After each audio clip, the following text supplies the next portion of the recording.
I've adored the time I had lived in this fantasy. Now I'm looking for a way to better me, a remedy. I look at myself, what do I, you recognize who traumatized me? Now what do I do? Pick up the pieces and go.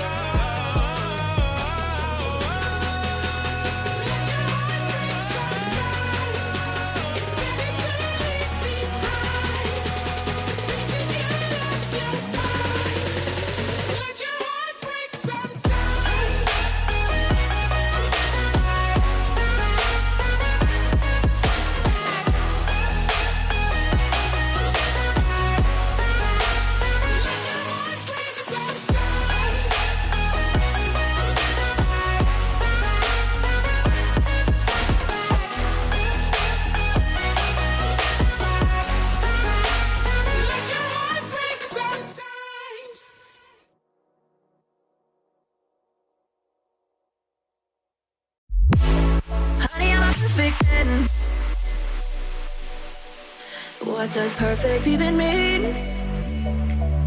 Is there even such a thing? Can we switch up all the rules and imagine a utopia? Darling, I'm just so fed up with these expectations. They keep weighing me down. My heart is begging me to get the hell out of my head. I'm gonna live inside the upside down for a minute and pretend. Honey, I'm a perfect 10, whoa, whoa. Honey, I'm a perfect 10, whoa, whoa. And if I say it enough, it gets ingrained in my head, and I start to see. Honey, I'm a perfect 10. Honey, I'm a perfect 10. Honey, I'm a perfect 10. Honey, I'm a perfect 10. Whoa. Honey, I'm a perfect 10. Honey, I'm a perfect 10. Honey, I'm a perfect 10. Honey, I'm a perfect 10. Oh, yeah, I've discussed it with myself, and I'm disgusted with the way we're told to have a certain face. I stood and wait because we aren't pixels on a screen. No, we're human, we breathe. Every single thing we see curated. It's overrated. These expectations, they keep weighing me down. My heart is begging me to get the hell out of my head. I'm trying to live inside the upside down for a minute and pretend. Honey, I'm a perfect 10. Whoa. Honey, I'm a perfect 10. Whoa. And if I say it enough, it gets ingrained in my head, and I start to think. Honey, I'm a perfect 10. Honey, I'm a perfect 10.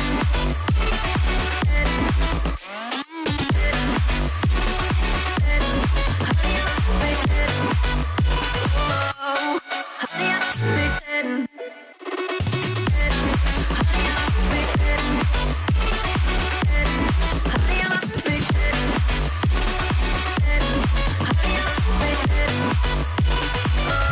Oh.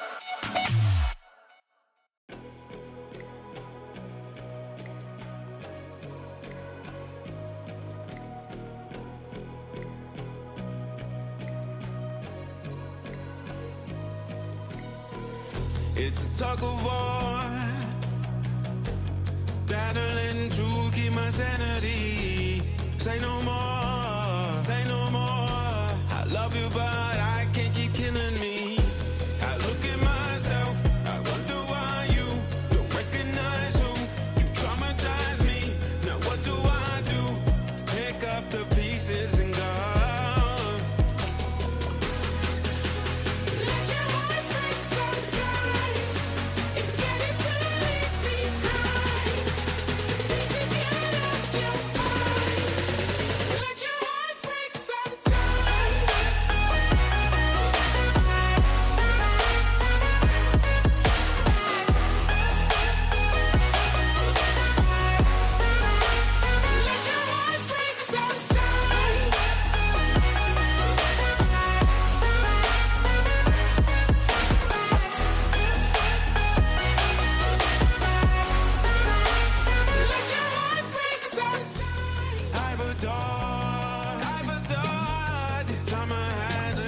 this fantasy. Now I'm looking for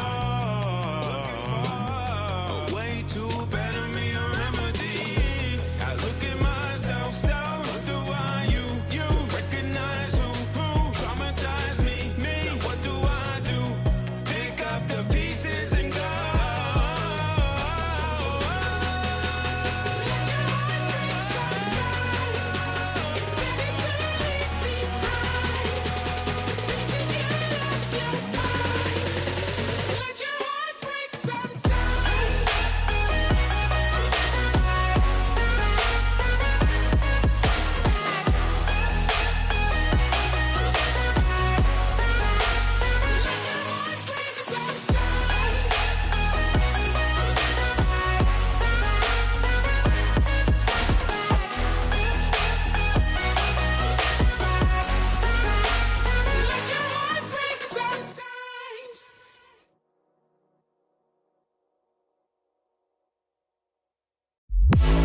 Honey, I'm a perfect 10. What does perfect even mean? Is there even such a thing? Oh, can we switch up all the rules and imagine a utopia? Darling, I'm just so fed up with these expectations. They keep weighing me down. My heart is begging me to get the hell out of my head. I'm trying to live inside the upside down for a minute and pretend. Honey, I'm a perfect 10. Whoa, whoa. Honey, I'm a perfect 10. Whoa, whoa. And if I say it enough, it gets ingrained in my head, and I start to see. Honey, I'm a perfect 10. Honey, I'm a perfect 10. Honey, I'm a perfect 10. Honey, I'm a perfect 10. Whoa. Honey, I'm a perfect 10. Honey, I'm a perfect 10.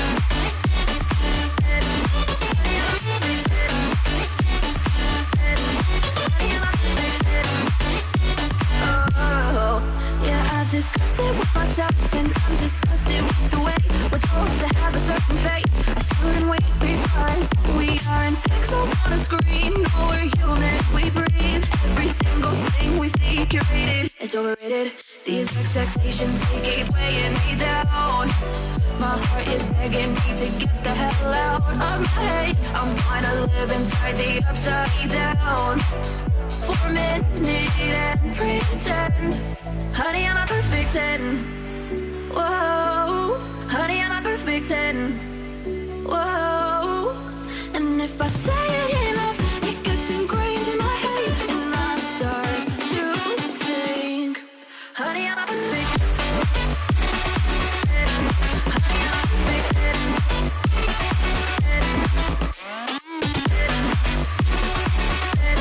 Honey, I'm a perfect 10. Whoa.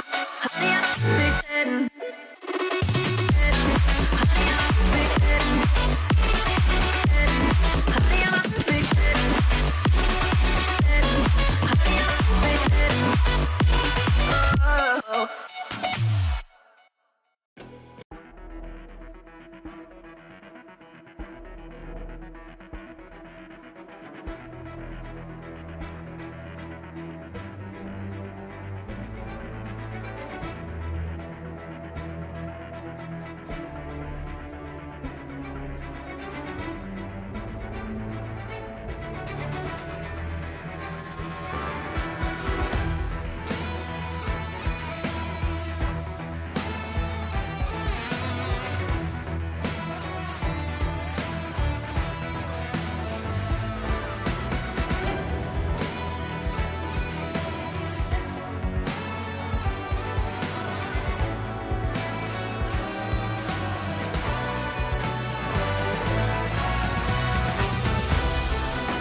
What does perfect even mean? Is there even such a thing? Can we switch up all the rules and imagine a utopia? Darling, I'm just so fed up with these expectations. They weigh me down. My heart is begging me to get the hell out of my head. I wanna live inside the upside down for a minute and pretend. Honey, I'm a perfect 10. Whoa, whoa. Honey, I'm a perfect 10. Whoa, whoa. And if I say it enough, it gets ingrained in my head, and I start to see. Honey, I'm a perfect 10. Honey, I'm a perfect 10. Honey, I'm a perfect 10. Honey, I'm a perfect 10. Whoa. Honey, I'm a perfect 10. Honey, I'm a perfect 10.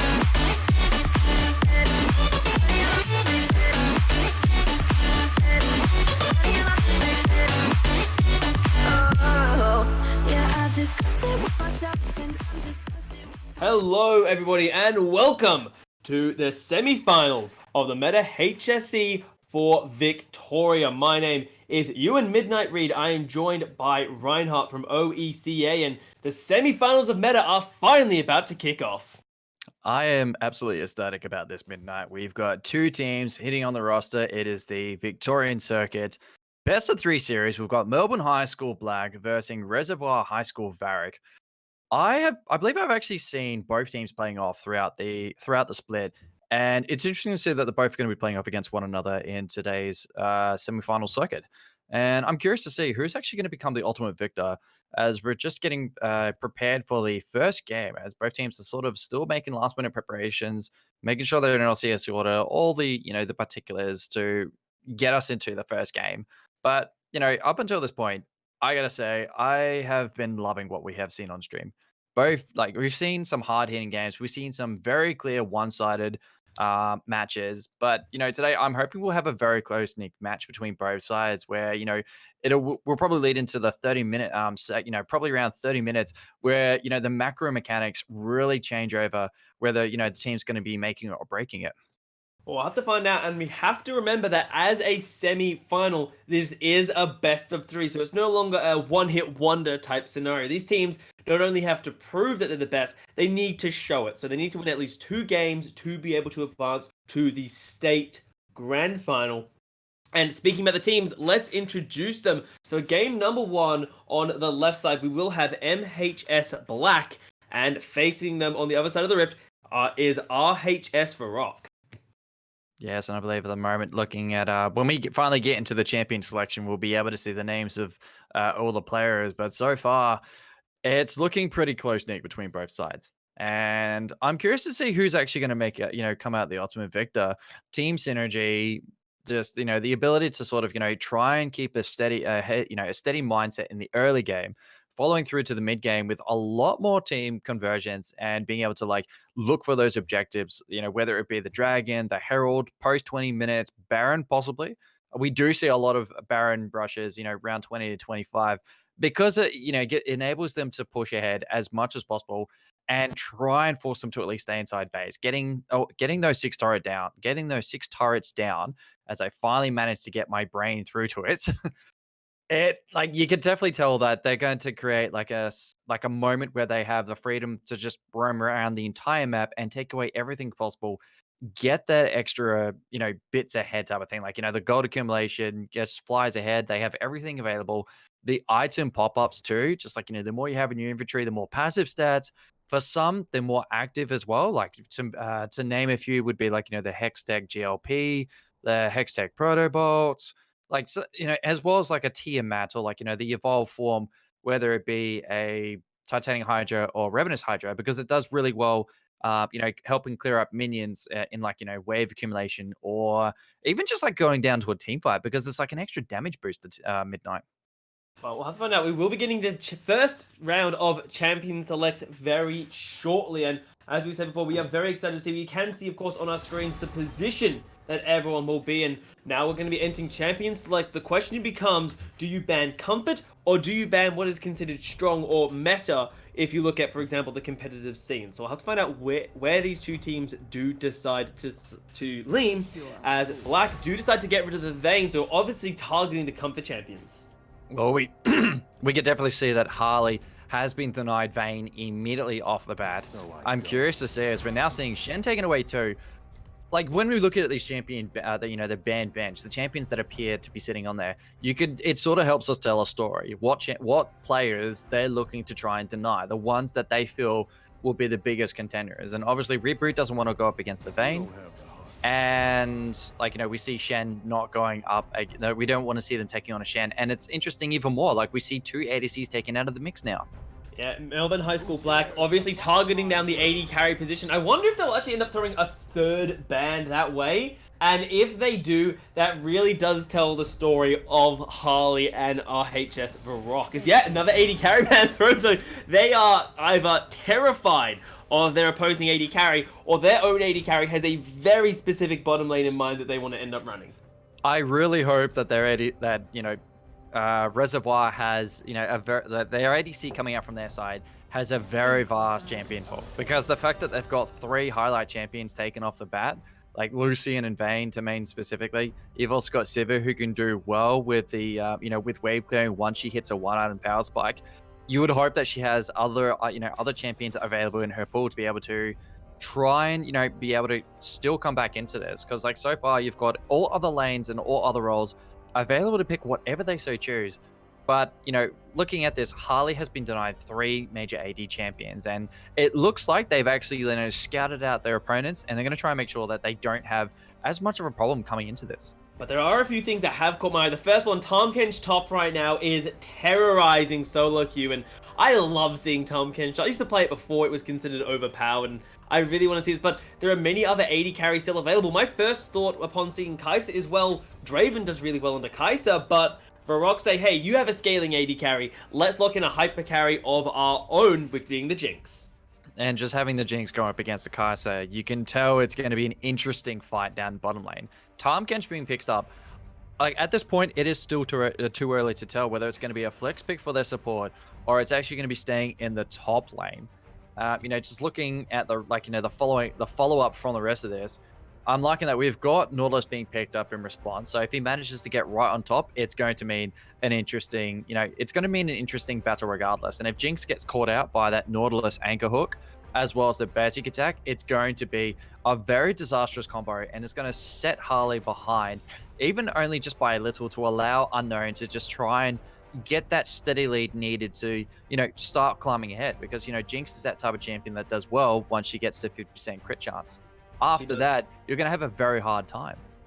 Well, we'll see how that's able to go, as we do see Corki locked in for Varrock, but Black have locked themselves in the Rise, and Rise did receive a little bit of a touch this patch. He's, Aftershock no longer works on the Rise, and with that removal of the shield as well, obviously Mako feeling very comfortable in the champion, even though it has received a little bit of an edit. Yeah, exactly. Like, that little bit of an edit can go a long way. I mean, we're still seeing Kai'Sa picked up quite heavily after the Gwynter's Rageblade nerf, where, once you hit 6 stacks and you unlock the passive, it's every 3rd basic attack now instead of every 2nd, which, it should put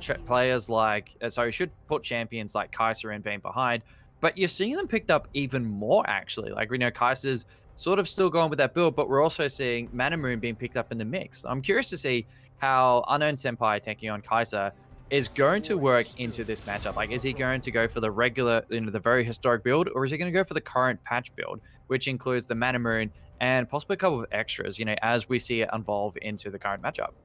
Well, only one way to find out, and that will be to see what itemizations they go for. Once we do hit the game, we are, of course, hitting the 2nd round of bans. A top laner and a jungler removed by the side of Varrock, the Renekton lane bully, and, of course, the Xin Zhao not wanting to deal with either of those. MHS Black, though, a bit more of a, interesting enough, the Poppy ban, that does kind of lean into the idea of Tahm Kench not being top, but personally, I would be a little amazed at Tahm Kench going anywhere but top lane right now, and the Morgana ban to remove the Black Shield counter to the Nautilus. Honestly, over the last patch or so, we've seen Tahm Kench go top lane.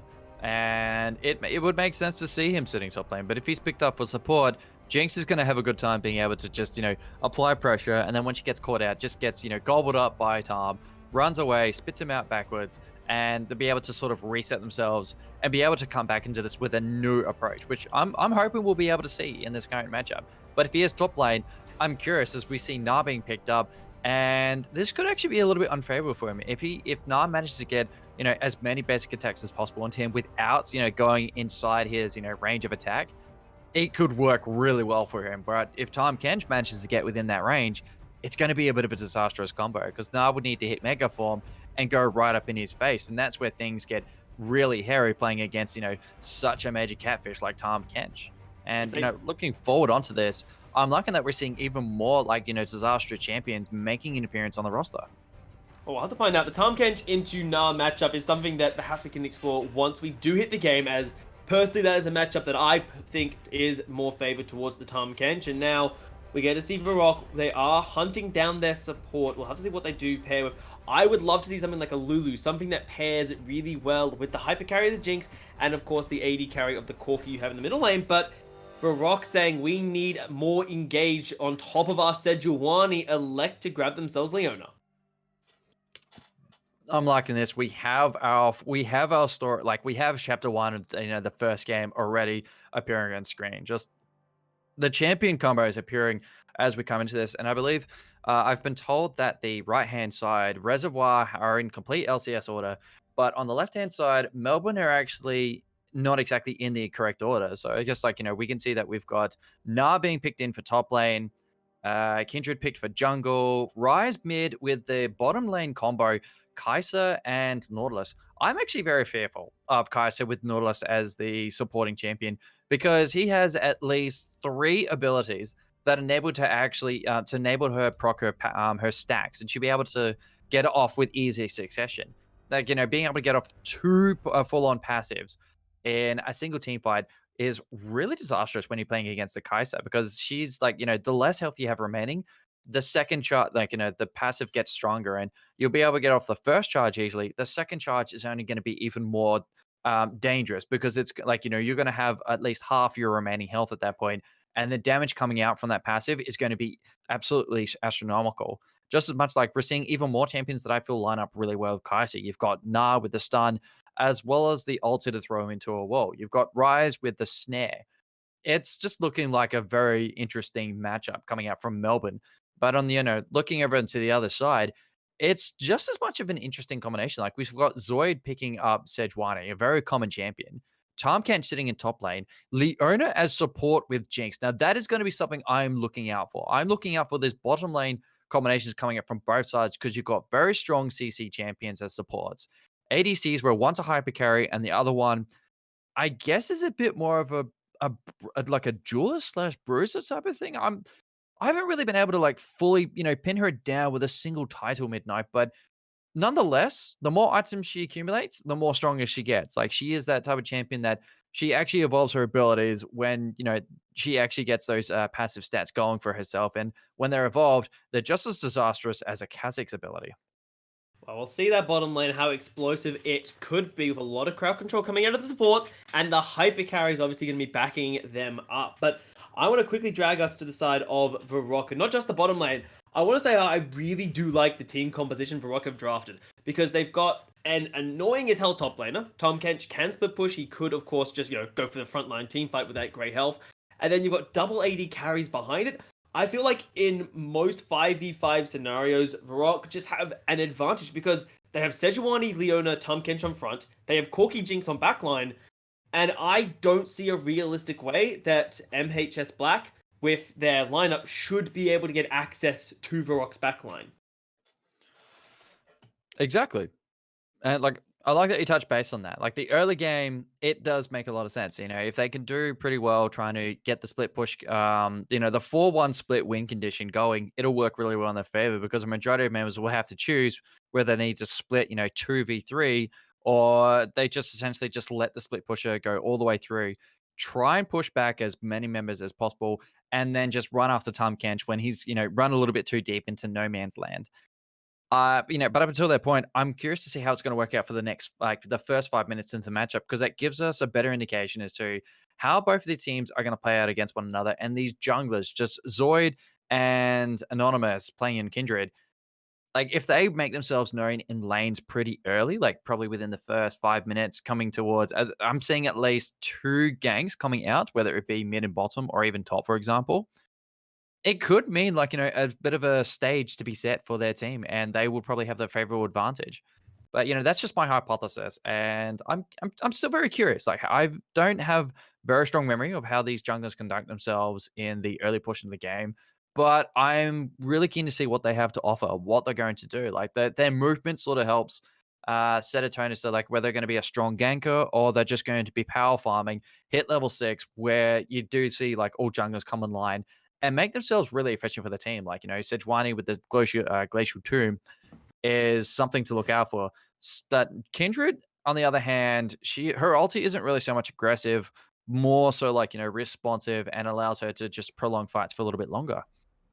Well, we'll see how that's able to go as we hopefully will be loading into the game very shortly. And I have to ask you right now, as we look at these team compositions, as we load into our first game in this best of 3 series, who do you think has drafted a better composition to be able to kick off this best of 3 series with a win under their belt? I feel like that question, it sort of has like that question feels a little bit too broad. Why the reason why I say broad is because the game does come down to the timestamp. Like, is it going to be a pre 20-minute match, or is it going to be like a post 20-minute? If we're talking post 20 minutes, you could definitely see that a majority that's Reservoir High School have a better comp because you've got at least 3 tanks sitting on their side. But then you look over in Melbourne, they only really have 2 very strong tanks and 3 amazing, I guess you could say powerhouses. You've got Rise as well as Kaiser. Kindred is something to also look at, but that's like a post 20-minute apocalypse. But the pre 20 to 25, I'm feeling we'll probably see a lot more strengths coming out from Melbourne High School just because of their champion lineup. Like, Kaiser and Nautilus, definitely something to be fearful of. Rise is an amazing solo laner, especially going up against melee champions. And they've got a Corki who's relatively weak early. And then you've also got Na going up against Tom Kench top. The fact that Na is ranged before he hits Megaform gives him that opportunity to be able to just, try and poke down Saboteur as much as possible and try and deny him the ability to be the sponge and soak up XP where possible up until he hits Megaform, where then we can see Saboteur being able to stand a little bit more evenly with the character. We'll have to find that out as we will be loading in. Hopefully, there is unfortunately a few tech issues that will be delaying the game just a little bit. But I have to say, I really like Varrock's lineup. I think, as I mentioned earlier, their 3 tank, 280 carry composition is just going to do really, really well. Partly because it's relatively easy to execute in terms of get your tanks in the front line, they start the fight. Keep the Jinx alive, keep the Corki alive, and you should be able to win the fight. There's no worry about, oh, you have to get a good flank in this team fight, or we can only fight in choke points. You feel like this composition out of Varrock can fight really anywhere as long as majority of the members of the team composition are there. And I think for game number 1, the simpler the team composition in terms of execution, the more effective it is. So I really think Varrock has done a really good job drafting for game number 1. But Black, they haven't done poorly by no means. As you said, double tank line and the Kindred ultimate could be massive. But I'm just a little concerned that will their, the triple carry threat that doesn't have amazing range be able to get past the Tom Kench, the Sejuani, and the Leona before their own front line, crumbles to the firepower of the Corki and the Jinx. I'm curious to see how that's going to work out too, because like Leona being their front line with Sejuani, you got Tom Kench who'll probably sit there, between both the back line and the front line to be a bit responsive, like react to whatever Melbourne High School decides to throw at them. If we could see Jinx and Corki sitting at the back comfortably, being able to bait them right into an early bird dinner and just allow the team to just unload everything they have to as many members as possible, I guess it could really work well in their favor. Like you've got the only thing I'm really fearful of is whether the distance between the back line and the front line. The early game, we could definitely see the owner will have an advantage because once she gets that Zenith Blade, you can tell she's going to be popping it where possible with the stun shield ready to just, use in combination slash succession, going right on top of either Kai'Sa or Nautilus. But the problem is Jinx doesn't really have a lot of ground that she can cover relatively quickly compared to a Kai'Sa who has, the movement speed dash. That it could actually set themselves up for a bit of a disconnected fight. Like it'll look like a 2v2, but to the players, it won't feel like it because you've got one person who's sort of sitting a little too far back in the middle of, in the middle of the minion wave. Whereas Leona, who's gone straight into the mix, is pretty much going right into a two-man fight situation. And if Jinx can't, try and keep up and stay within good range, it's going to be a very unfavorable trade. And that Zenith Blade can actually be like, the takedown that his team probably don't really want to afford coming into the semifinal matchup.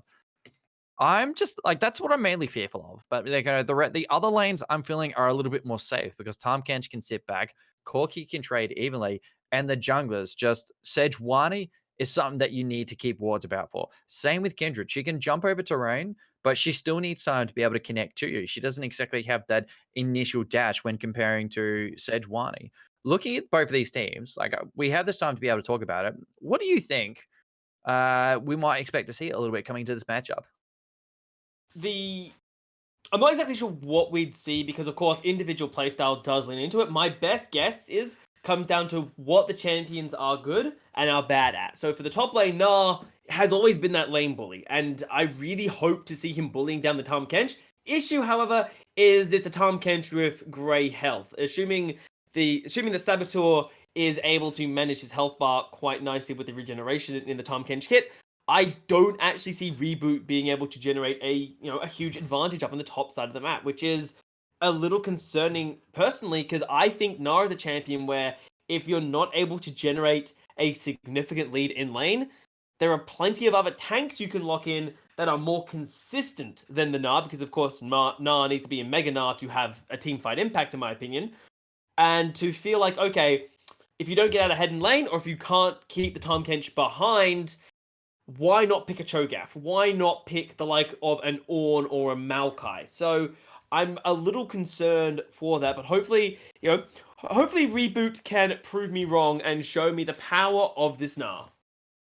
Exactly, and it really goes to show coming into this that considering he's picked up Gnar, I've got this vibe that when you said why not pick a Cho'Gath or a Gnar, I was actually asking myself that question, and the only thing I could really think about when looking into coming up against Tahm Kench is it could be a comfort pick for him, and that could really spell something that will work well for his team. Like coming into the semifinals, you got to play what you're comfortable with, what you have, good skill base on, what you're able to coordinate a team with to be able to try and lock away at least the first game of today's saga.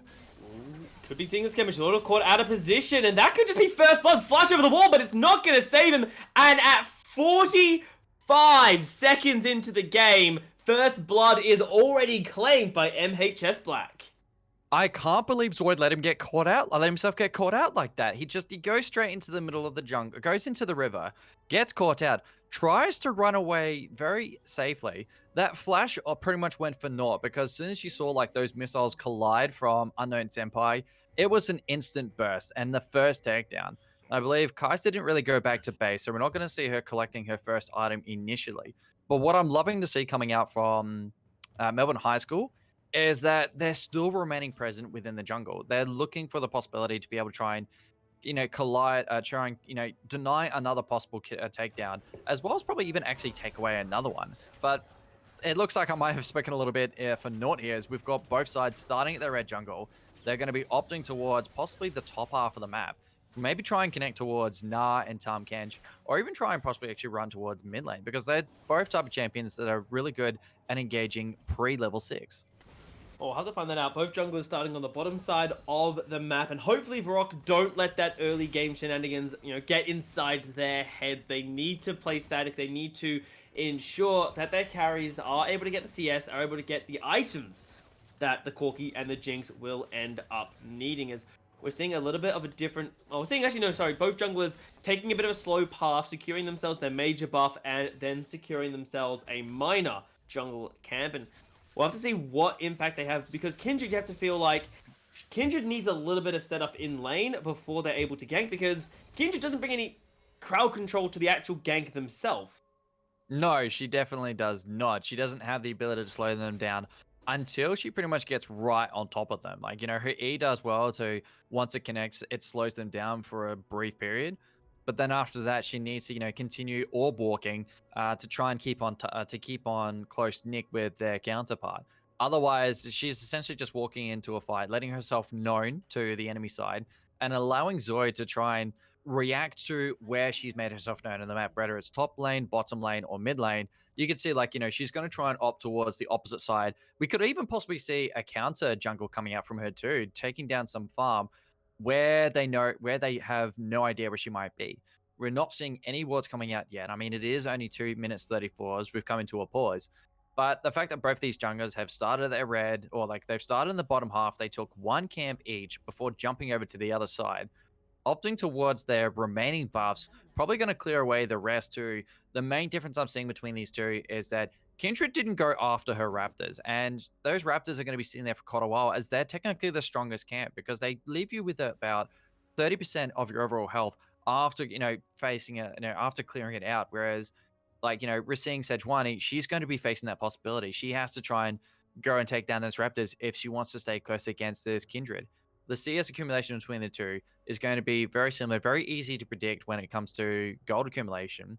But if we decide to, if they decide to opt for a gank, I think you can agree with me when I say this at Midnight, that Kindred will have more health left in her kit to be able to go in for a trade somewhere and feel a little bit more comfortable when being met by Zoid, whereas it's pretty much going to sit on the opposite side of the spectrum for Sejuani herself, because she's a lot more susceptible to be taken down. Okay, but we're actually seeing an engage on the top lane. Saboteur is just going to execute reboot. So that's unfortunate. Oh, real unfortunate mix around. He disconnects as he bounces over top of a minion, goes right on top of Saboteur. She actually goes within turret range, attracts the turret, takes an orb hit, and then just completely gets cleaned up for a return fire. And I believe he was winning lane. He was at double CS. He had the lane pushed all the way right up against Saboteur's face. Saboteur clearing away that kill so easily is a huge misstep, to say the least. It's not looking good, because now the Tahm Kench, from being a significant chunk of gold behind, is in fact 200 gold ahead of the Gnar. Though the one consolation, I suppose, is Saboteur in the chat is not too happy about that. He's like, oh, I got the kill, I'm so sorry. Because obviously when you kill someone who's disconnected, it's not exactly a fair fight there. I feel like it also sets them up to, it sort of sets them back quite heavily too, because he's given over a chunk of gold. He's lost the ability to sort of sit in the lane. Tahm Kench is going to be able to catch up and possibly even get ahead by the feels of it.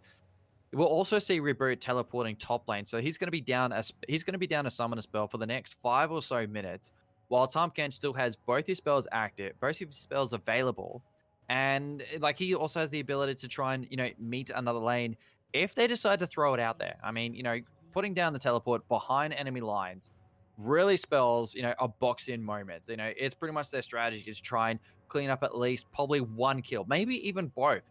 Taking away that lane, allowing the rest of your members to, finish it up, soak up as much as possible before going back to base, really spells a favorable advantage for your team, Midnight. But I'm curious to see, is he going to be teleporting? When we come back from this pause, is he going to be teleporting back to mid lane, back to top lane? Or is he going to be just, walking all the way up casually and save himself the teleport for a more opportune moment? I feel like he has to save the teleport. Look at the position of the wave. You mentioned that Reboot heavily shoved it, and if he teleports in, he'd arrive for the wave crashing into Saboteur. So I think walking is your best choice. Keep the cooldown for when you feel like you do need it a little bit more. A few skirmishes on the bottom side of the map, and hopefully Reboot, walking his way up to the top lane. Now, as all this is happening, I would like us to drag it to the Kindred, specifically the jungle marks. The Scuttle Crabs will be spawning now, and a little unfortunate for Anonymous that his mark is on the bottom side of the map. Oh, the fact that mark is sitting down in that jungle, you can definitely tell He's like, look where he is. He's sitting in the top river, actually going for that scatter. And he's going to have to try and make his way all the way down there and try and at least clean it up. But he's really put himself in, a tough situation or in a tough spot. He's on the wrong side of the map as to where he should be. Looking for the possibility of, understanding where the first mark might appear really helps understand whether you're going to be a little bit more forward or you're going to set yourself back, as we've got Sejuani now coming towards bottom through the river. Gonna try to set up a gank, and with a Leona, you've got enough CC to be able to do it. The dredge line not able to connect to a wall. Flash is available for the Nautilus, but I don't think you're gonna burn it in time. Heal being forced out. Michelangelo forced out, but Senpai in so much trouble. 1 versus 3. A flash will be burned. A flash to return, and Zoid picks up a second kill for his team. 3 summoner spells from both sides, but we can definitely see Nautilus still has his Ignite, Prexy still has his Flash, and overall, that was a clean fight in favor of Reservoir, mainly because, that was a 3-man takedown. Sejuani got the kill, so she's going to be flying, she's going to be keeping up with Kindred in comparison. And bottom lane's going to have a little bit more freedom to be able to farm, because you've got Jinx already ahead in CS, as well she's actually got free farm for a little bit. She's got the ability to push right into turret, claim a few platings, get that gold advantage needed to get closer towards her first BF sword of the game. And since we're not even just under 55 minutes, we can tell that it's going to be like a 5-minute BF. Maiko forced out of lane once again. He has, of course, burned his teleport with the tier to be able to try, stacking that nice and early. But, we see Zoidal trying to be as proactive as humanly possible right now. That wasn't a successful gank, but burnt a bit of Maiko's health that with only 1 regeneration pot left, not really going to be able to gather that one back up just yet. Meanwhile, on the bottom side of the map, Unknown Senpai, he is going to be going for the new Kai'Sa build of Tear of the Goddess. So we'll have to see how much impact he can have when both of MHS Black's tiers fully stack themselves out. It's going to be interesting to say, for the most part, having 2 Tear of the Goddesses is going to be an interesting mix, to say the least. And Kai'Sa, with that item, is going to mean she's going to be able to try and, stack it a lot more quickly. She's going to get the passive, once it goes into Mana Moon. She's going to be able to evolve her Q without worrying too much about it. Talking about bottom lane, we are seeing a fight. Sejuani coming to visit Senpai is simply going to get crushed down. Harley picks himself up his first kill. They want to get this kill over to the Jinx. Can they hand it off is the real question. The Flash! No, not able to secure the kill. No, does. At the end of the day, the Ignite burning her down, and was that a flash from Pregsy on top of himself? I think it was. We see Ignite coming out from Michael. So clean up Jinx, at least to give them an opportunity to take something away from that fight. Kai'Sa still managing to get the mention. It was actually really interesting. It was a lot more close, Nick, between, in fight number 2 compared to the first initial engage. I'm loving that we're seeing Kai'Sa actually going to stay up a little bit more. She's completed her Tear of the Goddess. Now it's going to start accumulating. She's going to go straight into the Mana Moon and possibly go right into a Winter's Rageblade, possibly as her next major item to complete. For the most part, we can tell Jinx is going to have this, early game advantage, mainly because she's actually been alive for the longest period when looking at these 2 bottom laners. And just Leona has done well to set up her fights. Sejuani has been incredibly responsive, ganking bottom lane very easily. She's staying down in the bottom half, whereas Kindred has yet to make herself known on the map. Saboteur being very aggressive. He wants to kill, but the grey health is not going to save him. Anonymous has marked down the catfish, so he will be able to secure himself his first stack. They're even making sure the kill goes over to him. The flash. Whoa, no, actually, flash. He does get taken down, and Anonymous grabs himself his first stack of the game. I actually thought he was going to go down, then he popped himself to level 6. He has the LZ available. He was going to get away alive. Regardless whether she was going to take another orb. Oh, seeing it again to the bottom side. Unknown in so much trouble. He's just going to get torn apart once again. Harley picks himself up his 3rd kill of the game. Hopefully his 4th. And the hyper carry of Jinx is getting powerful very early. 4-1-1. The best way to summarize this Jinx at this point. And what makes it even more disastrous is looking at the fact that that's 3 ganks coming in from Zoid. 3 successive ganks, actually, being able to take down at least 1 member each time. This time we see actually 2 easy, a double takedown. That it's pretty much feeling like, fool me once, shame on you. Fool me twice, shame on me for not understanding. Fool me 3 times, I still have yet to actually ward the river. I don't see any blue wards sitting in that river bush just yet. but we're also seeing a control ward to make sure Sejuani doesn't get caught out and is forced to sit back a little bit. I got to give credit to Harley and Brexy for being really proactive with their vision game, being able to try and secure the early game portion for themselves. As we can see, Jinx is getting close towards her Infinity Edge. Like, she's got the Agility Cloak and the Pickaxe. But it means we're probably going to see her sitting out in lane for a little bit longer because she's going to need to save up even more towards that BF sword. Of course, does not have the gold for the BF sword yet, but we'll be getting it very shortly. But you mentioned the fact that MHS Black doesn't have any vision on the bottom side. Never mind, come to that in a little bit, as Saboteur might be a little bit in trouble once again. The Gnar into the wall, the Grey Elf not even channeled as they grab their next kill of the game. Okay, so what we're seeing out from Zoid in bot lane, we're seeing coming out from Anonymous top lane. It's really interesting to see, like, you know, Gnar and Kindred are getting ahead, but you've got, like, Leona, Jinx, as well as Sejuani getting ahead on the other front. We're seeing us go on the bottom side once again. None of them said, but diving into the back line, though. Harley's like, wait a second, this is not where I want you to be. And Kai'Sa a little bit too far forward. The flash not saving you from the Super Mega Death Rocket. And now Michelangelo will fall. Haley being donated the kill. Very smart here. 6-1-1 on the late game hyper carry of the Jinx. Meanwhile, Leon and Miko just trading out in the middle lane, but right now for Varrock, the bottom lane is all style, all kills, and all dominations. Oh, never mind, skirmish in the middle lane coming out. Anonymous just gets torn apart, forced to use the Lamb just spite, but it actually keeps Leon alive, and Anonymous will fall when it ends surely, but never mind that, he dives out alive. I was expecting Kindred to at least try and, you know, follow through and get a kill underneath their own turret and then bounce away again. The fact that Sejuani also backed away really spelled that, you know, they're both trying to be a little bit more you know, reserved against one another. Sejuani also being able to deny Miko the snare by just, you know, popping the passive. Really, it's really coming to light. Like, Sejuani is really coming online for Reservoir. And bottom lane, I'm just absolutely astonished looking at, you know, Harley and Pregsy. They are really going places. They managed to take it all the way down to 2 plates before basing off and completing the Infinity Edge, as well as we could see a Berserker Greaves appearing in infantry. So I'm loving the fact that Jinx is flying ahead this early. Well, Miko getting this killed under his own turret. Leon, a couple more hits will do it, and he's no! Miko survives and flashes out to safety. The turnaround. I was actually expecting Mika to go down too, considering how much health he had left on that bar, but Leon sitting right underneath turret, taking a few too many orbs to the face. You can tell it was not going to work well in his favor. And the fact that Kindred was also nearby, almost managed to connect and give himself an assist in that fight, or possibly the kill. It was like, it was going to be grim regardless, but it's nice to see. It was a nice turnaround. Indeed, topside, Saboteur and Reboot trading it up, the Gnar into the wall, just for a lot of harassment. I don't see this actually killing the Tahm Kench, not with the amount of grey health he has left available.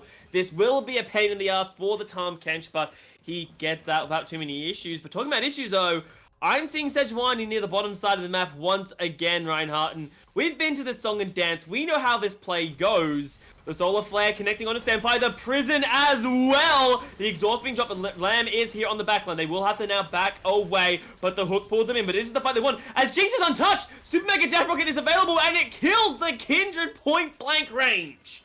The ulti's still on cooldown. She was in the middle of nowhere. Taking that to the face was the biggest was the biggest mistake you could ever make. She's already 6-1. She's popped up to 7-1 now. She's still, I gotta give credit to Unknown Senpai though. He's able to keep up with CS accumulation.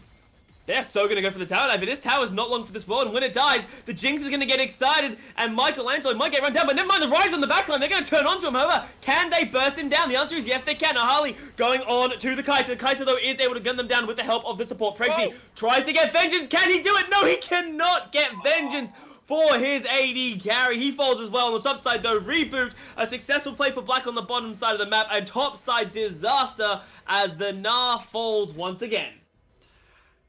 The denial is absolutely unrivaled between, like, you know, what we just saw on this map. Like, we see at least a complete turnaround. Finally, we see Kai'Sa and Nautilus being able to pick up. They didn't clean away first turret. They didn't save their own. But they're able to actually, you know, work with like a sort of compensation, like a runner-up prize. They're able to try and stay alive for as long as possible. Manamoon's building up quite effectively. Kindred making himself now down bottom lane. I gotta say it was probably a big mistake because you gave away 1 kill. Then you had to see Rise come down and pay a bit more attention. The teleport, oh my god.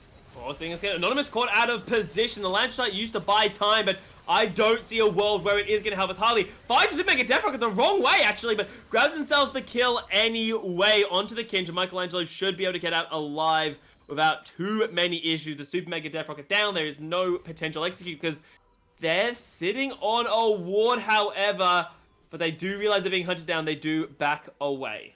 Well, the fact that they see Leona and Jinx running past the minion wave, it should give you the indicator that yes, there are wards there. They know where we are. We need to keep running. I mean, you're essentially just giving off even more kills, sitting there, and pretending that you don't see that happening. Like the fact that they're still keeping an eye on the minimap, they're able to try and be aware as much as possible, shows that they're really trying to make sure they stay alive for as long as possible. They're going to try and keep themselves alive in this, in game 1 of tonight's semifinals. They don't want to give Reservoir the easy win. They want to make them work for it, and that's what we're here for tonight. We're here to see hard stopping action, pretty much like Dead or Alive version 2.0, League of Legends edition, and like I'm curious to see how this is going to continue on because so far it's really close between both sides. Like the gold accumulation's close, the kill count is only 4 kills in difference so far, but overall, like, it's just an absolute clean matchup. Both sides are really trying to wham into one another, but also be able to try and, capitalize on, those takedowns wherever possible. Like we saw it down bottom lane before, we saw it mid lane. Top lane, it's a bit of an even skirmish between the two. One goes down, no hard pressure being applied yet. Oh, Glacial Prison being thrown out nice and wide. Not going to connect, but Michelangelo on the bottom side of the map will simply get run down. The Nautilus, though, tanky enough to be able to survive. While all this is happening, the black top laner of Reboot is hanging out on the top side of the map. So, without access to teleport. In fact, Saboteur will burn his own teleport to match the global play, but they lose the turret anyway. A bit of a fruitless teleport, if you ask me. He tries to go up there and save it, but because the turret was going to go down, he should have saved it for a more opportune moment. Now he's going to be left without it. He has the Herald in his pocket. Engage in middle lane, however, a lovely solar flare looks 3 members down, and now they can't get through the front line. They finally do. The Kaiser throwing themselves at Leon, not able to survive, but Unknown Senpai will go down as well. He dived way too deep into the opposing backline, and while this is happening, Saboteur, he tried to arrive to help his team, not going to be able to, however, but in the middle lane, they did, of course, lose Unknown Senpai, but they grabbed 2 kills in response. And it's really going to show that they're going to try and keep this up. At 2 for 1, Jinx is at 10 and 2. She's near her huge power spike. Nara's really having a wallop here. But he gets he gets the wallop. Does he have the damage? The Saboteur has access to the great health again. Flash and the tongue lash to grab himself a solo kill in the top lane, and Anonymous can't even turn it around. Zoidal's nearby. I gotta say, you're gonna hate me for this, but that was quite a lucky ending for Reboot. He's gonna be forced to sit back even more. He's 1-4-2, not doing his team any favors, whereas Tom Kench has done well to sit back. He has been denied a few possibilities to try and soak up XP, but that's only for the lack of the fact that we haven't seen Sejuani make himself known top. Corki coming up at least twice, helping him clean off 2 kills. He's able to also get 2 solo kills at this point. His item accumulation is really working in his favor. He's countering Reboot with almost near flawless efficiency. Like, the completed Sunfire Cape as well as the Brambles Vest is definitely something to highlight that he's going to do well coming into the rest of this match because you've got a Kindred and Kaiser to worry about, and they're both primarily basic attack champions. So he's got 3 champions he has a strong battle against. He has like a favorable advantage just because of the passive coming out from both of those items, as well as the Ninja Tabbies being completed.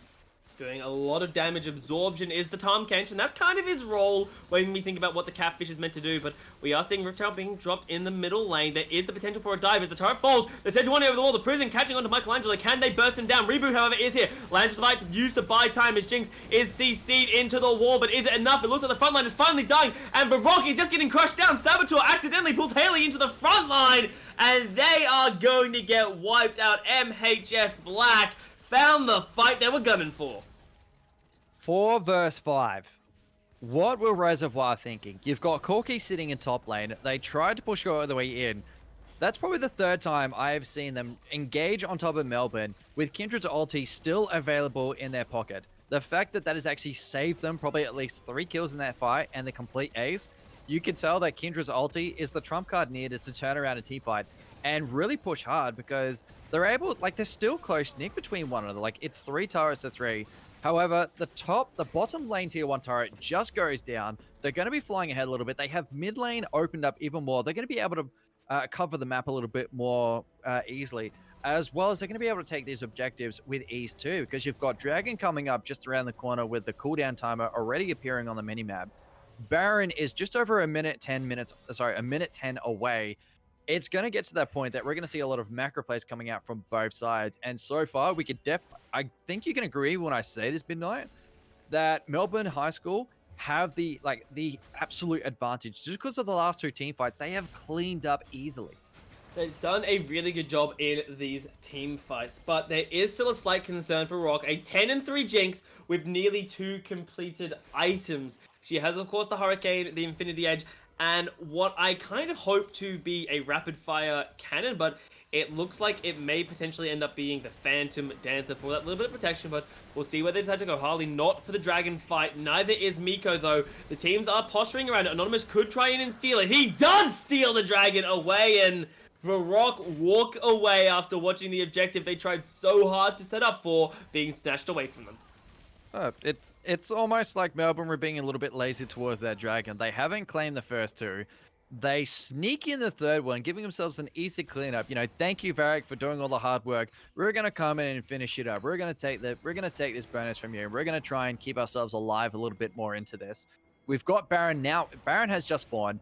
I'm expecting we'll probably see something a little bit more towards that area, probably a dance-off. So far, it is a game of paintball in this jungle. They're really trying to hunt for one another. Jinx is a little bit disconnected. All 5 members from Melbourne are sitting there, and Leon just got caught out. Leon does have the package, however, does burn it to get out alive, and we'll be seeing the next 5v5 coming up. I hope Varrock is able to do it, but there's only one way to find out. Black, however, playing this very smartly, saying, okay, we don't want to go into a 5v5 just yet. We want to try pick them off. We want to try get individual members on their own. They're backing away, establishing proper vision lines, and setting up for the infamous Baron Dance. They have the vision line going. That's definitely nice to see. Both sides are opting towards having control in this top half, which is pretty much, the win condition so far.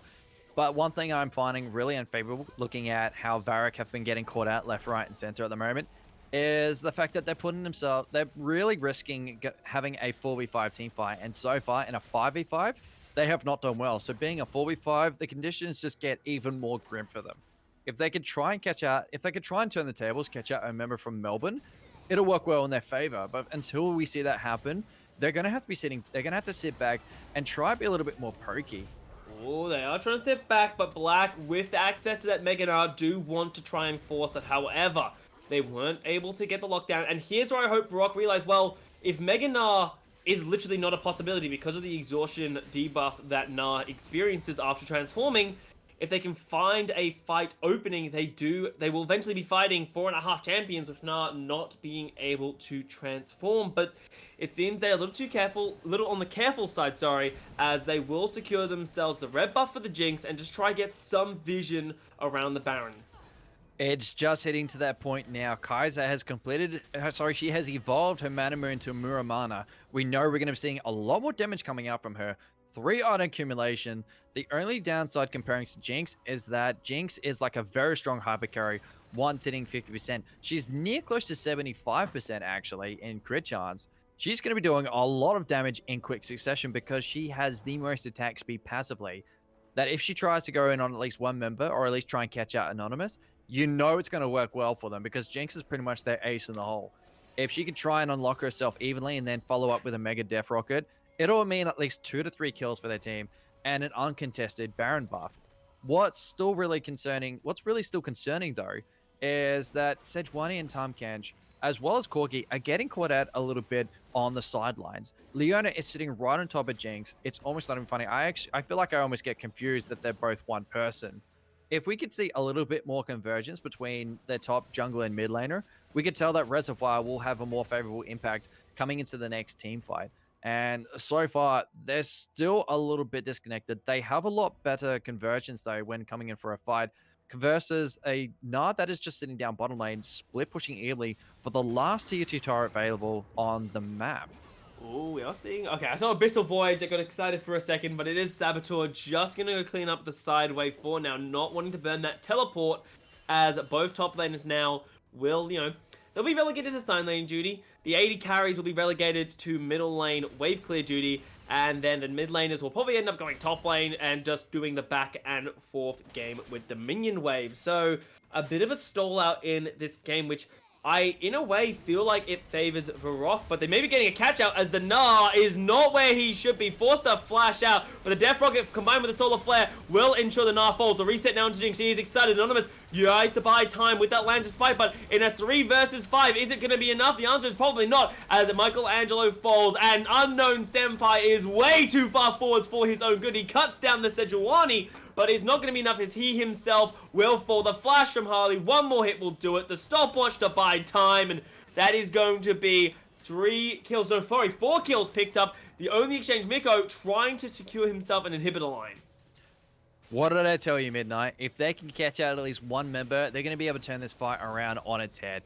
Anonymous also getting caught out too. Just the fact that the ulti was popped, but it did not save them. It did not give them the saving grace needed, like we have seen in the last 2 team fights. You could tell that Reservoir are going to have a heavy advantage as they just taken down the tier 2 turret. They're resetting themselves, going towards the next dragon just popping up now. Meanwhile, Leon tries to go up against the Rise, but Rise is becoming quite a powerhouse. He has the completed Seraph's Embrace. He's got Rod of Ages at full stacks. He's also opting towards on his Hourglass. I would not want to go near a Rise at this point if I was pretty much anybody in a 1v1, just because of how much power he has to unload going into anybody on their team. Like Tom Kench and Sejuani will probably see have a favorable, time lapse to be able to stay inside the fight. But because they don't really have a lot of magic resistance, they're better off trying to stay with the team like we saw before and push where possible. Because, if it's a base race, you could tell that 4 people will have a much better time being able to push compared to only 1 player. And that's what we saw just before coming out from Reservoir. And you talk about the Rise being a powerhouse. He now has the Zhonya's completed. He has his fully stacked tier and a fully stacked Rod of Ages coming into the 26th minute of this game. So, yeah, as you're saying, Miko is definitely in a good position. But on the opposite side of the map, Varrock's AD carry, 12-3, he has himself 4 fully completed items now. He's reaching that 75% crit. He has the protection of the Bloodthirster. So we'll have to see how much damage is this Jinx able to do, but not the only hyper carry online, as Unknown Senpai is also sitting on 4 items, even if they are, a decent chunk of kills behind. The Rage Blade, the fully tiered stack, as well as a Zhonya's for a little bit of protection. The only thing I would have to state as a downside. Oh. Solar Flare being dropped by Pregsy, but nothing really able to follow up through it. I like the attempt, however. Rise was not grouped up with the team, but no such luck trying to force the tempo. Well, that's going to be 1 ulti down for Reservoir, and 1 less ability to be able to, think about when going to the next team fight. As we've got all of Melbourne actually converging towards Baron. We've got Vision Score pretty much just hovering around it like it's a high school party. And what's really odd to see is that they're beginning to split up a bit. Tom Kench is going towards bottom lane. He's got that teleport available, but you can agree that teleport is not going to exactly be the saving grace to, win a team fight. If they opt for what we've seen over the first 2 fights where it worked well in Melbourne's favor, it's pretty much going to be, a bit of a all for naught teleport where he's going to end up giving off a kill, because ever since they fixed up teleport, you can't cancel it. You have to let it run its course. You have to go from A to B. And, when you arrive at B, the rest of the team are essentially just waiting to cash in on, your death, because that's going to be not only probably the ace. Rise is top lane though. A lovely Solar Flare catches 2 members, but Unknown Senpai is left alone in the back line. The Jinx left untouched as well. The Lunch Light used to buy time as the teleports are now coming through, but the Jinx is left untouched. That Bloodthirster keeping her so healthy. She's in the front line. What can she do with the power? She's just diving in. She leaves the AD carry though. The Jinx doesn't hit the Kai'Sa. They ignore the Miko's going to get crushed down on the backside of the fight, but a few decision-making errors perhaps don't get Varrock a clean fight. As Pregsy goes into die. Saboteur now trying to turn this around, but I don't know if he can. Finally, with the support of his mid lane, they make it a favorable fight. A 3-for-4 trade in the middle lane. And you gotta say, just looking at the result of that fight, the outcome worked so well in Reservoir's favor. They cleaned away 4 members, like you just mentioned. They're pushing for the inhibitor turret. They're going to be pushing for an inhibitor and try and get as far ahead as possible. The only thing that's going to be a little bit disruptive for Reservoir is that they won't be able to go for Baron because they haven't got enough members aligned. And if they do, they've got all the other members from Melbourne respawning just before them. That we're going to probably see another dance off between the Baron rush.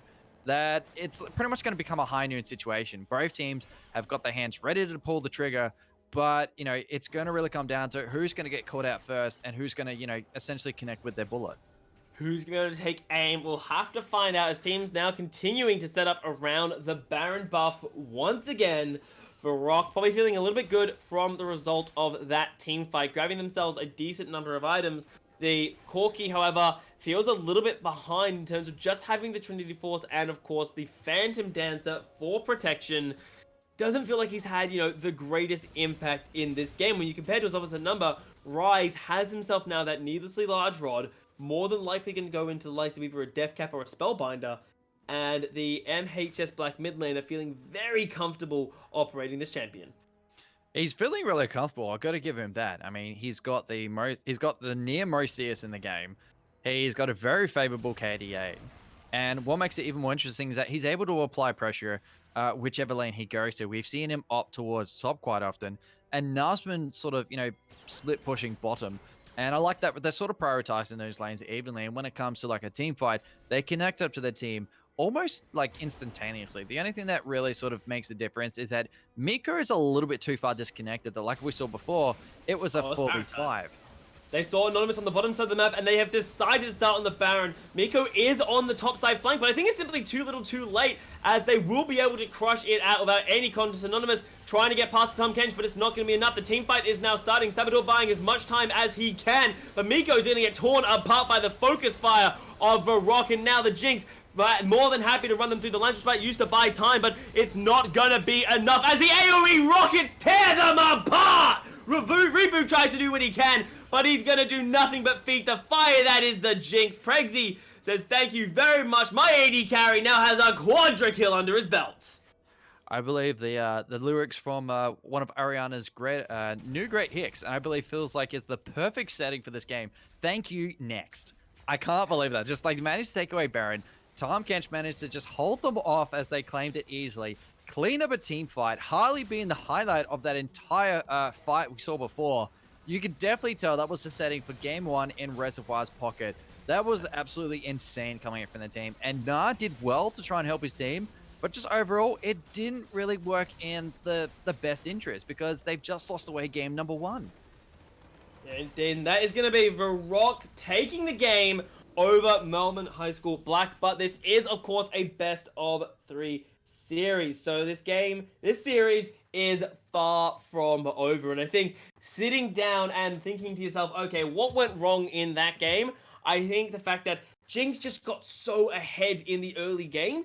You need to either draft something super safe in the bottom lane, or your jungler on the side of MHS Black needs to be more aggressive on the bottom side of the map.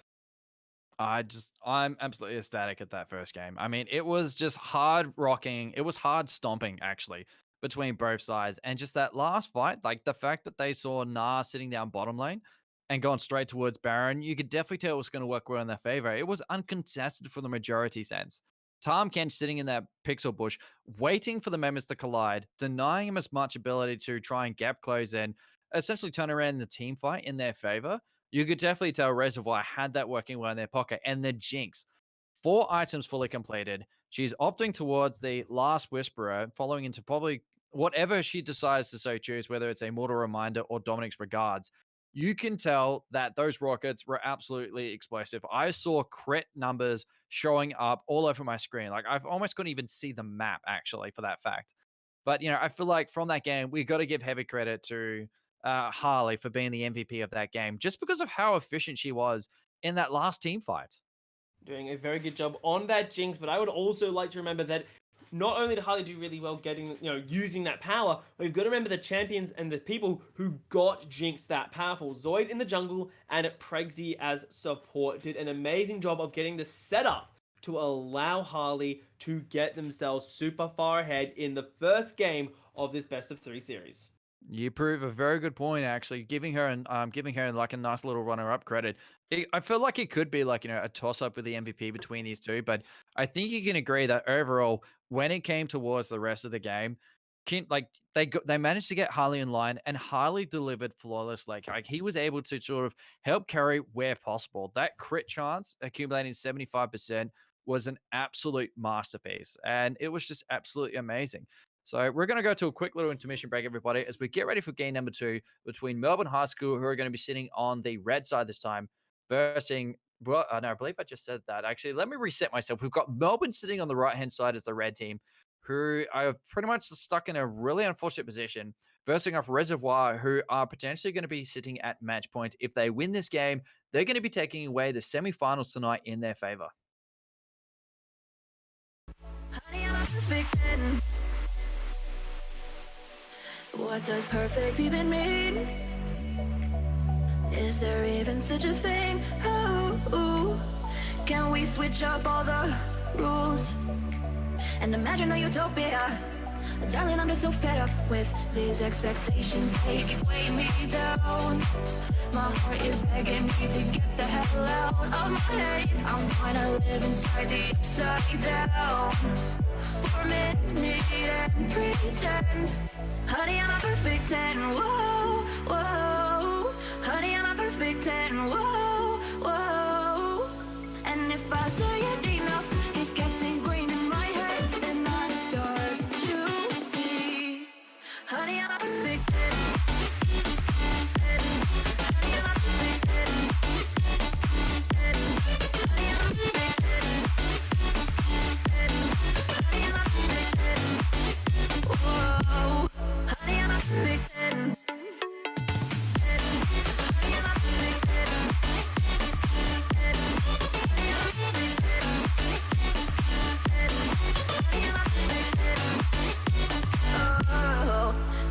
Disgusted with myself, and I'm disgusted with the way we're told to have a certain face. I stood and wait because we aren't pixels on a screen. No, we're human, we breathe. Every single thing we see curated, it's overrated.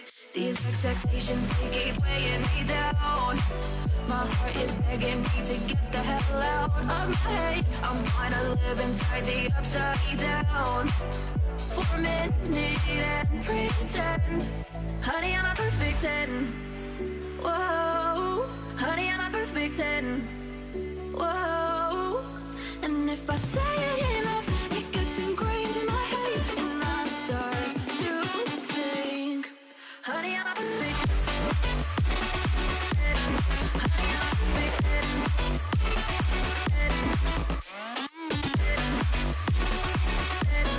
Honey, I'm a perfect 10. Whoa. Honey, I'm a perfect 10.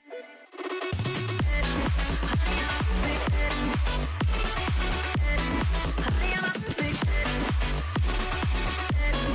Honey, I'm a perfect 10. Oh.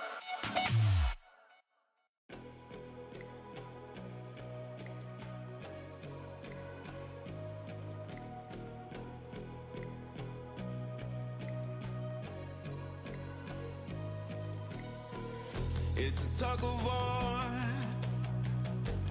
battling to keep my sanity. Say no more, say no more. I love you, but I can't keep killing me. I look at myself, I wonder why you don't recognize who you traumatize me. Now what do I do? Pick up the pieces and go.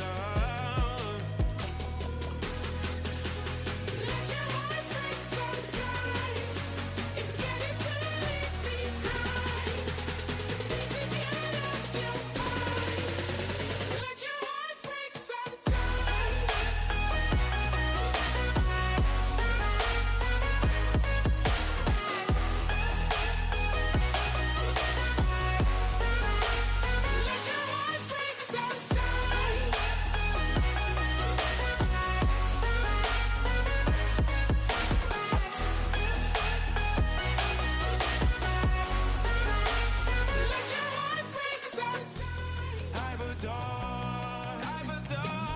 the time I had living this fantasy. Now I'm looking for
I'm gonna quickly take a piss then.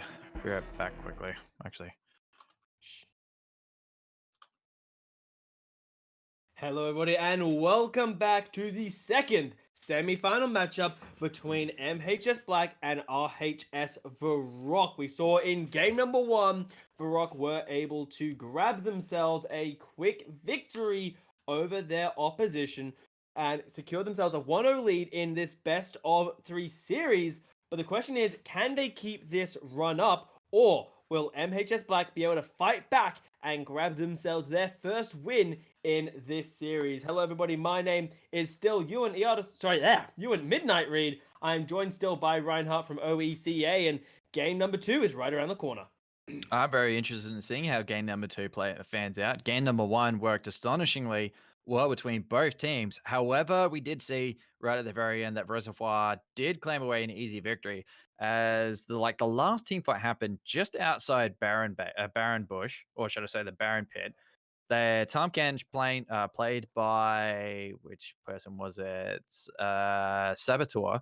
Just sitting in that pixel bush, being able to just deny them as much possibility to try and connect up and deny them the Baron really worked well in their favor, because Jinx came online and just those rockets were lethal, claiming away a near complete ace, and also the game finishing moment too, because that game really tucked it away in their pocket. Now we're coming into game number 2. We're seeing champions already appearing on Bam Bench Midnight. I'm curious to see how these two teams are going to fare off coming into what is the light shedding moment compared to game 1. Well, there's only one way to find out, and that's diving into the Jinx ban being thrown away by Black, and that does make a lot of sense. We saw the damage that Harley was able to do with that Jinx in game number 1. They said to themselves, yeah, we're not dealing with this again, just get rid of the champion. And I wonder if they're going to do the strategy, which is you simply ban what beat you last game and force your opponents to play either a different style of League of Legends or at the very minimum different champions. But it looks like just they're going to continue with their AD carry ban list, simply substituting in the Jinx in this time. Well, I'm liking that we're seeing Jinx taken off the put on the ban list immediately.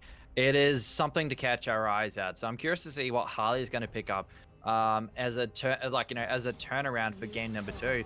And curious enough, we're seeing Kindred also taken away from Melbourne this time, because Kindred was like what we saw before Midnight was that Kindred was a very good team fight change maker. As soon as she popped her ulti, they were denied as many kills as possible, and that put Reservoir in a very tough pocket. They were essentially caught, they were put into a corner. They weren't able to claim any kills, and when that ulti expired, the heals popping around, you could tell that it was pretty much going to turn around on his face. Everyone went from being a level 1 Pikachu to a level 1 Charmander to a level 30 Charizard. It's you don't want to be anywhere near them when that thing expires. I'm so sorry to interrupt you there. I see a Nasus lock in and I get way too excited. So on the point you were saying of the Kindred, again, I love that they banned it. That's the one champion I think they needed to ban. As you said, it caused them a lot of issues last game. Talking about issues last game, though, the Tom Kench is the final ban coming out of Black. And the blind pick, first pick Nasus, scares me, but damn do I love to see Nasus in League of Legends. So hopefully this works out for Saboteur in the top lane. I gotta say that little bit of moment of a moment of adrenaline coming out from you when we saw Nasus being picked up by Saboteur actually gave me a mini heart attack, and that nice little burst as well. That was a really good rub off. I'm feeling a little bit more refreshed now because of that. And I'm curious to see how Saboteur's going to be playing as Nasus this time. We saw him play Tahm Kench. He did really well to respond against the Gnar, even though he was left on his own for a bit in top lane. But I'm curious to see how he's going up faring as Nasus this time, because he's going to have a better time when he gets towards the mid and late game. He's that type of champion that does really well. Zoid picking up Sejuani again. I am very curious to see where it's going to be a rinse and repeat like we saw last time. We saw him go bottom lane at least 4 times actually, being able to clean up both, I believe it was Anonymous and Miko twice in a row. Unknown Senpai and I can't even remember Michelangelo, at least twice, 2 easy kills. That's just going to be disastrous. If we see this happen again in game number 2, they need to be a little bit more prudent this time. to see how that goes as Kaiser locked in for the AD carry role, sorry, of Varrock. So stealing away. Sorry, not stealing away, but denying the AD carry. Of course, Siva locked in, and interestingly enough, the Poppy is the answer to the Nasus, sorry. And I'm a little concerned because a Poppy in top lane does tell me that Nasus should be able to just, you know, free stack his way up on the top side of the map. So a little worrying to see that, but we'll have to see how Black do end up playing it as Leona taken away from Pregsy. It's going to be really disastrous. That's what I've got to tell it. That's what I've got to say, Midnight. Like the fact that we're coming to these last sets of bans. Rise is taken off the table from Miko. I believe Miko this time. We're almost taken off the mix. So we've got 2 supports taken away from Pregsy. We've got 2 mid laners taken away from Miko. I'm beginning to see a pattern that they don't like Miko as much as Melbourne don't like Pregsy. The fact that we're seeing a bit of a spray and pray in the first set of bans means that they're afraid of everybody on Team Reservoir, but Melbourne, on the other hand, are trying to be a little bit more focusy towards their bottom lane duo. Time Kench was definitely something to consider, so it's nice to see them take it away. But now that they're they've got a different champion in response, Narcissus, as I can imagine you're going to be very ecstatic to see in this matchup, they're going to be a little bit more cautious towards how they're going to play this out. And since they've also got Java 4 taken up for Anonymous, we can see that he's going to be making himself known around the map really early in this matchup. The first 15 minutes is usually crucial for junglers to try and set up their teams to the mid game, because if they can't help their team, they're essentially putting themselves behind as well. Look out for numero uno. Well, if you can't look out for the rest of your team, you're going to be having even less time to be able to try and even clear your own jungle and prepare numero uno to help, number duo. And talking about Black, they do have themselves a Nautilus and Jarvan, so they do have plenty of engage. They have plenty of ways to start the fight, especially paired up with a Siva, who is literally a glorified Team Sonic. So you can get everyone to go really, really fast, dive on top of their backline, and if you can kill the Kai'Sa, I think you can do really, really well, because Varrock opting for the same mid lane, which is in the Corki, a Kai'Sa instead of the Jinx, because obviously you couldn't get the champion, but there isn't exactly a whole lot of damage in a way. If you can kill the Kai'Sa and Corki relatively early into the fight, Varrock is really going to struggle, because then you have time to focus down the Nasus and prevent him from Q crushing down your members. But the last lock-in for Black is going to be the Orianna, as the Rise and the Blanc were taken away from them. The fact that they've got Orianna and Poppy taken this time in replacement to Na and Rise is going to be an interesting fight. Corki did well against Rise last time.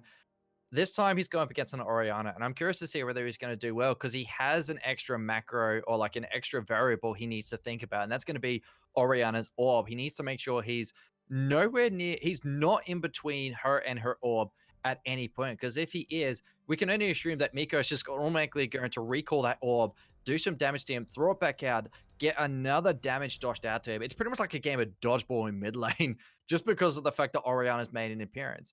Jarvan 4 is also something to consider, because his flag and drag really helps set her up for a fight. The fact that we've got Orianna in combination with a Jarvan 4 as well as a Poppy, it's only going to be a very chain combo based match play.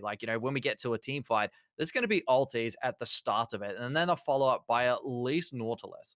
Siva's ulti is going to be really good as an engage, but because it's only movement speed she offers her team, it's going to either help them get into a fight or get away from a fight, essentially try to recover from, how much impact Reservoir has, brought to the table in that current team fight.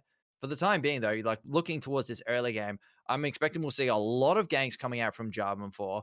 Poppy's going to be trying to face off against Narcissus, deny him any possibility of trying to take down farm, possibly even sit underneath his own turret. Well, Zoid, we probably might, I'm expecting we'll probably see a rinse and repeat like we saw last game, coming towards bottom lane at least 3 to 4 times, because of how effective it was last time. There was no vision coming out from Unknown Senpai and Michelangelo that it was very easy to take them down Midnight. And that's what I'm really scared when looking at Melbourne High School's bottom lane duo, as well as the fact that Anonymous was incredibly absent for the first 7 or so minutes when they were completely being bullied down there. Zoid was really being the lane bully needed to sort of, put them behind a bit. On the side of Black, I do agree that we want to see more out of the jungler of Anonymous, and the Jarvan's a great pick to do that. As you mentioned, he operates as an amazing ball delivery system for the Orianna. It's very hard to miss a shockwave when you've literally got the Cataclysm locking them into the area where the shockwave will land. So Black have got, I think, a really good almost dive team fight. They've not got a lot of range, but they're going to get on top of you. They're going to run you the hell down, and with the Seva Orianna Jarvan, should have more than enough damage to simply crush you before you're able to, fight back. But on the opposite side of Varrock, I feel like it has to work and it has to be pulled off effectively, because look at their front line that Varrock are bringing to the table. Galio, Sejuani, they have a ridiculous amount of crowd control, and I'm just envisioning a world where Melbourne High School Black, they've committed to the dive, the Civ has popped the ultimate, the Nautilus has popped his ultimate, the Jarvan's flag dragged in, and the Orianna's, got the ball on the Jarvan, and then Galio's like, okay, cool, I'm going to flash into your backline, where the Orianna and the Civ are hiding. I'm going to use my AoE taunt, pull them out of the fight for about 4 seconds, and we're going to crush your front line as you're doing it. Because Kaiser can tear people apart, Corki can tear people apart, and I'm just a little concerned. I feel like the execution coming out of Black has to be on point for today's game. That is true, Midnight. And talking about Kaiser, the fact that we're seeing Harley take up that champion this time, whereas we saw Senpai actually take up Kaiser this time, I wonder if we're going to see a proper, a proper Kaiser gameplay. She does really well with that killer instinct to be able to jump on somebody, dash to somebody from like halfway down the lane, clean up a little bit, help a team get online, get in a more favorable position, a more reliable sense of being able to clean up the rest of Melbourne. What I am a little bit worried though is being able to set it up for it, because he's got a Galio as his support. That it really makes me it really concerns me. It's like, is it going to work well for him? Because Galio is really good for a team fight, but down in bottom lane versing a Nautilus and a Sivir, it could be incredibly disastrous, because the only real major thing he has to offer in terms of a fight like that, a 2v2 trade-off, is his taunt. Because other than that, he's just basic attacking. His gust of wind and his charge can deliver a bit of damage, but it's not exactly going to be as beneficial when comparing to a Nautilus, who is essentially a solo laner on its own. He has a regeneratable shield he can just pop once it comes off cooldown. He is able to lock them down. The anchor chain or the anchor hook, as well as the the follow-up with his passive to stun them, really opens up the fight a little bit more for Senpai, and that's what really scares me about the Nautilus and Sivir combo. I'm really excited to see the Nautilus Sivir combo, because Sivir, she's got one of her biggest reputations is, of course, the ability to just constantly keep the wave clear, constantly shove in her opponents. And then you've got Nautilus, the big daddy in bottom lane, the king of crowd control, 3 separate styles of CC that he is able to bring. And I'm really excited to see, can they get the lead? Because you have to feel like against a Kaiser Galio, who don't, in a way, generate a ton of their own pressure, because, of course, Kaiser needs time to scale, Galio needs a couple items and levels to be really tanky.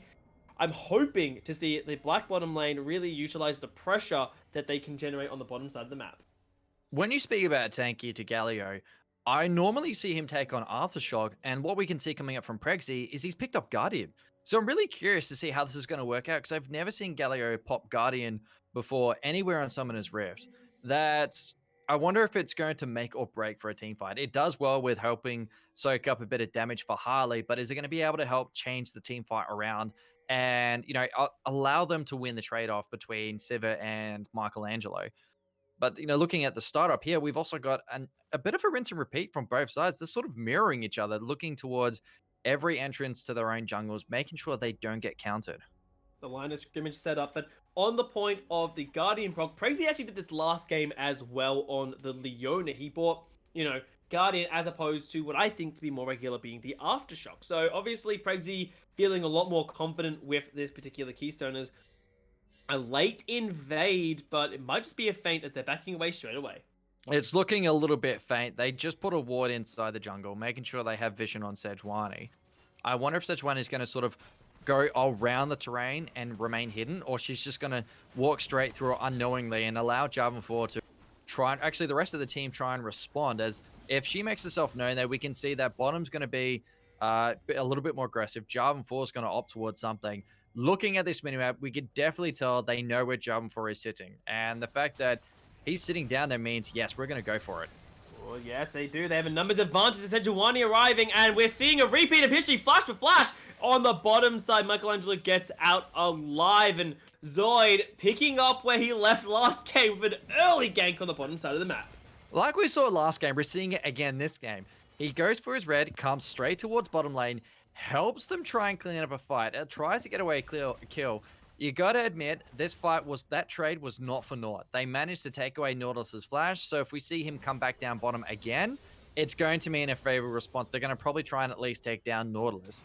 Otherwise, it's going to be an even trade-off between both sides, and we're going to see them both sort of playing a game of Farmville between one another, whilst throwing a game, whilst having a game of dodgeball here and there, because their ability is essentially run through minions, which is really favorable mainly for Sivir at this point, but Galio plays off just as easily.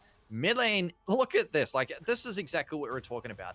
That ball is disastrous. That variable is making things a little bit more difficult for Leon. He's going to have to start worrying about his health bar as much as where that orb is, and the positioning of the rest of where Orianna is and Jarvan 4. Because if he forgets where at least any one of those variables are, he's going to be in a spot of trouble, and that's not where you want to put your team. I mean, that's not the type of pressure you want to put your team under, considering this is match point for their team. They can be a little bit more relaxed, but they need to also be just as reserved and just as sharp as game number 1, because if they have to go to game number 3, it can work out differently.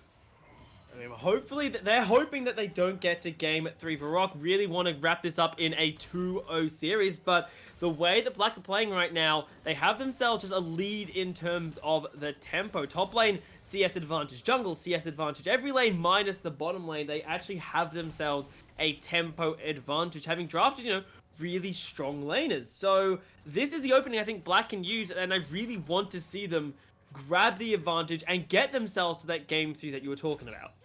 Or if they can get to that game, if they get to game 3, we can definitely tell it's going to be an even standoff. What's interesting though so far, looking at game number 2's the state of things.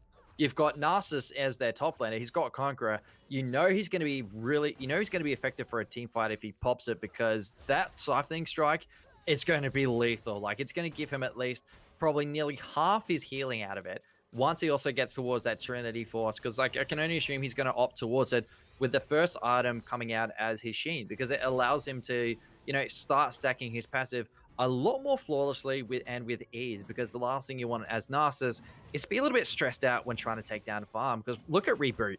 He's going right on top of him, waiting for that Grasp of the Undying to highlight on his hands, and he's just going to pretty much touch Narcissus and get an even feel for it. Like, so far, the early portion, looking at this Narcissus, is that he needs to sort of get set up a little bit, just as much as...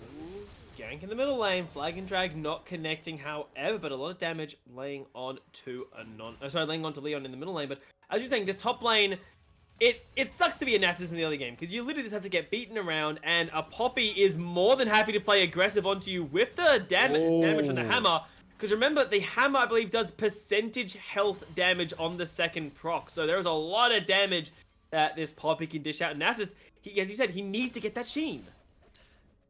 As you like you said before, he does have that early game. Well, I'll repeat what you said before. The part about him, having an early game disadvantage, he needs to get the Sheen at least to start, I guess you get hitting his power spike bonus. I feel like he's going to be sort of, denied a little bit more just because of how aggressive Poppy is becoming. He's below 30% health. Poppy is just absolutely wailing into him with her passive, as well as that hammer down.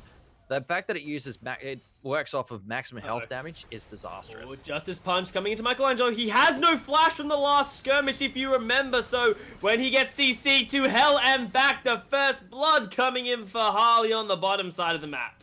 I believe this is actually the second game now. We've seen Harley clean up first blood for his team. And the fact that it's also Kai'Sa, it's going to be, even more disastrous. But what's got me curious, though, is he going to opt for the Mana Moon, or is he going to go straight for the Storm Razor? Because it still works both item build sets work hand in hand with one another.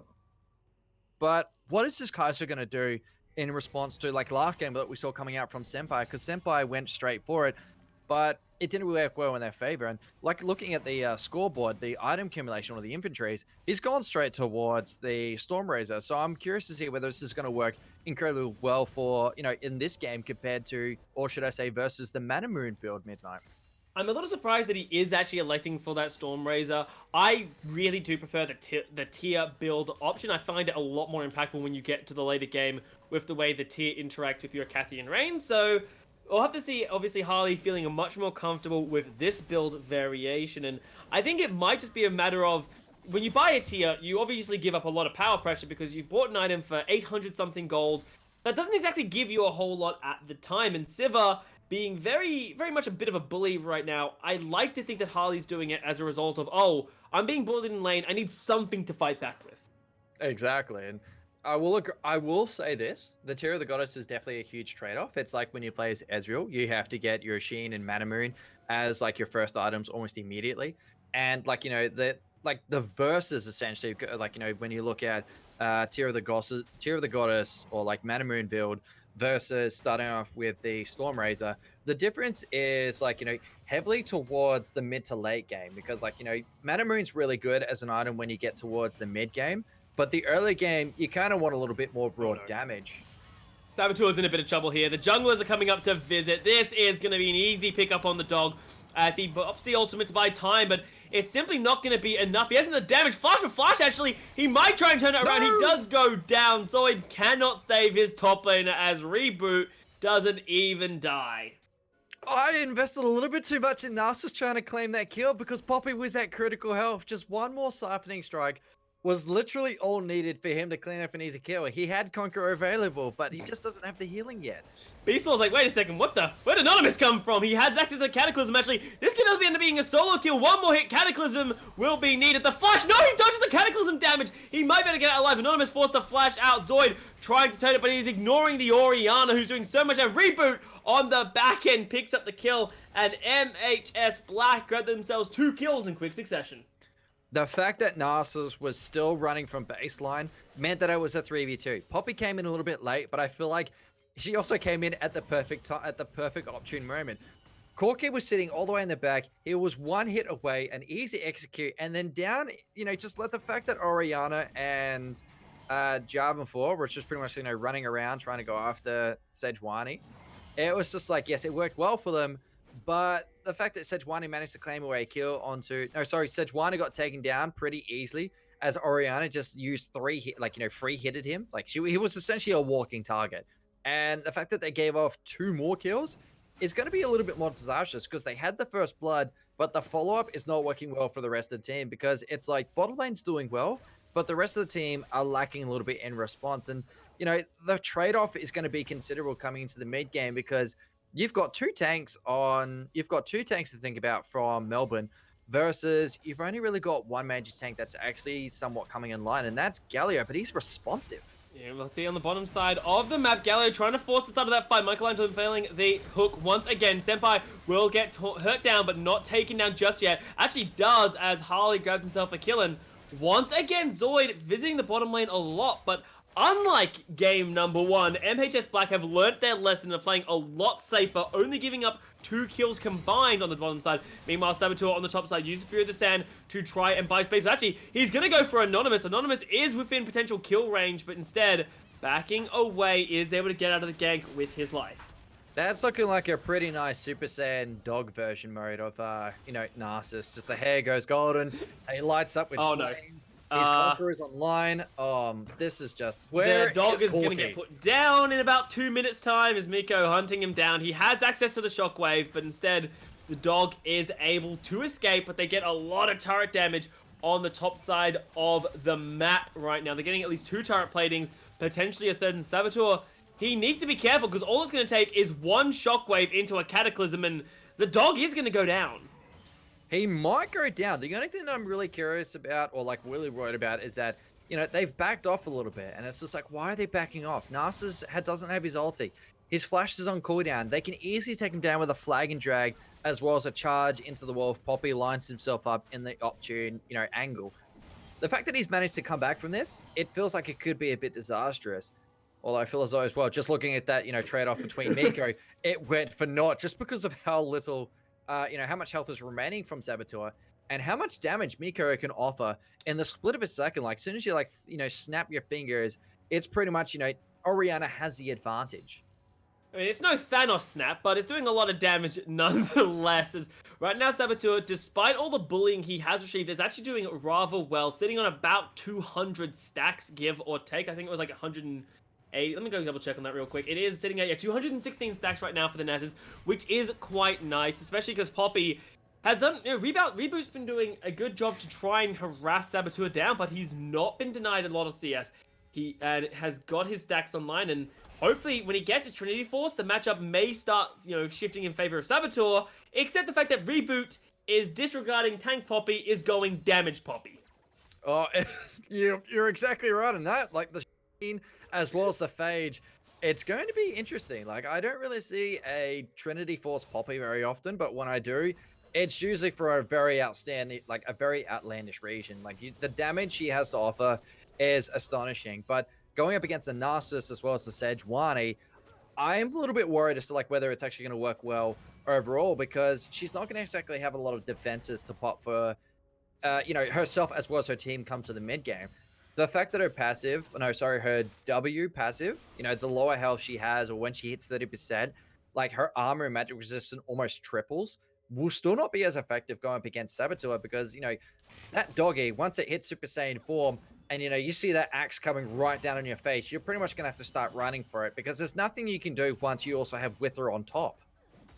Well, there's only one way to find that out, and of course, like, I really want this. The concern I have for Reboot is that Trinity Force. As you said, I think it's an idea of, okay, I need to be able to have kill pressure on Nasus at all points in the game. Alright, I'm gonna grab a Trinity Force. But as you've just said, the Poppy is kind of more for team fights. You really want her to have tanky items and to be able to hold the wave. And to see the Trinity Force being completed by the Poppy soon just really worries me for Reboot. So there's only one way to find out, I suppose, if it is effective or not come the mid-game and the split pushing, but Saboteur wants to find that out right now. Has the Conqueror, has the Kane, but not able to grab the kill. But that is what happens when you build a Trinity Force instead of a Sunfire Cape. Exactly. It really goes to show the difference is astonishing, especially versus a Nasus. He's got the Sheen, he's got the Kindle Gem.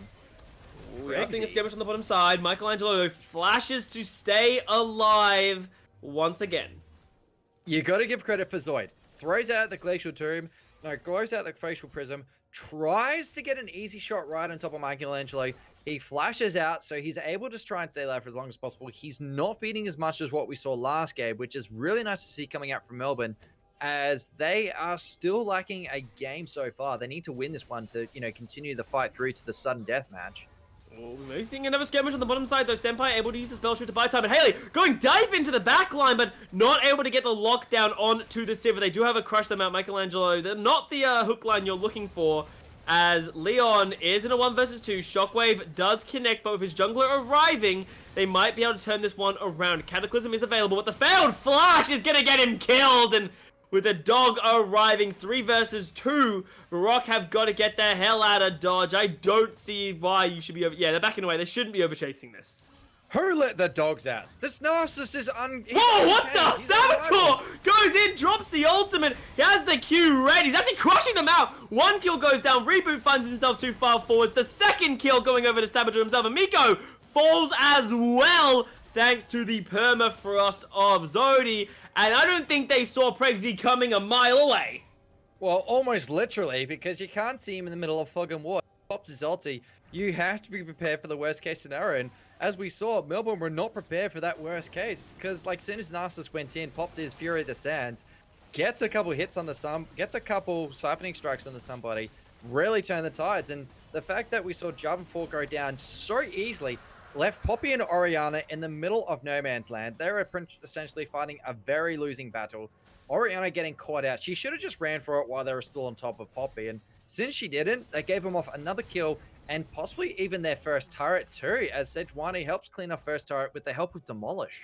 They'll grab themselves their first turret, and in a way it was all led off what looked like an accidental blast plant. And the more I think about it, I still can't work out whether that was an intentional blast plant to throw the Nasus into the team, or an accidental, crap, I made a mistake, but let's go with it anyway kind of blast plant. But either way, it has worked out for Varrock. They've grabbed themselves the Dragon. They've grabbed themselves the Rift Herald, hopefully. They're starting it up, but they're actually getting contested and will be forced to back away. But they also did grab themselves, as you said, that first turret thanks to Zoid's Demolish proc. I feel like that's only going to be the setup. honestly. Like, they have mid lane open, they've got bottom and top lane doing relatively even between their counterparts. Bottom lane having a much more favorable, gold accumulation rush comparing to, or should I say, versing Sivir and Nautilus.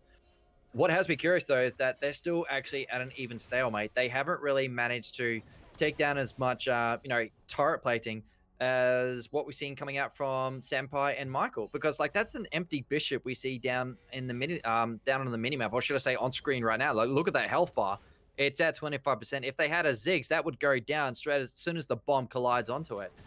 They're still able to keep things alive quite easily, and that's what I feel is the major difference thus far. They haven't been able to push all the way into turret. They haven't been able to claim as many turret platings, as well as actually a turret in other lanes respective to mid lane, that we're probably going to see a lot more response coming out from Corki and Sejuani coming towards either side. Like, we still have Herald up for another 2 and a bit minutes. We could see another fight towards, that Herald pit, as well as Dragon when it, within the 2.5 minutes, it's yet to respawn. So far, it's looking pretty close between both sides. The only major difference I'm seeing that's going to become a bit of a highlight towards the mid and late game is this Narcissus. He's got the completed training force. He's got Kindle Gem. We know he's opting towards either the Spear of Shojin or the Spirit's Visage. It's really going to come down to a matter of personal preference. And in a game like this, I'm feeling that the Spear of Shojin would be nice because they don't really have a lot of AP on the team to, counter with the magic resistance. I don't know how I feel about Fear of Sojin. Like, I feel like it's a great item, but the one thing I've always wondered about Nasus is you already get a 50% reduction on your Q while you've ulted. So I personally believe that extra 50% might be a little bit excessive, but I suppose everyone has their own style of playing at Nasus, and there's only one way to, and Saboteur will have to show us which way he does want to take it, as he may potentially get in trouble. Jarvan is coming up to visit the top lane, but Zoidal is nearby, so if Saboteur can buy time, he can make this a 2 versus 2. Zoidal's on his way up. All he needs to do is buy time. He pops the ultimate. He is going to target down Anonymous. That is a tank. Oh, no! Not tanky enough, apparently, and now the reinforcements force the flash out of reboot, and Saboteur gives the cane to Anonymous, and I actually see they could easily force a tower dive in the top lane right now. They get the Demolish proc off, and Reboot needs to be so careful. He has a Trinity Force, but has no turret and is forced away. Unknown actually comes up. They might be able to pick up a kill on Zoidal, but they need to be careful because Saboteur, he's going to tear them apart. One more hit will take down either of them, and they're forced to back away. The sound of that softening strike from Narcissus landing on somebody is just, the animation sound is so satisfying. And just hearing it land on champions is even more satisfying. I can only imagine how Saboteur is feeling in regards to that. But as well, the fact that Saboteur managed to turn that fight around. Like, we saw Zoid was pretty much, being chased down. He was being poked almost to near death. The fact that Saboteur turned it around, tried going right on top. We saw Reboot charge away as well. Spells that this Saboteur is going to become a playmaker for his team. And like what we were discussing before about the Spirit of Shojin versus Spirit's Visage. I mean, the only thing that really makes a difference between the two is that he gets maximum cooldown reduction, just as much health, he gets a lot of damage to boot, and the passive, once he pops his ulti, just pretty much like cuts his siphoning strike even more in half, as well as the other abilities if he uses them before. Zoidal in a little trouble, however, he is quite tanky on Sejuani. He is able to leap in over the wall. No, never mind, Anonymous wants to try and force it. Forces the flash, the Glacial Prison coming out to keep him alive. But that's a flash and ultimate coming out of the jungler of Varrock, and they could potentially look top lane. Nasus is still kind of pushed up right now, and we've reached the 21-minute mark. Nasus is sitting on 507 stacks right now, and this is a disaster for MHS Black, in my opinion, because this is the point where Nasus effectively, like, you cannot send one person to deal with the Nasus, because Nasus is going to crunch them, and I don't even think you can afford to send 2 members. No, you would need your entire team to actually sit down there midnight and just try and CC him down as much as possible, as well as deny him the ability to unlock his Conqueror, because once he does, Oh, this is a He's good example. being confident. He activates Fury of the Sands. The Galio ultimate trying to buy a little bit of time. And in fact, they will be able to do just that. They are going on to Anonymous. Meanwhile, Michelangelo getting run down by Leon. He runs into the jungler as well. Miko's like, wait, where'd all my team go? Forced the flash out to safety. But is it going to be enough? Harley chooses not to drop the killer instinct. And they simply happy with the pick off onto the support.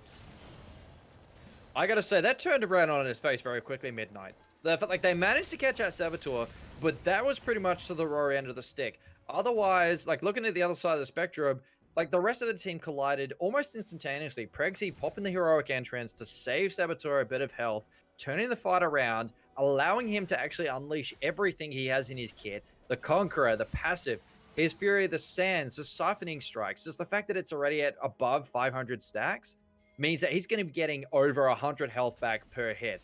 And that's only the start of, where things get really bad. And I like looking at the fact that he's also got the Spirit's Visage, it's only going to get more disastrous. Harley's in a bit of trouble here. He's just going to get soloed out by the Trinity Force. Poppy drops the ultimate actually to try buy time, but not going to be enough. A solo kill for the tank. A little bit of an assist coming out from the Orianna, but forces the flash out of Pregsy, does Anonymous, as they are being aggressive up around the Baron side. It is 22 minutes. They are trying to force something out of Varrock, because I feel like if Varrock said Nass's bottom lane and just let the dog push, I think Black are going to be forced into a do-or-die situation. I still want to know who let the dogs out, because Saboteur is out. He's off his leash. He's unleashing havoc everywhere. His fury is unrivaled, and the fact that nobody from Melbourne are able to contest and stand up to him, it's really going to show that within the next 5 or so minutes, they're going to probably try and claim Baron and possibly even the game-ending moment, because his siphoning strike is almost at critical levels where he could just take down a turret with probably 3 to 4 uses, and that is not something that you want to have to worry about. And that's what Melbourne have to do. They have to worry about this Narcissus. If he's able to stay uncontested somewhere, they're going to be forced to sit back even more, because they're going to be sacrificing a lot of objectives just to be able to sit inside base. Well, if they decide to trade, if they decide to use this trade-off system where they claim 1 turret versus Narcissus claiming 3 to 4 turrets, he has that ability. Like, he is one of the only champions in League of Legends to date that has the ability to just beat a 5-man Baron rush. Sorry, a 5-man base rush for the majority sense. But I am a little concerned about the late allocation right now. I really want to see Saboteur using that advantage. He's got such a amount of pressure that he can generate. Send him to the bottom lane, let him push out with the teleport, force the entire enemy team to come up around Baron's side. But unfortunately, Varrock are not playing the macro as perhaps cleanly as I would like to see. As in fact, their 80 carriers bottom, their top laner is top lane still, and they just seem a little bit lost about where their members need to be at any given time. At this point, yeah, it does make a lot of sense that they need to be very worried about it.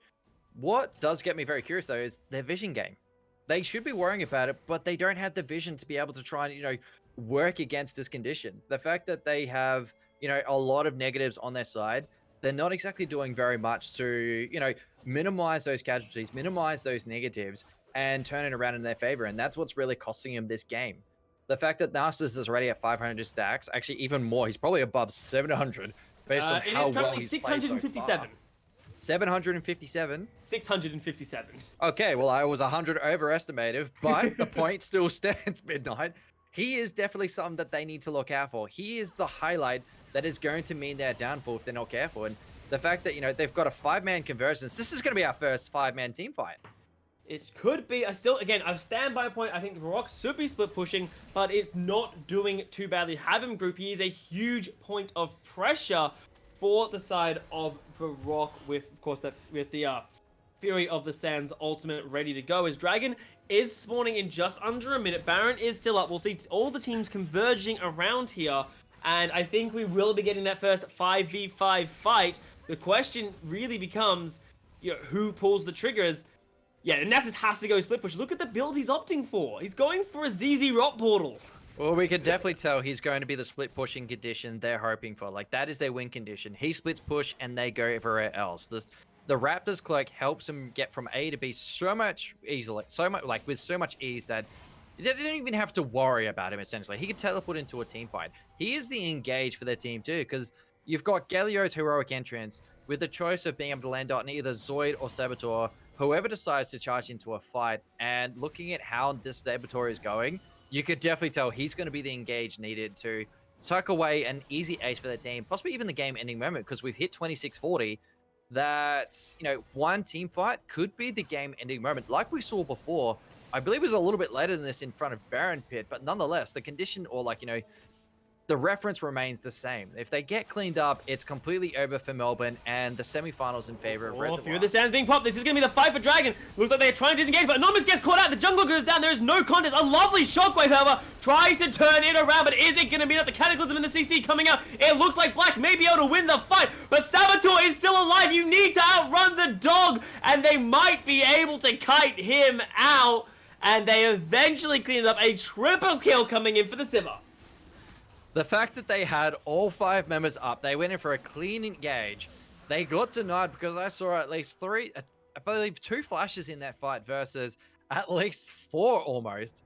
It was astonishing. Like, they managed to kite out Narcissus with ease. He was pretty much left in the middle of no man's land.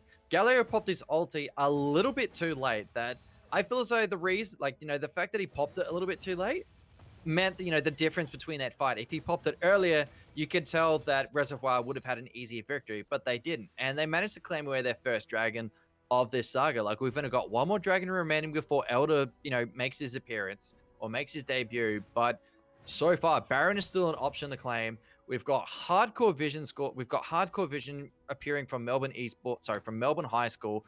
The fact that I'm seeing almost no blue wards coming out at all spells that Reservoir need to pick up their game a little bit. They do have the condition to win this if they work around this Narcissus, but that's if they manage to try and, get it to work. So far, they've been forcing Narcissus to work with the team versus they should probably try and get him to be a bit more of a split pusher because he has the ability to just kill minions with 1 basic attack. And he's he's also the champion that has the easiest time taking down turrets because his Q is almost at critical, he's probably past critical level now. It's pretty much a one shot motion. We're taking about 3. He's sitting on about 700 stacks, so it would take about 3 siphoning strikes plus weaving in auto attacks to destroy any turret at this point, assuming he is running let's quickly check if he's running Demolish or not. I'm pretty sure he's running Demolish. No, he's not actually. So never mind. There's not running Demolish. It should take about maybe 4 or 5 Qs to kill a turret. But that's still, as you're saying, very bloody quick. So I'm a little annoyed in a way to see Saboteur not split pushing. He has teleport available, so I don't see a reason why he's not going to the bottom lane, pushing it out, forcing MHS Black to make a play around the Baron and then teleporting in, because it just feels like he could be generating so much pressure. He could be having such a huge impact in the game, and instead he's just sort of hanging out with the team. Oh, he's doing well. I mean, they have yet to let him off his leash. They're sitting there. They're dancing around the Baron Pit. We see that so far, Melbourne have the vision game. They have won the vision game. You've got all of them beginning to try and come up and help each other out. The fact that they're a little bit more connected than Melbourne, you've got Oriana sitting top, Poppy splitting bottom. Oh, Zoid. I actually thought that was going to... Oh, no! Oh, goes on for Michelangelo, but they're focusing down the support. A lovely 3-man taunt, however, and Harley is able to dive in. The Cataclysm not able to buy enough time. Sivir, though, is 3 hitting on the back end while all this is happening. The Guardian Angel being popped, but if they can take down Anonymous, that could potentially be the Baron. They took down the enemy jungler. You smell that, Corky? Smells like stacks. And I guess Narcissus finally managed to claim an easy treat on that, and it looks like it's going to be an uncontested Baron push, too. This could be the condition needed, like we saw last time, to be able to try and clean up the game. Narcissus hasn't got his ulti out. Sorry, Narcissus has his ulti available. Galio has heroic entrance. He's denying them the ability to even try contest, like we saw from Saboteur last time with Tahm Kench. This is going to be it. Harley's the one who actually picks up the kill, so the smite not securing it. But Varrock do grab themselves the Baron buff, and now, if Saboteur does not split push with a Baron buff, a ZZ Rock Portal, and something along the lines of 800 stacks, I'm gonna be very, very upset, as Varrock should have all the map pressure in the world with this objective now under their belt. He should, but the fact that they're sort of lacking and putting it to use is really starting to it's really making me itch a little bit, and it's prolonging the game for a little bit too long. so far, like, we're seeing a very good response rate coming out from Melbourne High School, that they might be able to actually start bringing this around a little bit more favorably. I'm seeing like 3 items across the board completed. This Poppy, however, is definitely something to consider because he's sort of hybrid building now, opting towards the Deadman's Plate. He has Bramble's Vest still, still uncompleted into the Thornmail. Jarvan 4 is only at 3 completed items. One that has actually now hit cooldown, the Guardian Angel. So we know he's not going to be as aggressive as he was before. Oriana, having those items in her kit, she's got a lot of damage, but nothing to respond to. The level of magic resistance they have against her is really putting them behind. Siva is doing well at, 75% crit chance. But for the majority part, that's not exactly going to bode well because they are still lacking on a majority fronts. The gold accumulation is still close between one another, but I feel like the major difference when you break it down is this Narcissus. I mean, he is an unstoppable killing machine, and his Siphoning Strike is going to be the ending, the hope ender for their team. He's coming in for another grouping, however, as does not have teleport right now, so this is the right decision to group with the team, and he's electing, okay, I don't want to try force open the inhibitor line. Instead, we're going to have a team fight around this Ocean Dragon. If they can secure this, that'll be 4 dragons under their back pocket. But they have to avoid the Shockwave. They aren't able to take out the dragon. Now they're finally going in, but they need to avoid any hard grouping of CC. As Nass is getting into the backline, he's buying so much space. Shockwave onto the backline. Anonymous dives in. It's not going to be enough as the Nass is thrown out of the fight. They are trying to get on top of the Siva. Unknown Senpai, though, mostly untouched. Zoidal uses that stone plate to buy so much time and space, and they do pick off one enemy champion. The jungler coming out of black being crushed down, but that's about it. That's exactly the summary. They managed to take down one member. They took down Dragon. Sorry, they didn't exactly take down Dragon, but they're able to actually, compensate by taking down this mid turret. They've got all 5 members there. Demolish is ticking down. Narcissus Siphoning Strike is an absolute havoc to behold. They're going to be pushing towards top lane. We're going to see them reset a little bit because you've got ZZ Rot sitting there, pushing out minions. They're being forced in a different direction. The fact that they actually, managed to pull this off so easily means that they're going to start chipping away at Melbourne's base because they're not able to push all the way in. They are at an even stalemate between one another that they're going to need to try and pick off at least 2 members from Melbourne to be able to, potentially clean this game up. Like, we saw them take away 1 member, but they only took away 2 turrets as a response to it. If they get away 3 members, we could tell they're going to take down at least an inhibitor. If they ace them, it's the game, essentially, and it's going to be the semifinals for Reservoir. They're still able to hold up pretty well. Melbourne have yet to actually try and respond kindly. I am seeing a possibility of, the Thornmail being completed or a Randuin's Omen based on the items appearing in Poppy's inventory, that this could still be pretty close. Like, I feel like midnight, this feeling pretty close, essentially, is the best way to, summarize what I am seeing at this current state.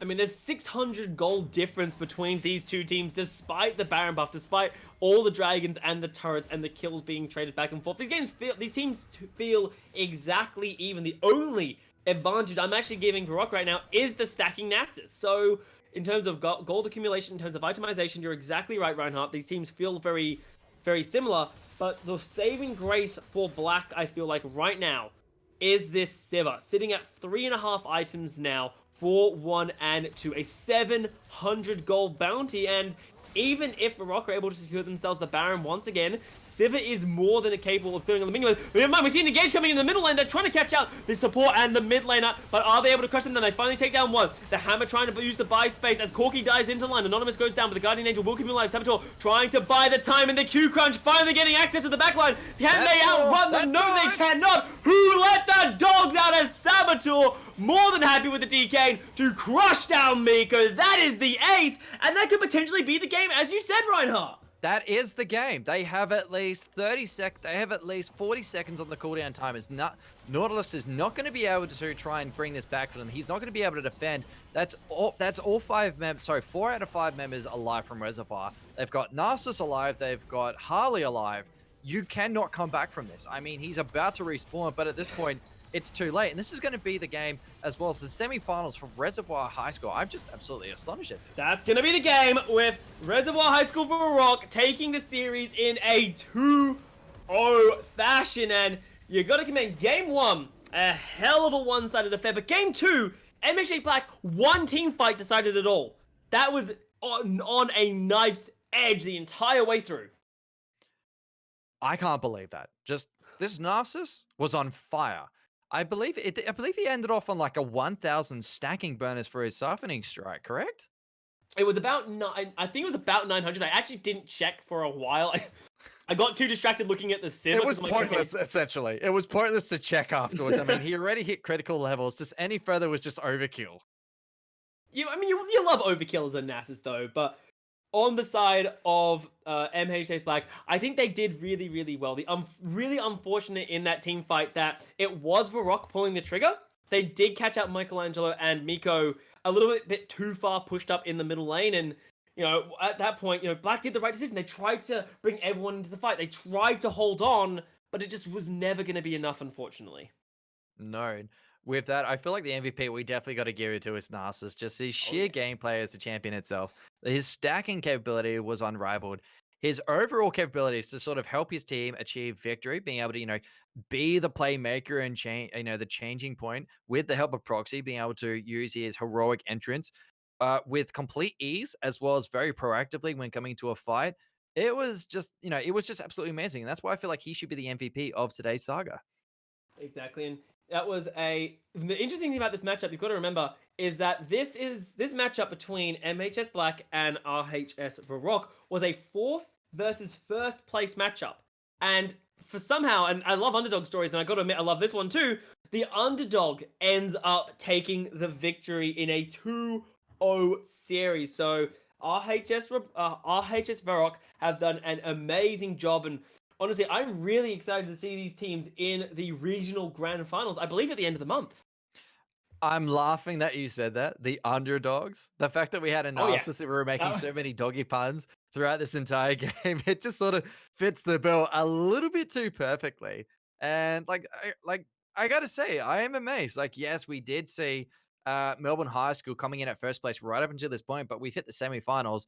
The fact that they've gone up against, the lesser of the two, you can definitely tell that it's it's going to be a very interesting grand final coming in at the end of the month. I believe it's actually going to be happening next week, late next week. I think it might be by the looks of it. But, for the time being, that was just an absolutely amazing semifinals. An easy 2-0 victory for the underdog team, RHS Varrock, in just for a heavy engage. Like, I got to give credit to Zoid and Saboteur being a very comfortable, mid to late game turnaround, as well as game number 1 for Harley playing Jinx. Those rockets were absolutely just devastating. She loved to blow stuff up. Well, clearly it really showed in her gameplay. And I think we'll send everyone else off here with game number 1. Sorry, with the first semifinals under wraps out of the way, as we're going to be moving on to the Western Australian semifinals as well, I believe, coming shortly around the corner. So don't go too far, everybody. We'll be back soon with the next round of the semifinal teams. The next one's also going to be a best of 3 saga between 2 teams sitting in, I believe, in the Western Australian bracket. So, get up, stretch your legs, do what you need to do, come back, continue watching, as we'll provide you more quality content just coming around the corner over at the Meta High School League of Legends circuit.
perfect 10? What does perfect even mean?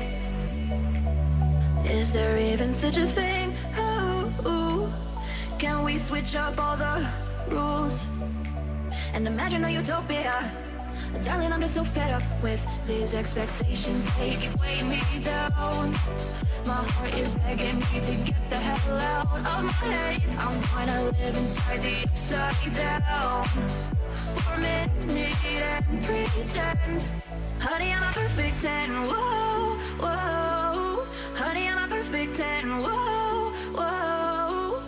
And if I say it enough, it gets ingrained in my head, and I start to see. Honey, I'm a perfect 10. Honey, I'm a perfect 10.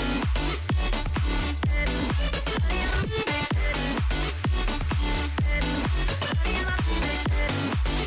Whoa. Honey, I'm a perfect 10. Honey, I'm a perfect 10.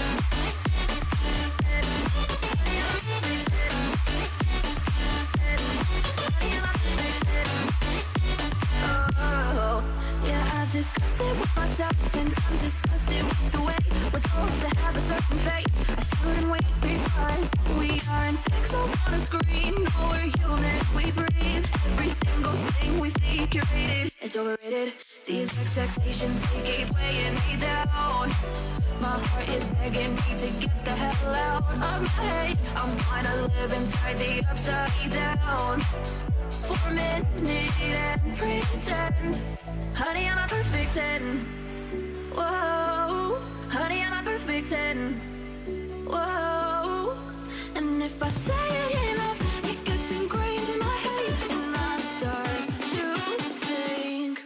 Honey, I'm a perfect 10. Honey, I'm a perfect 10.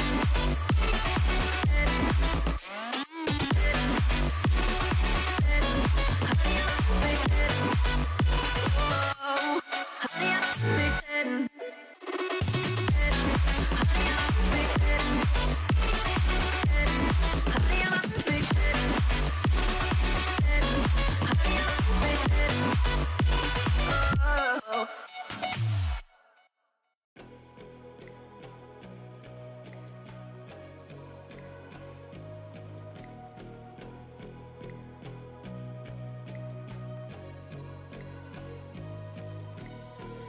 It's a tug of war, battling to keep my sanity. Say no more, say no more. I love you, but I can't keep killing me. I look at myself, I wonder why you don't recognize who you traumatize me. Now what do I do? Pick up the pieces and go.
Hello, everybody. Welcome back. We're here with the second round of the semi-final. We have the Western Australia circuit coming at you live. The Hibiki FC on the left-hand side and Zero IQ on the right. My name is Reinhardt. I am joined by Adj. We are both from the OECA, a casting organization, help people, get the casting experience and just, expose themselves to the field and whatnot. And I'm absolutely ecstatic. From what we've seen today, like before on stream, we had Melbourne HS Black versus Reservoir High School, a 2-0 victory for Reservoir. I gotta say, that was absolutely hard stomping. Just, there was a lot of jam-packed action left, right, and center. And for the majority sense, Reservoir had it. And that's like, I'm being like the fact that it was absolutely it was an absolutely jam-packed games, back and forth between the Victorian circuit was just absolutely amazing. I guess I feel so I've just repeated myself, but Yeah, I no, gotta that's say, I'm absolutely curious how these two teams are gonna go out, Adj. Yeah, I am very eager to see how these two teams play out. I believe I casted one of Zero IQ's games earlier in the circuit, and I was able to get a quick glance at that last game from the Victorian with the Nasus absolutely popping off towards the end. So I'm curious if some kind of similar play of style comes out from these games here. Well, you know what I'm going to be curious about though, how these two teams are going to fare off against one another. I like to look at a game like when I am spectating and casting a game, I like to look at it like a story plot. Like you've got the intro, which is the champion bands. Then you've got the prologue where they pick their champions, and then the story begins once we get into game because we have like the pre-game setup as well, where we actually get to take a glance at the choice of runestones and stuff like that. And when we come into game, the minute they leave the base, chapter 1 begins, and we get to see how the story unravels itself. When both teams begin to chase off against one another, where we've got like the early game taking on CS, getting to that first turret, getting these first couple of items, hitting the mid to late game where everything speeds up because cannon minions spawn from once every 2 to 3 waves to every single wave, and that allows you to get the gold accumulated needed much sooner to be able to get to your 6-item stack, to your 6-item power stack, and completely unlock yourself. Like it gets to the point where it's like, all right, then let's see how the rest of the team work with me on this one. As now we're finally coming into the champion selection phase, and like I said, we're getting to the intro / prologue where we're seeing the champion ban list beginning to occupy a few seats as we see the first two champions taken away. Adj. Yeah, Nautilus coming in for the first ban on the blue side, and Nasus coming in from the red side. I think they must have been watching that last game as well, and definitely do not want to experience a similar fate.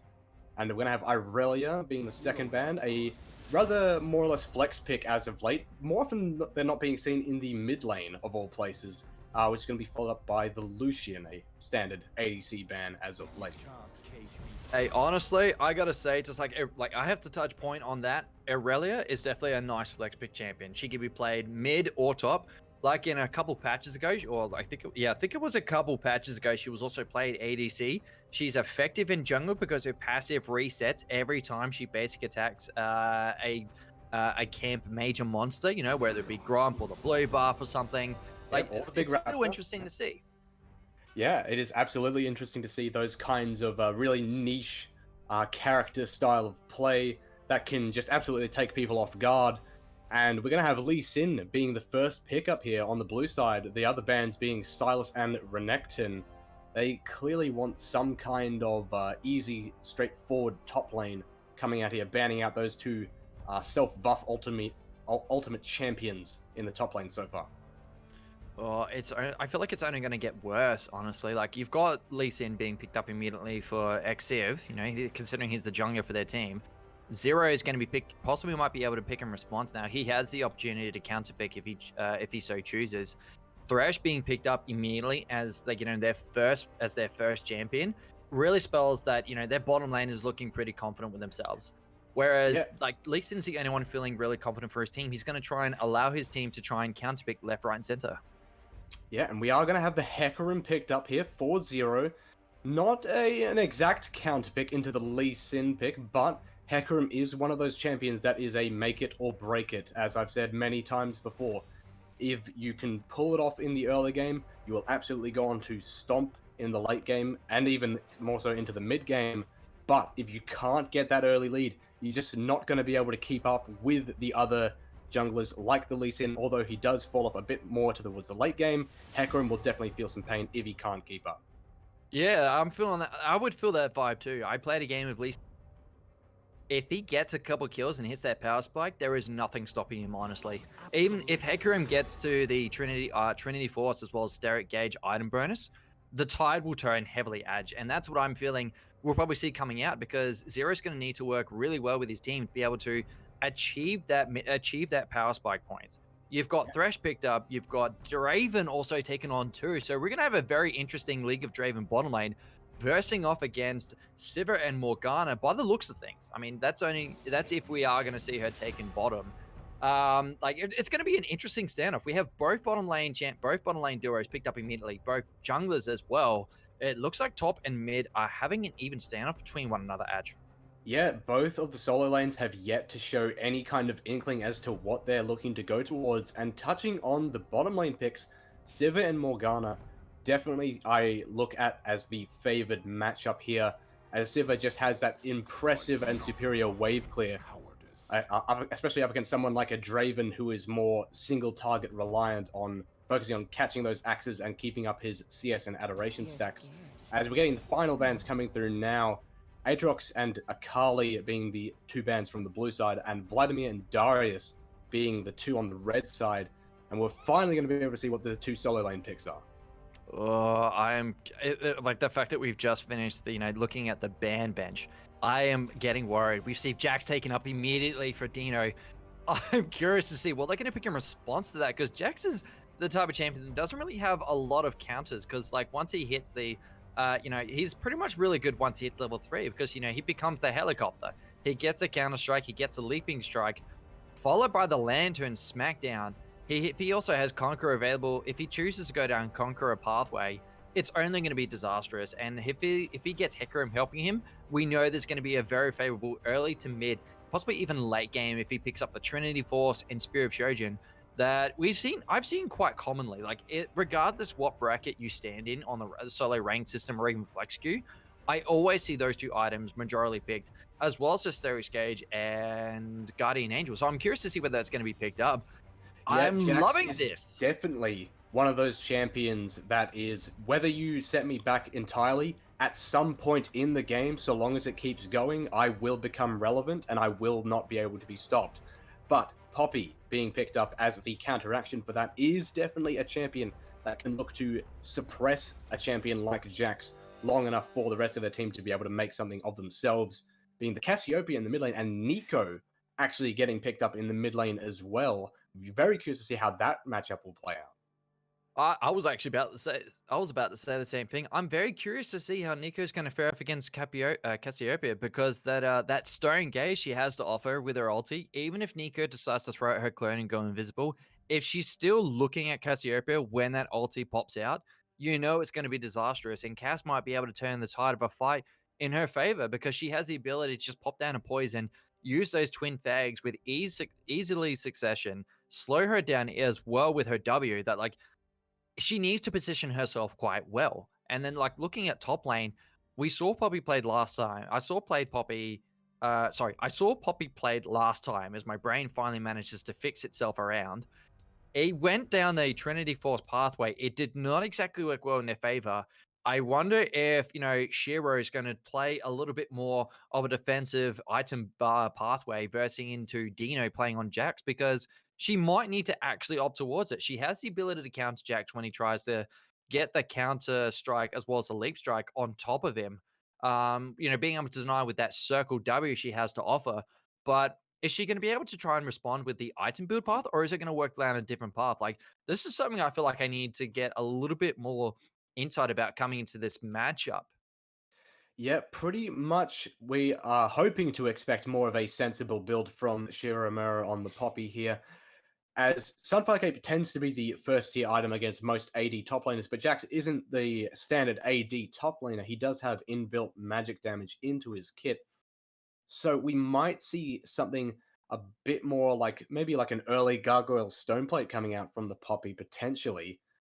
The interesting thing about Cassiopeia into Nico, I'd like to point out, is with Nico trying to pop Blossom ultimate, this could potentially be a good counteraction with the Cassiopeia on XYZ Smarties, because with the Pop Blossom ultimate, you want to be pushing towards your enemy team. You're going to be facing your enemy team to be pushing towards them. Cassiopeia, as soon as she sees Nico pop in the ultimate, she can go Petrifying Stone Gaze right in front of her, and that could potentially just stop the Nico ult right in its tracks if Terrific is not careful.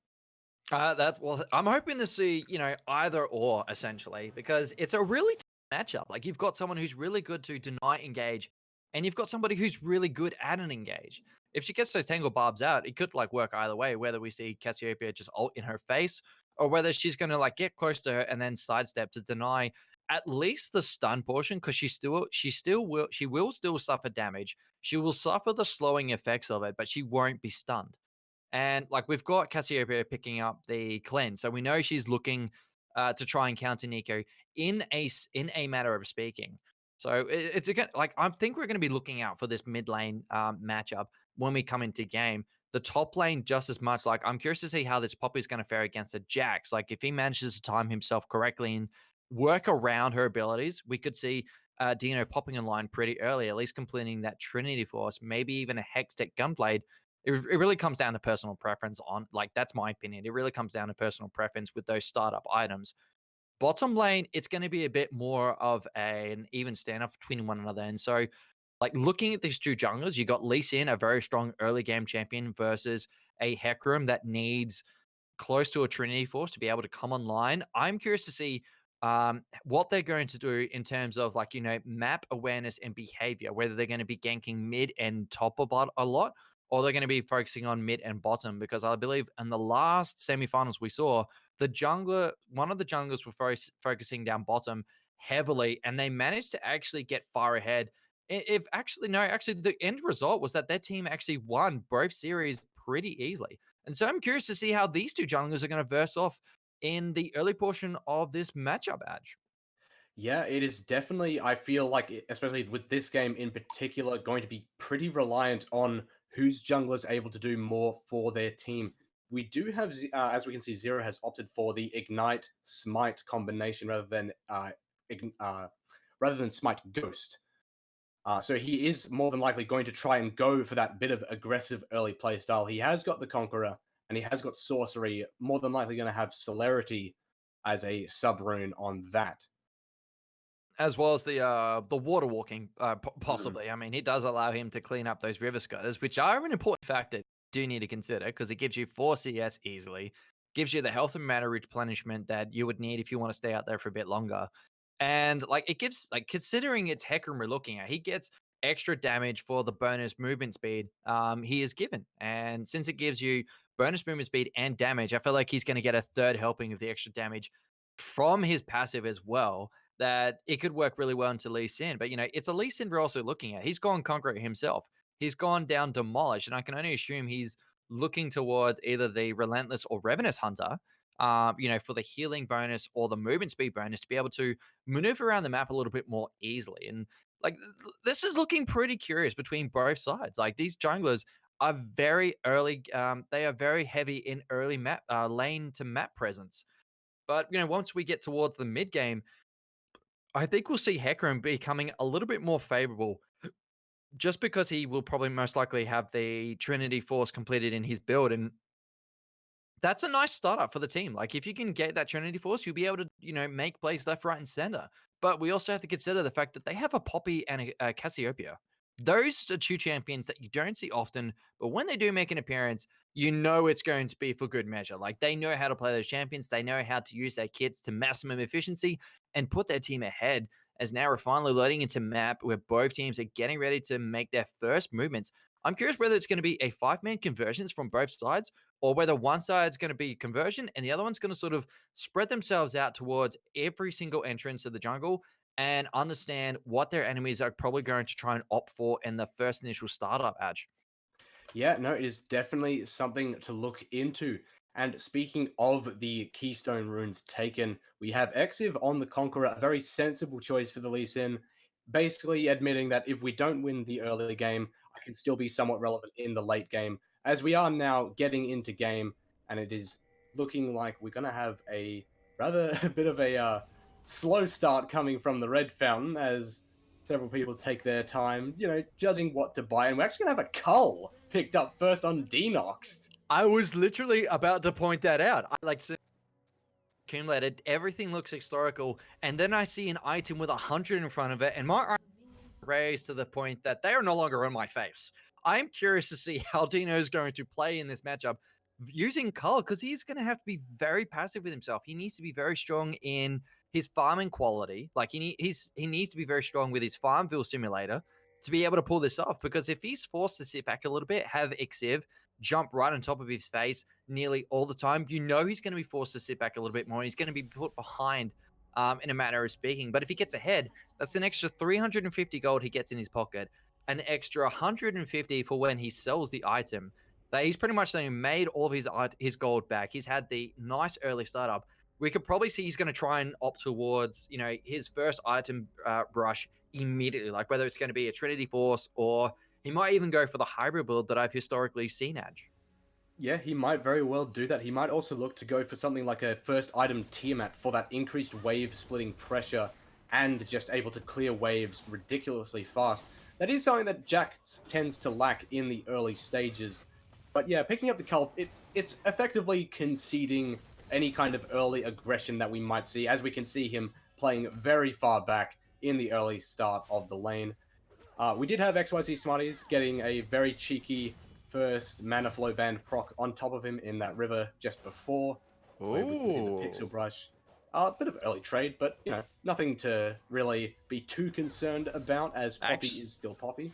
Actually, I have to like argue that statement, because she's got the bone plating. If Jax goes on tops, if Jax tries to jump her when she has that bone plating, off cooldown, it's going to work well in her favor, because he's denied at least 3 Chilia, though, going in pretty aggressively and just taking a lot of damage for it. Yeah, I mean, he almost got put down to half health, but you got to give him credit for being aggressive. He's able to try and get a little bit far ahead, allow Sniper to get some easy CS, build the League of Draven stacks, and hopefully try and cash in on it later if he gets a kill before it gets taken down. I mean, if he gets taken down, you've already created a handicap for your team, and the enemy team's probably going to try and maximize, or try and utilize the fact that he's actually lost the ability to get ahead, because he's that type of champion that needs those kills, needs the item advantage to be able to become very nice the trade ADC. coming out there in the mid lane just before onto Terrific, as we did have Exiv come in here for a bit of a cheeky gank, but he was spotted out by the wards, so Terrific was able to get away to a bit of a safer position there. Oh, he managed to go in. I mean, we're already seeing Jax, we're seeing Lee Sin going a bit as much. Oh, I was actually expecting something else to come out of that. On the bot side, but nothing looks like it's going to really come of it. I was going to comment on the Aftershock on Sirachilia, actually, because especially into the Morgana, it almost seems somewhat subverted, as we're going to have another gank happening here in the top side. Denox is going to try and flash away. He's got the helicopter going, but it's going to still fade away, as we do have Conqueror blocked. And flash forward from Shiramero. He's going to be able to get first blood, but he's going to go down as well. 1-for-1 trade from the Jax onto the Poppy. A gutsy move, a high risk, and he rewarded himself wholeheartedly. Jax staying in on top, trying to, get him down as low as possible, because he knows that Poppy won't be able to get away. He flashed in, so he's going to have to run out of there, and he's going to have to take at least 2 to 3 turret orbs before getting away safely. And when you're only level 3, 3 to 4 shots is all it takes to take you down. And since he pulled a gutsy move, I'm going down, but I'm taking you with me, retributional I guess you could say topic to look at. You got to give Dino the credit for being able to still try and take something away from that, because if he just tried jumping away, he would have gone down. Yeah, of course, that is double summoners burnt for both top laners, so I wouldn't be surprised if there's another gank potentially coming in here from each of the respective junglers, and that is exactly what's going to happen. Exiv is already back in lane. He took his blue buff, and he's back with a vengeance, using the same ward as before to jump to it, and they're going to secure another kill on the Jax.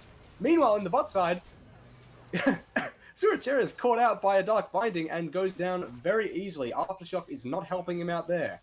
No, he's very aggressive, but then it looks like he's, being a little bit too aggressive.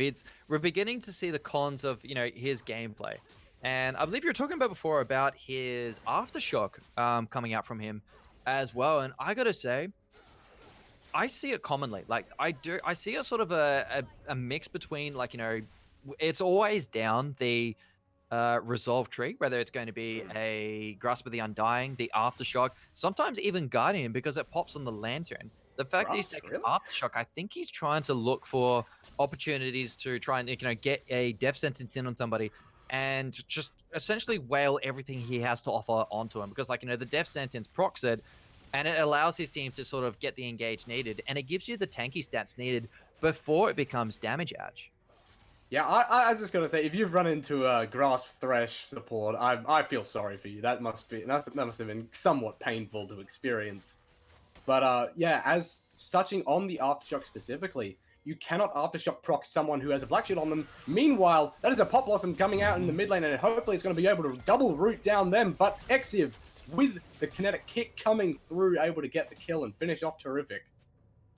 It's just absolutely astonishing. Just we're seeing fights left, right, and center, and for the majority sense, the broader side of the spectrum, it's working a little bit too well for Hibiki because they've got 4 kills on their belt. They're 2,000 gold in front. It's only 6 minutes 45, but you can definitely tell the difference is beginning to show. And if it's showing this early into the matchup, it can only grow larger. The gap has started. Now it's beginning to grow as, oh no. Yeah. Oh no.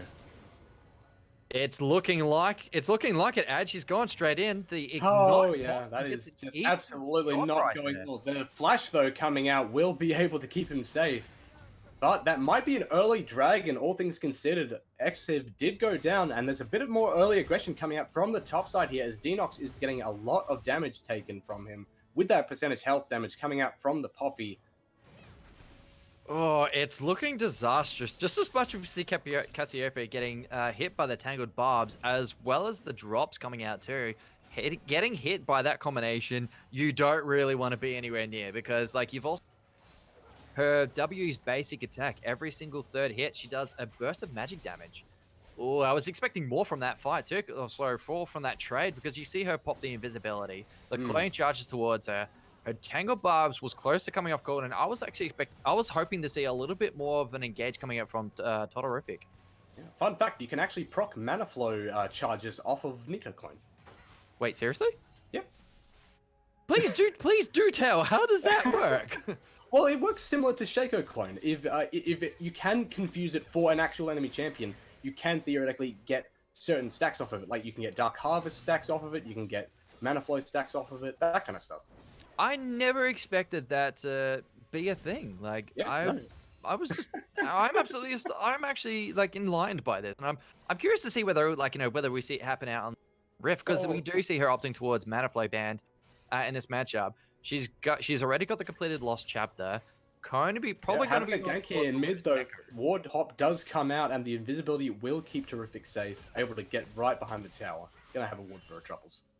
Well, at least she gets the 10 gold as well as the XP bonus for taking it down. So Lee Sin comes in, helps her out, gives her a helping hand. I'm not sure whether Lee Sin's hugely aware of it, but the fact that he's ward jumping means that they're going to be a little bit more careful about this Lee Sin, because he's going to try and he's going to ward jump, he's going to ulti, he's going to use the sonic kick. It's just going to be lethal. He's looking for the executes. The only thing that worries me is that he's gone for Conqueror. And when you're playing as Lee Sin, I do see it often, but it does take a little bit for it to come online, because you need to, get Hook coming out here, and Aftershock is procced on Saricha, but there's a lot of damage coming out from Draven, and that is going to be an Adoration proc coming through. My goodness, that was a lot of gold going over to AD Sniper, and he's not done yet. He's going to keep on pushing forward, but Exiv is there to try and relieve the pressure. Kick will connect, and he's not actually going to finish him off just yet. He's going to wait it out a little bit. AD Sniper is getting kicked back into lane. Quitcrat does enough damage, and that is going to be a double kill going over to Exiv. A very nice play coming out there. Lots of patience shown in that gank. Yeah, at 10 minutes even, it's just you can see Siva already has the advantage. 1 kill, 2 assists. She's winning the CS game. Draven has a kill, but he's also got a kill under his belt. He's opting towards. It looks like he's gone for the. If my brain can catch up with me for a second here, Ninja Tabby and the Bloodthirster. That is a Bloodthirster. Yep. I'm curious to see whether it's actually going to work because it's a little bit too soon to tell, and he's not exactly having. But that is another trade happening in the top side. Keep his verdict to try and keep him in place, but the stun will allow him a quick getaway, and that is a very unfortunate event happening there in the Dragon Pit. Exiv getting caught out. Zero actually not following with the ultimate. Bit of a misplay there. He more than likely could have followed up with the kill there, but Exiv's going to walk away for free. He's going to walk away for free, that's for sure. They do manage to claim a dragon, so even though they did get invaded, they managed to take something away. Oh my god, incredibly Dino, what low, are you and doing? Shiromaro wants to go in. Flash from Dinox actually back under tower. Did not want to get tackled out of the tower range, so I guess that works. They did well. They did like you gotta admit to Jax, he's doing well to stay alive. Yeah, he does have TP to get back to lane, so he will not miss out on too much CS. By the way, 80 Sniper, securing that early kill, was able to get 401 gold for himself, so not too shabby on that at all. No, but for the time being, he's able to stay alive. He's losing the CS game. He's also down a kill comparing to, like, look at this Lee Sin too. His early game is amazing. Yeah, Lee Sin really starting to pop off, and Hecarim, although not falling too far behind, might still struggle, at least in the jungle setting. Another hook coming out from Sorcha, not going to follow it up though. I was actually expecting them to follow up a little bit because he managed to connect the Death Sentence. And, like, you know, the Aftershock's ready to prop. He could have followed up a little bit more. They're still outside of turret range. He had Hecarim nearby. Oh, no. It wouldn't have been smart, and, well, it definitely would have been smart because of the amount of damage coming out from 80 Sniper, but there's a return damage coming out as well, and he's not going to be able to pick up the kill on Hibby. Instead, Quick Crap, that's a double kill for him, and they're going to be able to push out this wave and secure some more platings. Just 12 minutes, 18. They're going to be able to take away their first turret, and I'm just like, I can't believe the level of we're seeing between these two bottom lane duos. Like, you've got Kit Kat and Hebe really pushing up. You got Lee Sin. Oh no. Yeah, and that is another gank happening there in the mid lane. Zero is on his own. He's trying to do what he can, but it's not enough damage. Smarties and Exiv are just too far ahead. Oh, that poison coming out from behind the turret. There is just so many fights happening left, right, and center.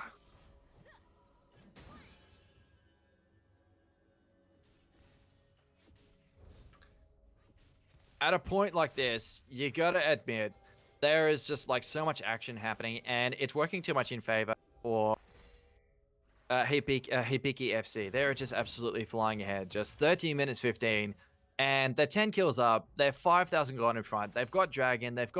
They're near first turret, actually. Plating is still up. They're still able to collect extras. Bottom turret is at 1 stack left. 4 in mid lane. And just top lane, Jax is just suffering so much casualty. It's just undeniable. And now they've just taken Herald. This is only opening up, you know, a can of I was going to say something else about that, but I'll just say it's opening up a can of troubles for the enemy team. It definitely is, and that can of troubles is not tasting very good either, as we are more than likely going to have Rift Herald popped in the top lane there, trying to secure that turret, but there's another action scene happening here in the bottom lane. Ultimate coming out from Hecarim. Zero is going to go down to the Ignite, but that is still a kill going over to 80 Sniper, securing more Adoration stacks for him. Meanwhile, Dinox is getting tower dove by Shiromaro. Pop Blossom coming out, will not connect, and that is going to be a walkout for the top lane jungle duo. I gotta clap my hands for being able to just, like, you know, charge straight into underneath turret, gets an easy shot onto Jax, gets out cleanly, even after Nico trying to come in disguised as Zero, trying to get at least the, you know, the lockdown with her Pop Blossom. The fact that, you know, Shiro just like walked her in the opposite direction, you know, he's got a lot of passion for himself. He knows he can survive a lot of damage. I mean, he's completed his Sunfire Cave, the Ninja Tammy. He's denying Jax as much as possible. Jax is falling so far behind. He's still got 27 stacks left to go. He's 3 deaths down. He's hybrid building with his Tiamat and Sheen. It's looking pretty grim, I guess, is the best thing to say at this stage. Yeah, no, and that was first turret getting secured by Critcrat there in the bottom lane. definitely going to take that gold back to base and look to get probably their first Zeal item right now for that extra mobility and kiting potential, which will definitely give them the ability to continue their current advantage, as we are going to have Ocean Drake coming up in the next few seconds. Oh, I feel that dragon coming up in a few seconds is going to be disastrous. Like you've got blue team, so you've got Hibiki opting towards it. You've got Hecarim sitting in the bottom jungle. Thresh trying to gain some vision. I do see the Herald's beginning to... Herald is popped mid lane. They're looking towards their second turret. I wonder what else is going to come out from this, because we've got Exib sitting down in the jungle. Yeah, that will be the turret going down. It's looking towards it. They do take it. Yeah. Oh, it hits towards the second turret. This is looking pretty delish. Like, we've got Jax split pushing top side. He's trying to take down that first turret, getting close to finishing off his cull.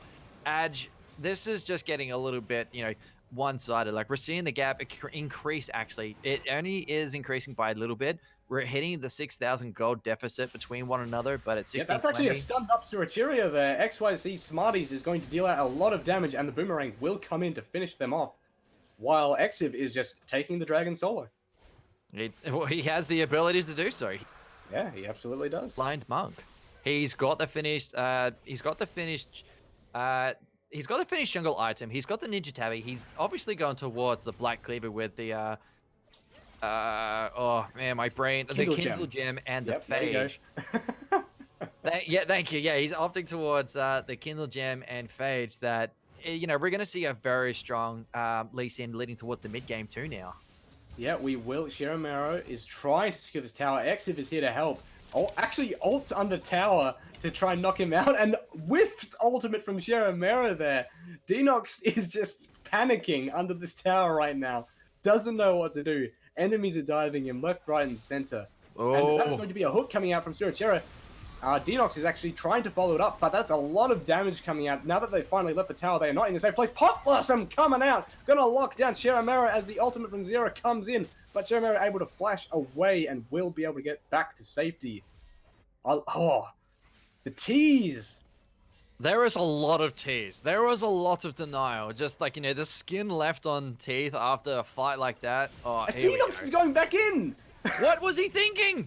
What was that, Dino? You go straight back in. You're at critical health. You got champions who use abilities more than basic attacks. There was no way you were going to survive that. He just gave them a kill as well as the top turret. He should have just gave them the turret and walked away without any extras. He's forcing his team even more to be more defensive, that it's going to become an early game match by the looks of it. Like, I feel like it's going to end within the next 5 minutes. There is definitely that potential. Like, I'm trying to think of what reason could possibly justify what he did, but I got nothing. No, I am speechless as well. And the double tangle nice bomb. Tangle though, and hook coming out onto XYZ Smarties. The Archangel staff will give them a nice hefty shield, but that will be terrific going down. Soul Shackle actually doing a good amount of damage, and Denox finally arrives. I think that's more his style of what he wanted. But he's taking a lot of damage from those Poison Fangs of XYZ Smarties. Zero wants to go in. He's not done yet. Oh my god, Smarties. A lot of damage coming out, the consistent poke. And Denox is there. He wants to go back in, but he's not got the power to do it. What is this Smarties? Exiv coming through again, and the poison is going to finish him off. What is happening in this top lane in the span of 2 minutes? There's been 2 fights. You know what? 19 minutes 15. I feel like we should not really be expecting anything else anymore. Like, Smarties has just proven how much this game is like, this is the highlight moment. She managed to deny Nico taking her down. She had Ignite. She had the damage on top of her. She popped. She had Dark Shield. She had the Black Shield from Morgana help her survive a little bit longer. She had completed Seraph's Embrace. She also managed to flash away from Hecarim and deny him an easy takedown that, she managed to help clean up at least 3 kills, as well as Jax in the bush. I mean, what? This doesn't feel like League of Legends anymore. This feels like a league of, I'm going to dodge everything, regardless how grim it looks for me. And you know what, Adge? This is just absolutely leaving me breathless. Oh, yeah, and we do have Zero, who opted for the Cinderhulk. He has just absolutely foregone any potential of being a damage Hecarim carry. He's realized that his team is in a bad spot right now, and what they really need right now is just someone to soak damage coming out from people like Exiv, from people like Smarties, from people like QuickCrap, because they're all fed and they're all dealing a lot of damage. Well, yeah, I feel like fed is an understatement. It's like they've walked into an all-you-can-eat buffet, and even though the buffet only cost, they're pretty much eating probably $3,000 worth of food because look how disastrous this is. Hook coming out though will connect, but nothing's going to come of it. Black Shield pretty late, but more often than not just to stop additional CC from coming down onto Smarties there. While we do have Denox pushing in that top side, trying to secure some kind of compensation for his team by getting their first turret, it doesn't look like it's going to benefit them that much. No, now we've got XF going up against him. Counter-Strikes collided. Might see a bit more of a fight. Oh, he connects on top. Dino's forced to sit back a little bit. Gets taken down by Exiv. Now the rest of the teams are able to push. It's a 4v5. What was Dino thinking? He's just split pushing topside. I think calling a fight does it too much justice there, Reinhardt. Calling it a fight does it too much justice. That's going to be a free Baron. Denox overextending way too much. They've got no ward coverage in their top side, except for the ward that Denox used to try and jump away. And look at that, just 21 minutes 30. They're taking on Baron. They've got Poppy split pushing bottom. She's pretty much like, being the shepherd to the herd of sheep. Everybody from 0 IQ don't really have much of a leg to stand on. And since Baron has just gone down, they don't have any legs to stand on. They don't even have air to stand on. They're essentially sitting on the floor without the possibility of being able to, bring them to be able to pick themselves up and make a striking comeback because they've only got 5 kills on the scoreboard. They're nearly 15,000 gold in deficit. They're 14 kills down. Todorific's really trying to chase after Shiro now, but you got to admit, Poppy is a very fast champion once she hits that stage. And, she's opting towards her second completed item. She's getting very tanky for her team. The bounty is I'm seeing 4 bounties coming out from Hibiki, and that is, if that's not disastrous, I don't know what is. Yeah, no, it is absolutely looking grim for the side of 0 IQ here. 3 dragons to 0, 6 towers to 0. As you said, the 13k gold lead. 14 kills up. There's just absolutely it almost looks like there's nothing that they can do to try and gain some kind of early advantage. There are no neutral objectives on map. They aren't able to push out their waves to secure towers. All they're forced to do is just wait for the minion waves to hit them and farm. They don't even have the luxury of super minions being guaranteed to come into their base. They have to wait for the wave to be not frozen and then come back to them. You know what? You're 100% right on that. The only thing I feel that is a little bit contested is that even if they do have super minions come to the base, they're able to actually defend themselves quite well. Even though Hibiki have a huge advantage, they're still being denied the possibility to try and, push in some areas. You've got Poppy split pushing bottom. You've got a 2-and-2 split mid and top trying to go on top. They're sort of trying to make sure they hold their own for a little bit longer. I feel like I might be standing correct. I might stand corrected as they've got 3v3, but the difference is beginning to show. That was a nice snare coming up, but Pop Blossom on the spot. It's just not going to be able to do anything. That's going to be the top tower falling. Meanwhile, Shiramera is going to be able to secure himself something in the bot side. First inhibitor's going down. Meanwhile, Exiv and Shiramera are going to be able to get that bottom lane inhibitor.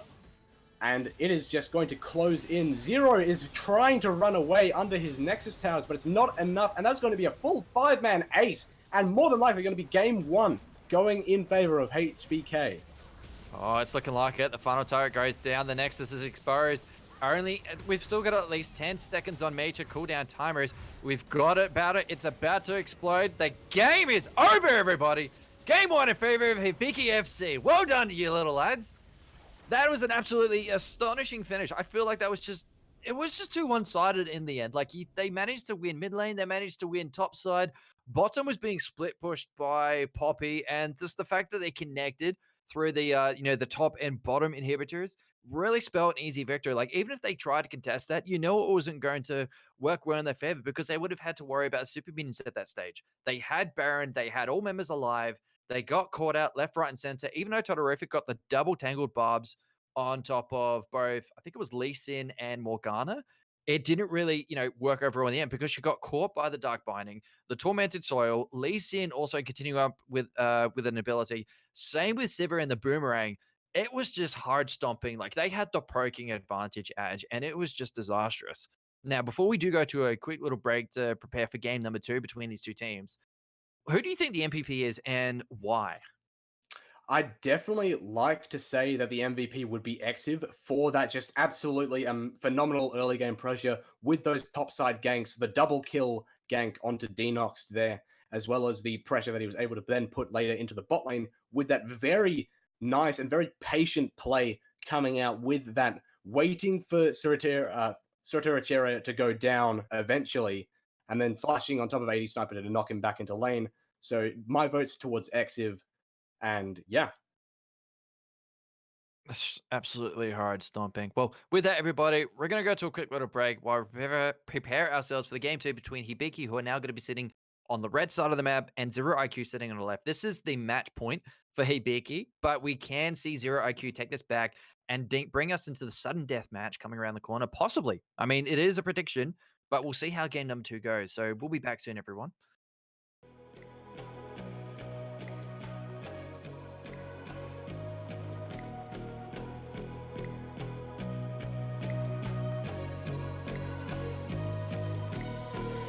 It's a tug of war, battling to keep my sanity. Say no more, say no more. I love you, but I can't keep killing me. I look at myself, I wonder why you don't recognize who you traumatize me.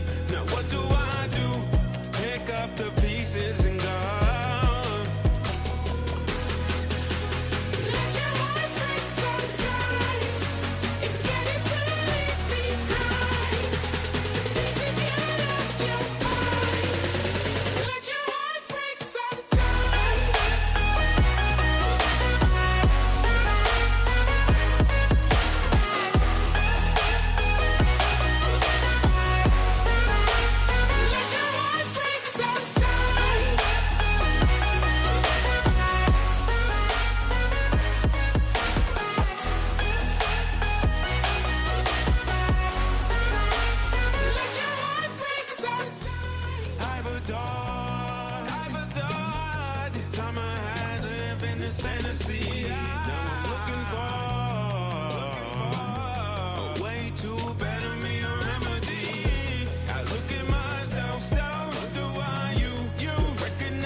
Hello, everybody. Welcome back. We're here with the second round of the semifinals brought to you By the WA circuit, this is going to be the match point for Hibiki FC coming up against Zero IQ. My name is Reinhardt. I am joined by Adge. We're both from the OECA, Oceanic Esports Casting Association. And I gotta say, this is looking pretty hard stomping. We've had one semifinal game on today. It was an amazing saga to behold. Gotta say, it worked in favor of Reservoir. So congratulations on their victory. Now we're coming through to this game. The first one worked so well for Hibiki.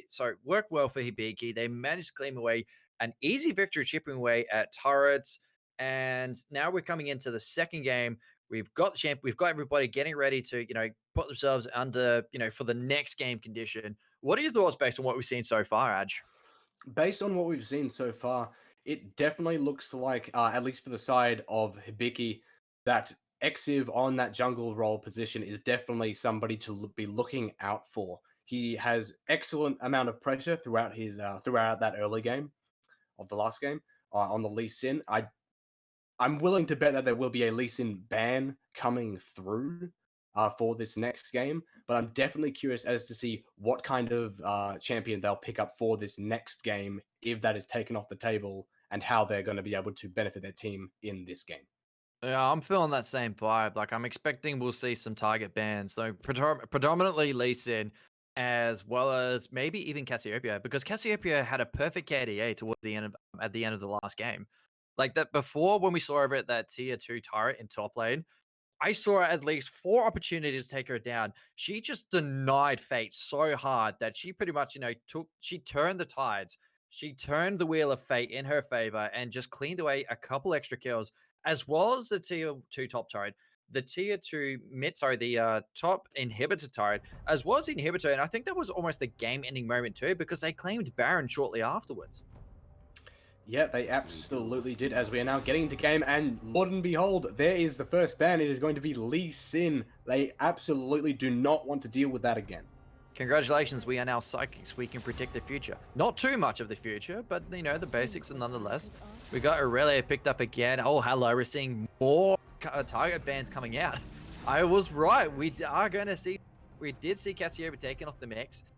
We're going to believe it was XYZ being denied a signature champion. We got, XF being denied something. Renekton taken off the list. That's going to be something interesting to behold. Yeah, Renekton taken off again, which I think this must be some kind of pick to counteract an aggressive top lane. But as we saw before, Shiramero did a pretty decent job on a more passive oriented. Sorry, not Poppy's not that passive, but in theory she's passive because she has more tankiness and more sustain. But in terms of actual aggression, she is not that aggressive. We are going to have Vel'Koz actually picked up first on the blue side. Going to be a bit of a flex. Could go mid, could go support. And Galio, I feel like that's going to be the support pick picked up. And Exiv going for the Jarvan, another staple jungler, as well as the Lee Sin. The fact that, okay, so we saw Exiv do amazingly well as Lee Sin. Now we're seeing him take on Jarvan for another early game powerhouse champion. We got Galio taken up as a support, a very good responsive champion to Jarvan 4 with the Flag and Dragon Cataclysm. Just that heroic entrance is definitely heroic. It really helps turn the tides of a team fight. The fact that, we've seen Suta pick up Vel'Koz, I'm curious whether it actually is going to be a flex pick for their mid laner, because it could really work either way. I'm hoping that is more towards mid, mainly because you've got a Master Yi taken in the jungle. They don't really have a lot of tanky champion options left unless they decide to go with a tanky mid and top laner who possibly have yet to make an appearance on the draft, as we've just finished these last few champion picks. We're now going to the next set of champion bans. Yeah, I definitely think that Vel'Koz pickup is going to be for the support role, as it is picked up by the support player themselves. Coming in from the second ban phase, though, we do have Akali being the first ban from the red side. A bit of a nifty assassin that you definitely don't want to deal with if they're able to get ahead, which an Akali more often will do. We're going to have actually Morgana banned away. That's another target ban targeted at, I believe that is Hibi Verni. Yeah, Hibby Verani was support last game, taking up that Morgana. So we've got 3 target champions taken away immediately. We haven't seen any target bans coming out from Hibiki, however. Like you've got Aurelia, Nautilus, Silas, Akali, and now Riven sitting on that bench, not being able to participate in the second round. We've yet to see the final champion banned away, but it's interesting to see we've got 3 target champions taken away from 3 highlight players on Hibiki. You can definitely tell they're in a bit of trouble. Like they're focusing multiple people instead of one person, Edge. Yeah, we are going to have the Vladimir being the final ban. And it's going to be a Rumble Hover, but it's going to swap over to the Poppy. Definitely picking that up again after its rather stellar performance in that last game, especially paired up with the early aggression from Exiv. As we're now hopefully going to see a more tanky-oriented pick coming on here for the blue side, as that is going to be a Vel'Koz support and a Yi jungle, who definitely need some kind of hard crowd control to help them get that engage. Zoe is not the first champion that comes to mind, but it's definitely a champion that is rather good to have if you want to have a champion like that at all. I'm really curious and worried at the same time. I guess like it's worried / curious for Zero IQ because they don't really have a very good team. They don't have a good team engaged. Like you've got Master Yi who can do well with his Highlander. The synergation rate is amazing. You know when used on when used in at least 3 or 4 people with that the single line of fire. But if there's nothing to crowd them down, sort of slow them down, keep them together, like a Malphite with his Unstoppable or an Orianna with her Shockwave, it's going to be a real huge hit and miss because you've also got Jin that you got to think about. Like his Curtain Call is going to have a hard time being able to lock people down because they don't really have a lot to somewhat help them out. Like you've got Zoe's Sleepy Trouble Bubble and Tom Kench to sort of slow him down with his Licker Tongue, but that is like a very spray and pray combo. But then when you look over on Hibiki, it's looking more balanced. Like you've got Jarvan 4 and Galio to start us off with. You've got Xerath with his I believe it's Assault and Battery ulti. Siva's ulti allows them to gap close with ease and be able to catch up to whoever they just so choose. And I feel like the early game, they have the team comp to be able to sort of, try and take it away. The mid game, I'm feeling the same. The late game, it could go either way because you have a Tahm Kench to worry about. If he gets healthy, he's going to be tanky. He's going to have a nice shield to pop when he gets to critical health. That they essentially people begin to sort of we get the psychological threat going in their head that they need to run away when all they need to do is just survive those another 2 seconds that shield is up, and then they could just work it well in their favor and turn the tides and get an easy cleanup because so far they don't have a lot of defense on the side of Zero IQ, whereas I'm seeing a grand amount of defense coming out from Hibiki. Yeah, Hibiki's frontline and just overall team comp definitely looks a bit more thought out and organized, whereas Zero K kind of seems like just a bit of a mishmash of things that could work if given if put in the right position to do so. Tahm Kench is speaking of the top lane matchup specifically, Tahm Kench into Poppy. You'd think that Tahm Kench can be very overly aggressive with that extra magic damage on his innate auto attacks and basic abilities, but into a Poppy who has that innate tankiness and percentage health damage on the Q that can just be spammed out. I feel like Denox is going to have a lot of trouble here on the Tahm Kench. That's what I'm feeling too. The fact that, he's going up against Poppy for the second time. He didn't do well as Jax. This time he's going with a different approach. I'm just as worried. I mean, Poppy would probably have a bit of an uncomfortable time because Tahm Kench is that type of champion that can do well in prolonged fights. Mainly because, once he gets the shield, his passive allows him to do extra damage with more health he has overall. And he can stun them, he can gobble them up and sort of reposition them, whether it be underneath his own turret, for example, or just try and set up for Master Yi to come in and Highlander right on top to give an easy cleanup. The combination can be very effective if used correctly, and I hope we see that coming out from Dino. But so far, based on what we saw last game and based on Poppy's performance, it could be a different story because Poppy is Shiro was really aggressive last time, and he really denied as much as he possibly could, and he got so far ahead that it was almost unfunny. And the fact he's coming up with Tom Kench, I'm curious to see how he's going to go up against this matchup. And looking at these two junglers too, you've got Master Yi versus Javan 4. Yeah, I definitely feel like it's going to be similar to the last game where the winner of this game, or more or less who controls the pace of this game, is going to be decided by the junglers. Who's able to do what in the early stages. If Yi's able to get some early kills on him or give some early kills to one of his lanes, it could very much propel them into a position where they can then command the game and the organized team comp of Hibiki becomes somewhat irrelevant. On the other side, though, you've got Exiv on the Jarvan. We know he can do well on these kinds of champions. So we could very well see the exact opposite happening. We could even see him just going toe to toe with Zero and potentially outplaying him.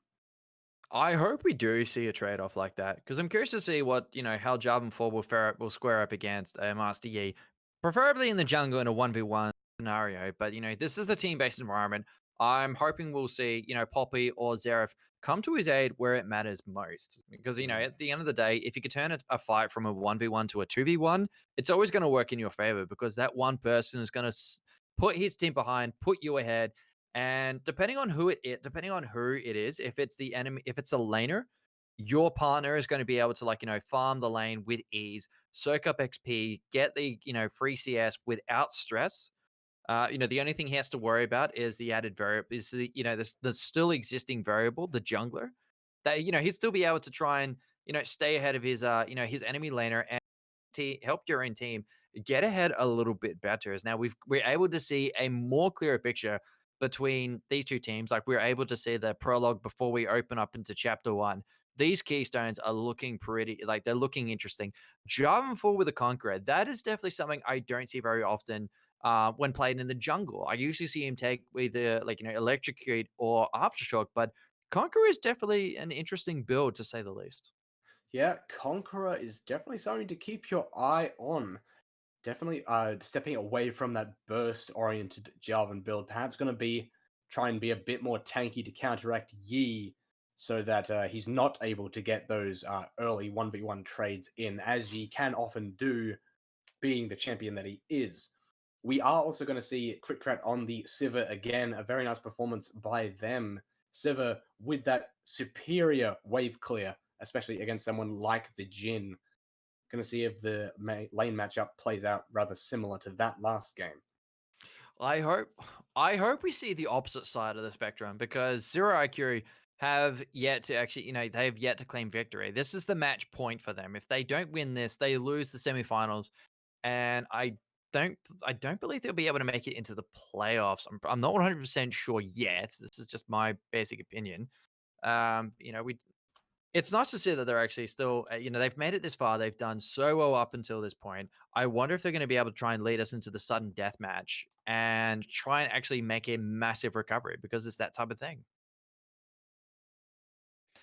Now we're coming to this matchup. We've got Hibiki on the right hand side. We've got Zero IQ on the left. What I'm loving is that we've got a full 5-man convergence, or a 4 out of 5 converging on onto the map. We've got a bit of a lax start actually, looking at Zero and Smarties. They took a little bit of extra time getting out onto the rift. Yeah, that they did, but we are going to have a, standard vision starting here on the jungle, making sure nobody's trying anything cheeky to come across the river, staying on their own side, drawing a line on their side of the room, saying you can't cross this. Does look like it's just going to be a standard start here from the junglers, as to be expected. Blue side leashing the red for Yi, and red side leashing the red for Jarvan. You know what's got me curious? Yep, go on. The fact that, yes, they are doing the historical start. We see nearly every single match is that they opt towards vision over in the entrance to their own jungles and the river. What has me worried though is the position of Jarvan 4 and Master Yi. They're both sitting at their their respective buffs.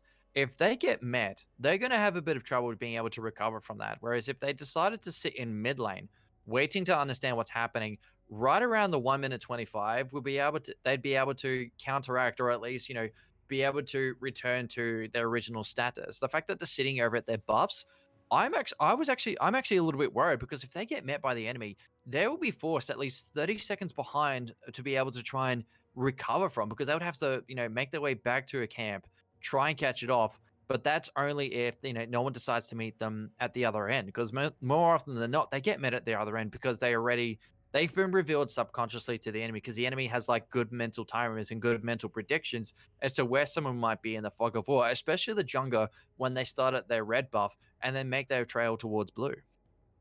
Yeah, and we do have a pause coming out here now. It is, I believe, Denox having an issue with his game. I believe it's a crash of some sort, so hopefully that is resolved as soon as possible, and this game can continue to be underway.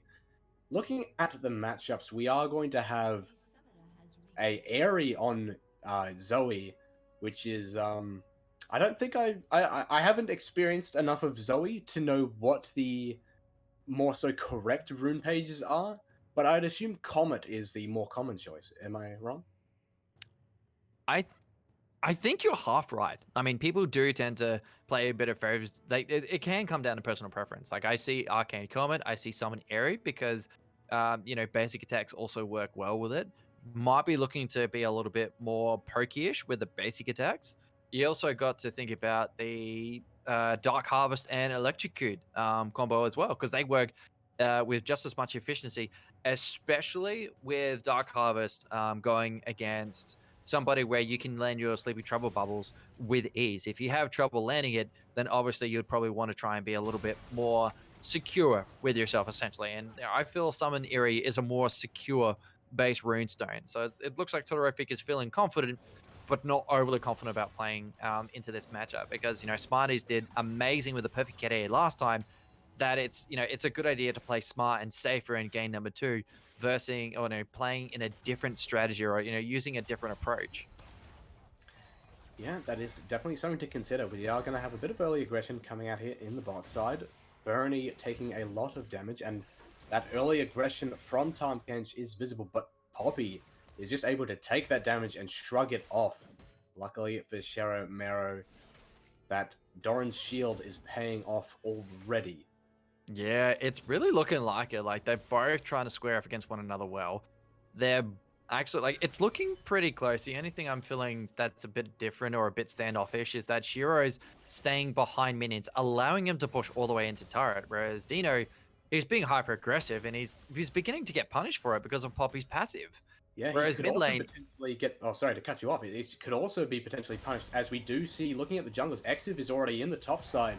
Zero did a full clear of his red and is now only just getting towards the top side. Going to stop at Wolves as well. Going to see potential gank coming out here. The Tahm Kench passive is fully procced, but that is a lot of damage already getting dealt. They're going to wait for the flash to EQ combo, and that is going to be a dead catfish in the top side. First blood going to Sheramero. The flash followed by the flag and drag from Exiv was definitely a misstep. You could tell he was going to go down, regardless what he tried to do. And, using your flash was fun. They're trying to do it again. Look at the pings coming out. He was hungry. Exiv wants to try it again, but he's being sensible. He's going back for the scuttle. No, he's going back. He's going back into the lane. They're doing it again. Denox, what are you doing? That's going to be another gank coming out, the knock-up, but he's pretty tanky and on full health, so it's not exactly going to pay off, but still, getting caught out again, it's not a good look for Denox. No, it definitely was not, but you got to give him credit for being able to stay alive in lane. He didn't overstep himself. He's trying to stay within close distance of his turret to be able to get away cleanly. I like that Javelin 4 spent a little bit too much time sitting up top lane. Like, yes, he got an assist, but that still doesn't mean he's going to be able to fly ahead of this Master Yi. Like, Master Yi is a lot of aggression coming out here in the mid lane. Master Yi in the mid lane, going to be able to secure himself the kill. So, both junglers proving their usefulness already 4 minutes into the game. It could go either way. Only beginning to get, and it's only the beginning. It's going to get worse. Like, so far, the difference between the two is that I'm seeing Hibiki winning the gold accumulation. Like, the CS game is a little bit stronger on their side, versus what we can see coming out from Zero IQ, mainly for the fact that I have the teams mixed around. It's the opposite way. Like, so far the early game is tied. The only thing that's mainly different is, these junglers as well as the ADCs. Like, you've got Sniper winning in the CS accumulation. He's pushing it all the way under turret, forcing CritCat to stay far back and possibly even be denied some CS. Yeah, that is going to be a bit of early aggression coming out here from Heavy Verni, and that's a lot of damage onto Sirachera. But CritCat also taking a lot of damage in return. Ignite is popped onto Sirachera, and the auto attack will be able to finish them off. But unfortunately, AD Sniper wasn't able to get a kill for himself on CritCat, but he might be able to get a kill here on HB Verni, who was just only barely able to get away with that heroic punch. The reload timer on Jin, the 2 seconds needed to just reload his chambers was too much. I mean, that gave Galio more than enough time to get out of there without suffering heavy casualty, and he's able to still sit in lane and soak up XP to stay alive. Now we've got Shiro. Yeah, Shiro going aggressive again in this top side. Grass proc dealing its fair amount of damage, as it looks like they're going to opt to go for a Sunfire Cape, maybe even a Dead Man's. But I'd be surprised if it is the latter, as the AoE damage is very nice for the way player. Oh, a Sleepy Bubble Trouble almost finishes him off. I wasn't expecting it to kill him, and I'm kind of glad that it didn't. Otherwise, that would have been incredibly ugly to look at. It would... ugly would have been the lightest way to... See, this is where, Dark Harvest and Electrocute comes into play heavily, that they would have been able to clean up that kill easily. Oh my god, the burn from Corrupting Potion! An absolute devastating blow. I gotta say that at least. That's now gonna throw her ahead even more. Like, he was steeping up in CS. This time, he's actually being denied quite a bit. Like, what he was being able to deny heavily in the first game as Cassiopeia, he's pretty much catching up with in game number 2 at Xerath. And he's gonna put his team behind, and, they don't want it. They're under pressure because this is match point for them. And I feel like, Zero IQ are gonna try and pull out a new strategy and try and bring us into that sudden death match just because of how Totterific is actually playing. I feel like I just punned myself a little bit. Yeah, we do have Zero actually soloing the Mountain Dragon right now, unbeknownst to Exiv or anyone on the side of Hibiki. And that is going to be Mountain Drake just straight up going over at around the 7-minute mark. But that's going to be a gank potentially coming in here, but he's getting caught out by the Jin Traps, and that is going to be Alpha Strike following over the wall. Flash Force from Exiv, just barely able to get away. Those traps lined up in that bot side definitely paying off for AD Sniper. It's looking pretty, to say the least. They just look amazing. It's like Christmas in July, Dark Star of Christmas, something of the sort, because they're just spectacular to behold. And the fact that he's got them lined up perfectly, they're really looking to make sure that they don't get met by this by Exiv, because if they do, they're going to be forced behind a little bit, and that's what they don't really want to do. They're really forced under pressure. But they're performing so well that, it's almost as if they're not even caring about it. Enoch's actually taking a lot of tower damage, going way too aggressive potentially here. But he himself is also going to be able to deal a bit more damage himself, being Tahm Kench. And yeah, even trades coming out here in the top side, but we might see a gank coming out here from Exiv. If Denox is not careful, he's definitely going to get caught out. He does devour Sheramero, but the damage is going to be there. Evix comes in, gets himself a kill. Very nicely done. Sushi, anybody? That's what I'm feeling after seeing Kench go down. Just the spear comes, he gets knocked up into the air, the spear slices him in half, and there you go. Sushi is served for lunch. You got to give a lot of credit to Pop for Shiro being able to survive against him in game number 2 now. Like, they both have their Balmy Cinder, opting towards their Cloth Armor, going to be completing, the Sunfire Cape almost immediately. I wonder if we're going to see a rinse and repeat from Shiro, actually, because it worked well in game 1. Are we going to see it in game number 2? Yeah, there is definitely the potential for that. Denoxed, as we can see, he clearly just is not entirely aware of the situation around him. When his entire team does not have vision of Exiv, he's not very complacent about his positioning, and he is very, as we can see, very aggressive in his play style, and it does hurt him. No, definitely not. What's interesting to see though is, like, there's a lot of standoff playmaking between both sides. Like, Zoe's winning mid, Poppy's winning top. Bottom lane is an even standoff, actually. I might be corrected. Spirit Shero getting dove onto by Heavy Verni, but he's taking a lot of damage. And he's got a heroic entrance out? Yeah, he's gonna go down. There's no way he got out No, there's no what even way is that in kind of play? There's the going to be ability. another gank happening here in the top side. Denox again going way too over aggressive. Zero is on his way. I'm not sure if he's going to be able to finish him off, as it is slightly going to be a bit of a scuffle. Zero actually turned around for a split second there, and he will eventually go down inside the Cataclysm. That was a gank. That was definitely a gank, and I gotta say, that was a very effective second round. Jarvan 4 is just, sitting top lane almost religiously. It's like it's his home away from... He's able to help them push as far as possible. He went back top lane as well before when they used teleport. Now we're seeing it a rinse and repeat again. I wonder if he's going to try and hide in the jungle and then come back out, but he's going to have a bit of a tough time because there is a ward sitting in the river bush. So, Dean is going to be able to sit a little bit more passively, sit a little bit more happily in lane, and not be met as, the rest of the team are able to actually try and play around him. The major difference between these two teams thus far is, the junglers for the majority sense. Like, bottom lane managed to do really well taking down Galio for being disconnected from Sivir and getting taken down by that disintegration ray, as well as the help from Jhin and his, his entire chamber of bullets. But like, these mid laners are the only thing that's sort of becoming a bit more of a standoff between one another because they're still keeping close. Like, yes, Zoe does have a kill and assist. They're both keeping clean in CS accumulation. The only major difference, though, is these junglers. And like what we said before, these junglers are really becoming an impact for the early portion of the game. Yeah, early aggression coming out. Oh, some aggression coming out here from the bot side. Teleport was used by Sheramero to try and catch out the bot lane there. Meanwhile, XYZ Smarties is getting dove by Zero. Flash forward is going to be able to secure the kill and not go down to the tower, thankfully. And they weren't able to get a kill bot side on the side of Hibiki, unfortunately. They might look to try and pressure either the mid lane here. He is going to go in with that Chilling Smite, not going to follow up, though does not have ultimate available. Just going to try and secure some vision around this dragon area. Honestly, it would have been a smart idea not to Cataclysm, even if it... Because you've got Zoe Sleepy Trouble Bubble to think about. She is low on mana, but she probably just has enough to be able to get off one more Sleepy Trouble to let Zero turn the tides of the fight and possibly even clean up an easy kill, because that Sleepy Trouble Bottle is lethal, and even though she hasn't got the Dark Harvest, she can still dish out a lot of damage. I can definitely tell you that. Now we've got Shiro sitting topside. It's interesting. It's turned around. She's down on CS in, comparison between the two, but if you look at the gold comparison, like individually, she's winning by at least 800. Same, like Jarvan 4 and Musty are very close between one another, but Zoe's actually winning by around 800 gold now. Yeah, and if we do take a quick look at this bot side here, we are going to see a potential tower dive coming out here. AD Sniper is very low, has to force to retreat. The disintegration ray coming out from Siritura is going to be able to pick up Virinity there. And yeah, that was a bit of a misplay coming out from Hibiki there.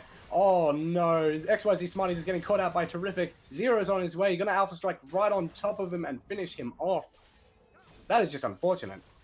Well, they've managed to catch up, and they're actually flying ahead now. Like, you're looking at these, looking at the gold accumulation broken down. Zoe is now almost 1,000 gold ahead. Jhin is, about 800 almost, comparison. As well, these supports, the difference is becoming stagnant. Like, the difference is almost undeniable. Like, Galio is almost stagnated with what, with how much he's being punished. Almost a steal there from Exif, but unfortunately he's going to pay for that with his life as he will go down to 0. Unfortunate, he tried to go for the ballsy play and try and steal the dragon, but it did unfortunately not pay off. He missed the smite and 0 was able to get that kill there. Denox though getting soloed in the top side by Sheramero. Oh, he's only going to fly even further ahead. We've got completed, like, the magical brute cooldown has, met its end. Siva's got her brute, same with Poppy. Oh no! Oh no, Vernie is going in, and there's a taunted up Sirichera. He is potentially going to go down, yet the crit will secure it from Crit Krat themselves. And the boomerang going out, but doesn't do too much damage as of right now, as they are opting for a more crit-oriented build at the start, going for that Essence Reaver first item. I am really happy they decided not to follow, because Jhin has got that completed Infinity Edge. It would have been an instant, overkill, essentially. Oh, nice spell shield coming out from Sivir, though. Yeah, very nice coming out there, blocking Terrific Sleepy Trouble Bubble. XYZ Smarties, though, opting not to push out the mid lane, even though they very well know that Terrific is down there in the bot side. Well, it's still really early to tell between the two teams. And what's really making the difference thus far is still the junglers. Like, Xerath is really falling behind for his team. Like, 4 deaths so far, has yet to get a kill or an assist. Meanwhile, Zoe's actually got 1 and 3. So, and you've got Poppy, who's like, Poppy and Jarvan 4 are essentially being the major difference between both sides because, she is a little bit behind in CS when comparing, but the fact that she's been a part of a lot of takedowns really spells the difference. And she's completed her Sunfire Cape. She's opted towards what could actually be the Spirit's Vestige, as well as might even see a the Mercury Treads coming out from her as well as she gets closer towards, being able to, I guess, expense the gold in a sense. Yeah, no, that is definitely something to look at. And another thing to look at is, of all things, the bot side actually looks to be going in favor of Zero IQ here. You don't have a lot of kills onto AD Sniper, but you do have that true damage coming out from Sutocheria there, which is definitely going to be paying off, especially as the game goes on and Magic Resist becomes a more prominent thing from that frontline tanks like Exiv. Exactly. Oh no, here we go. Speaking of Exiv, he's up here on the top side. They want to gank Denox again. Zero's here to retort, and it's not going to be able to do too much. Actually, the Alpha Strike follows him under tower, and he gets knocked up in the process. Oh, that's Dino, an easy kill going over. Terrific is there. Misses the Sleepy Trouble Bubble. Denox is getting hunted down, knocked up, and that is going to be a kill going over to Exiv. My goodness. Very smart play there from Exiv. Flag and dragging into the tower to drag the Alpha Strike and give Zero turret aggro. Very nicely done. Very nicely done indeed. And you know what really, gave me that gasping moment was the fact that the Sleepy Trouble was used a little bit too protectively. Like, she predicted a little bit too much. If she was a little bit further upwards, it would have been a nice connection and an easy, helpful turnaround. But, it didn't work. And we're seeing top and jungle really become flying ahead for Hibiki now. And that's really going to become disastrous because they're tanks. Yeah, going to be some aggression here coming out at the Rift Herald. Teleport was used by Denox there, and they definitely don't want the side of Hibiki to be able to secure it, but they will eventually be able to get it. Exiv, though, is dangerous low. Sleepy Bubble Trouble will not connect again, and he will be able to flag and drag out just in the nick of time. Some counter-aggression from Zero IQ, not able to pay off. Sorry for the interruption there, my friend. Well, that's perfectly okay. I mean, the action is, the majority fit. We're the hypothesis generations in between really help set us up for what we might expect in the near future. And, they took down Herald. They didn't. Oh my! Whoa! Terrific! God! A terrific gameplay. I can't believe what I just saw. So if she had the Dark Harvest, you could definitely tell that would have been a clean kill. Yeah, the Rune Page Keystone definitely making an effort there. Meanwhile, Zero actually taking a lot of damage, though, getting taunted up by Virinity, while Critkrat's just able to lay into them. Terrific, actually able to land. There's another Sleepy Bubble Trouble. That's a lot of damage onto a tank from Exiv. But they might just look to try and go for either some bot lane pressure or even the Dragon, which is another Mountain Drake coming up in 10 seconds. And, she's only got the complete, Zoe only has the completed Ludigan's Echo and Sorcerer's Greaves. Imagine if she had even more in her kit, like a Sheen, for example.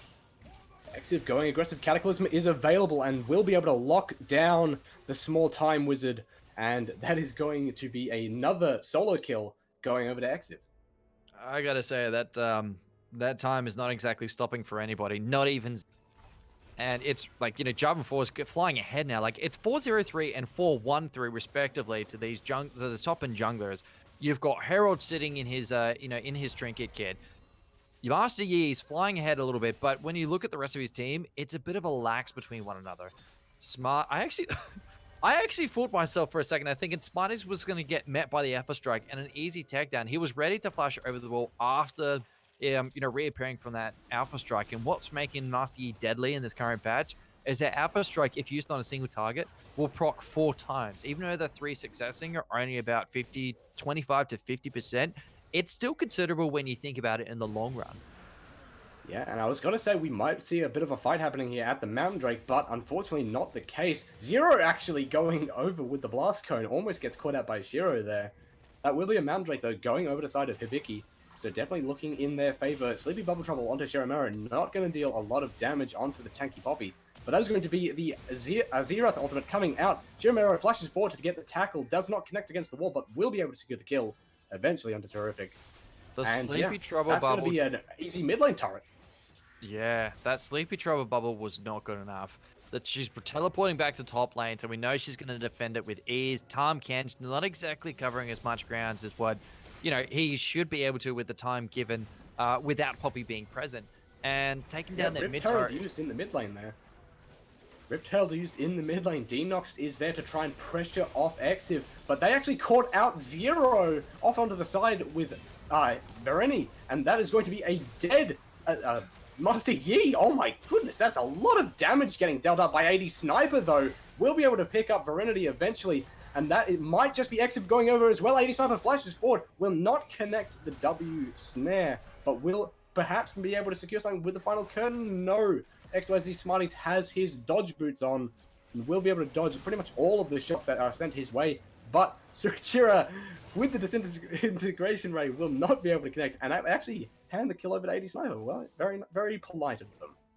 You got to give credit to Smarties though. Like he was able to dodge, the final the curtain call bullets as well as Tahm Kench with ease. And like the only thing that sort of, gave him the bit of a massive touchdown was, you saw Vel'Koz collide.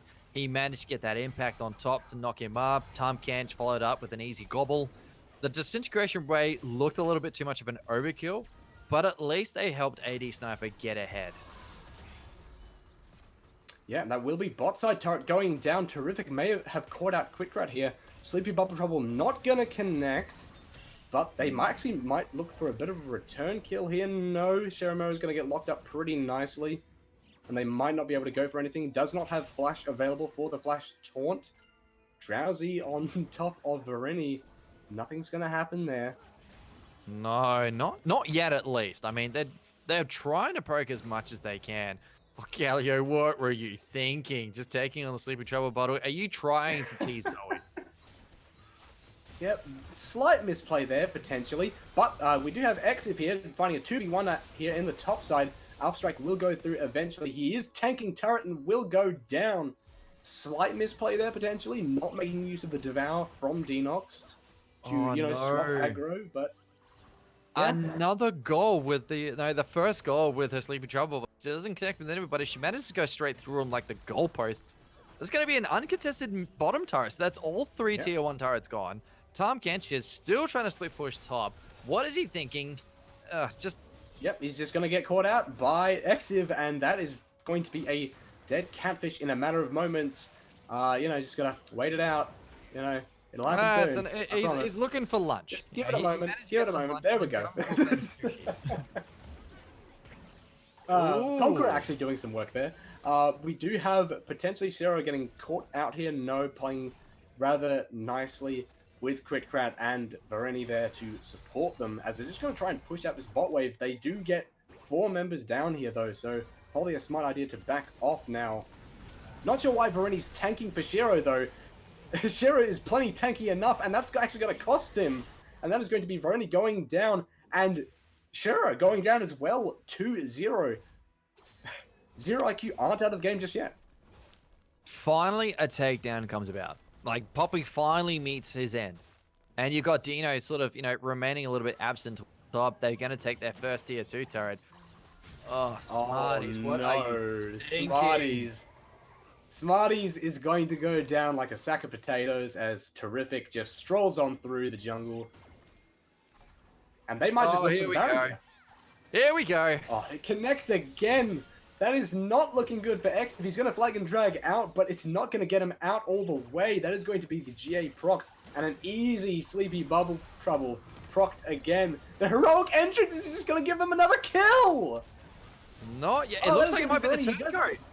Quickrat is there to do some damage though. He does get eaten up by Denox, but it is going to be a dead guardian of the magic right there, as Quickrat is getting chased down by Denox, forced to back away. Meanwhile, Yi is soloing the Baron, and that is going to be some more aggression coming out. Terrific is standing against the wall, almost dies to the boomerang there. Denox is eating up the small yordle creature, but they are still soloing Baron and will get it eventually.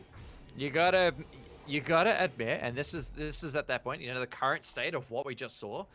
The fact that they took 2 members to take down Baron instead of all 5 shows that they have control of this game. They are lacking a little bit in gold. They haven't got any turrets apart from 1. However, that Baron should give them the ability to make a slow comeback. I mean, you're at 24 minutes 45.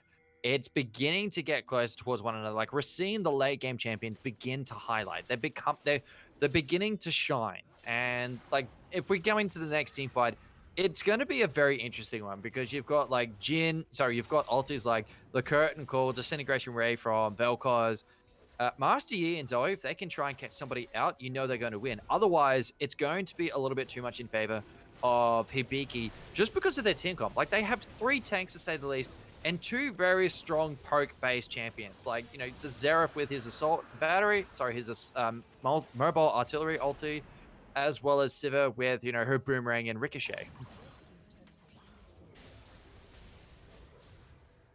Yeah, that is definitely something to keep your eye out for, as we are going to have the 4-man rotating up towards the top side here, looking to try and find some kind of method of approach into this, because going head on might not actually work out for Hibiki right now, as we do have Yi, Zero, at his more or less power spike with that just ability to melt down people with the Blood Razor, as well as Blade of the Rune King on his current kit. Oh, it's on the start. They managed to claim their tier 1 turret mid lane. That's their 3rd turret actually going down. They're going to try up towards that mid. Oh, Dino. Yeah, Dino getting stunned up, takes a bit of damage, but will be able to shrug it off. Being the Tahm Kench in this current stage is rather tanky. Shiramero wanted to try and catch someone out there, but does get caught up in a bit of crowd control.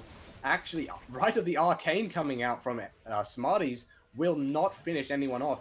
Does take Zeratura very low. Denox potentially getting out here by Shero. If Sutor gets taken down, they're going to push all the way in. They might even towards, taking on some other objectives. They are catching up on they are catching up in turrets. Like, you got to give Zero IQ that fact. They're both even with the dragon buffs, like, 1 cloud, 1 mountain apiece. The Baron buff is that's the only thing keeping him alive at this current stage. Like, Jin's got the Guardian Angel. He's got 2 completed Infinity Edges, which is apparently a very strong glitch in this patch. But, what's really making the difference between these two, as well as the Galio and Xerath, they've sort of turned this around on their head a little bit. Like, the rest of the team the rest of the team's doing well, but they're the ones pulling him back a little bit because of the high kill count. Yeah, we are going to have the multi-Infinity Edge build actually coming out from 80 Sniper there. So he is, without a doubt, going to deal damage. It's not out of the element for Hibiki to pull this back, but it's going to take a very miraculous team fight or pick on someone like potentially Zero, or maybe even Terrific, or 80 Sniper, to get that team fight in their favor. What these next couple of minutes are definitely going to be very critical.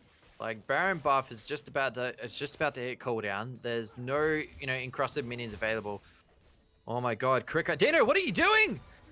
Yeah, Crit potentially is going to get caught out here. Haverny is there to lend a hand, and he's going to get torn up. Denox actually takes a lot of damage, fails the flash against the wall, and he could potentially be going down here. Gargoyle Stone Power is procced.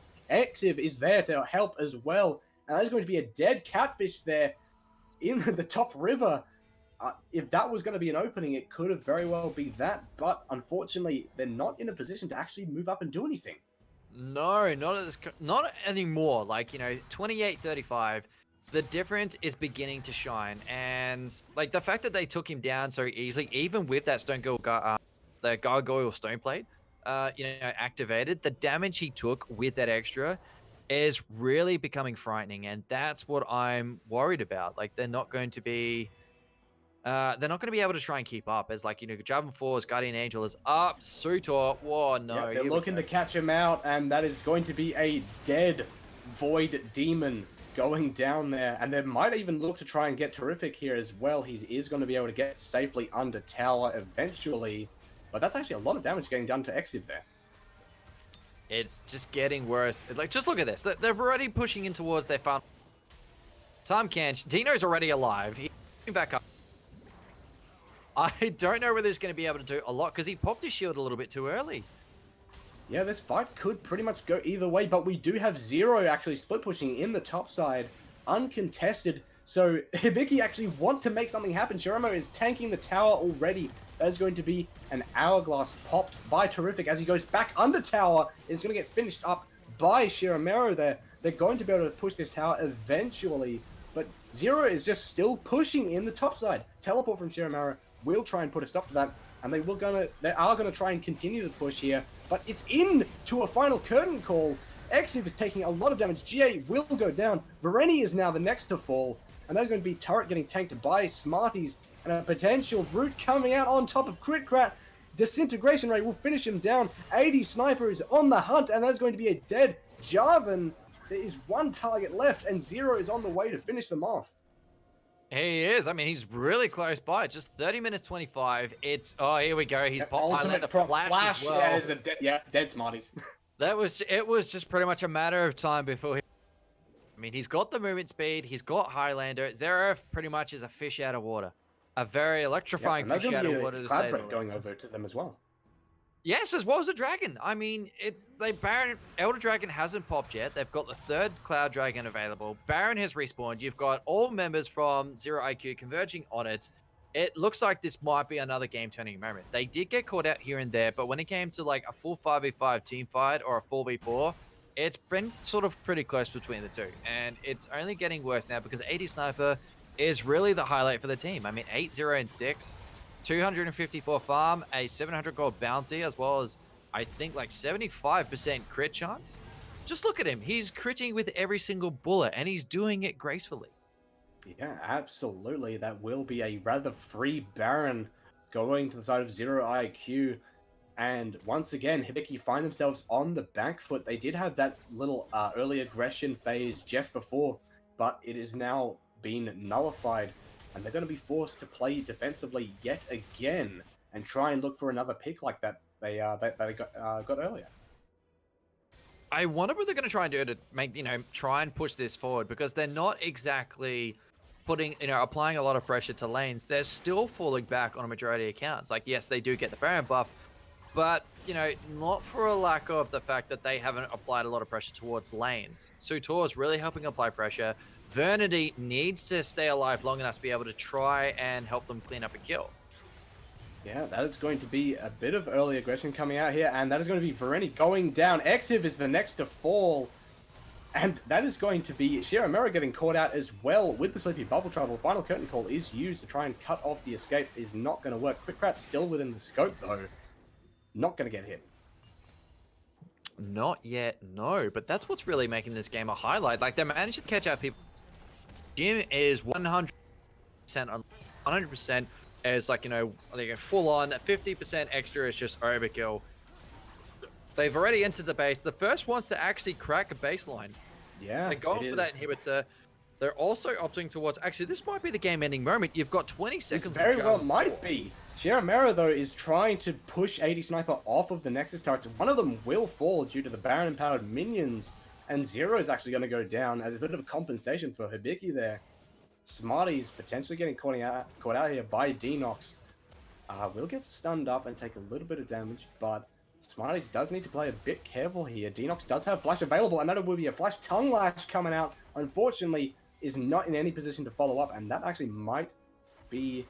No, it's not going to be a kill going over to Smarties. Denox, though, is in a bit of a bad position. Does have ultimate available to get out, as well as the Baron-empowered recall. But he's sitting on top of a ward and will go down due to the taunt damage. Why did he not take down the far side ward? It was sitting right there. What was he thinking? He doesn't have anything available left. He was low on mana. He was low on health. His Gargoyle Stoneplate was really, it just used it, so he didn't have that extra either. A real huge misstep, and it's going to throw his team back a little bit because they're now playing in a 4v5. You've got Yi returning to the team.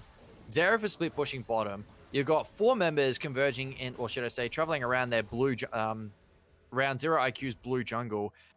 it's really looking like he missed it. Like if Baron was up, this would be that matchmaking moment, the match-ending moment, and the series-ending moment actually for the semifinals. But it's not there. The rest of the team is still trying to look for ways to recover from what they've managed to suffer so far. They've got a good amount of vision. Like look at the top half of the map. There's 5 regular wards. You've got a control ward sitting all the way at the top. You've also got 3 regular wards in the bottom side too. Like the vision game is incredibly strong with Hibiki. Yeah, no, it is definitely in a good position. There's actually 4 wards in the bottom side. One of them, I'm not sure which one you didn't see, but there are 4 wards, and yeah, to counteract. Looking at the vision score from Zero IQ, that might be a Shiramera getting caught out there. Knockup does connect, and that is an Alpha Strike coming in, and that is going to be a dead Yordle. Exiv is the next of 4. Sleepy Bubble Trouble does connect. That is going to be a G8 proc, and Zero goes in and does go down eventually, but that will also be Exiv going down, and then followed up by Vareni shortly after. They are going to keep on pushing, and this very well may be the game here. AD Sniper pushing in with the super minions, and there's only one. He hasn't died yet. He still has his Guardian Angel active. He's got a 908 KDA. He's got 700 gold on his bounty. Full build. He's falling behind Sivir a little bit. Oh, Sutor denying the kill. I gotta say, they're really looking to try and end this, and you gotta give a lot of credit to Smarties and CritCat for staying alive for as long as possible. They're the only thing stopping him from claiming victory. Yeah, absolutely. That is going to be a Elder Dragon coming up now, and that is more than likely going to be... Actually, I'd say either team is going to be in a viable position to try and contest it, as they are...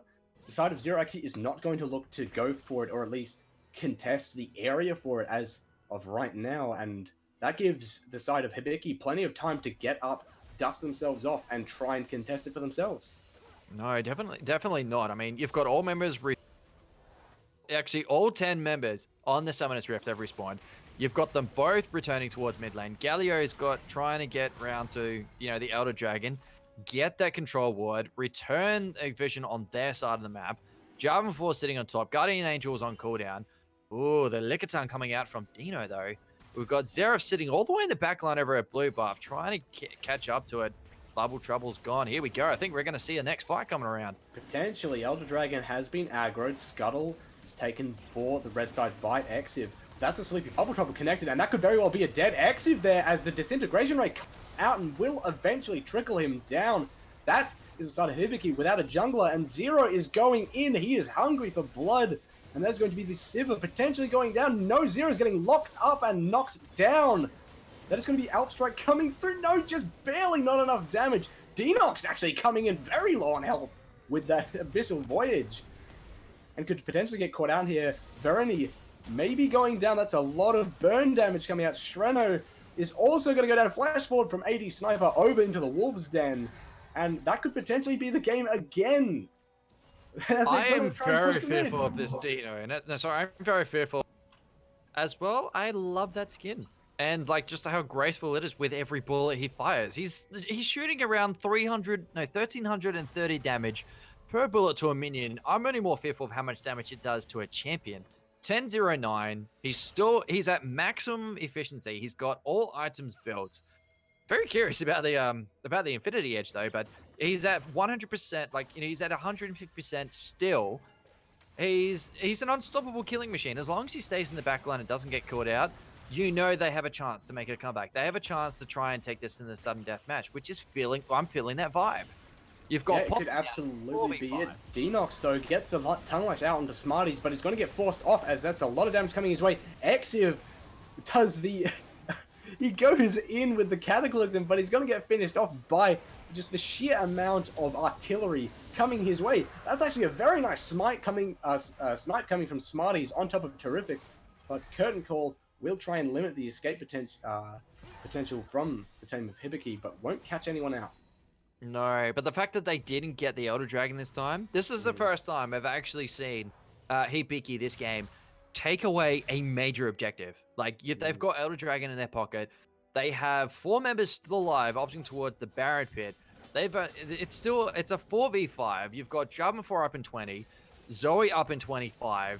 the fact that they've done so well up until this point, the only thing that has separated them, the men from the boys, was that Hibiki were always down, like they were always aced when there was a Baron up, and like everybody from Zero IQ just converged onto the objective immediately. Like they took away 2 easy Barons uncontested.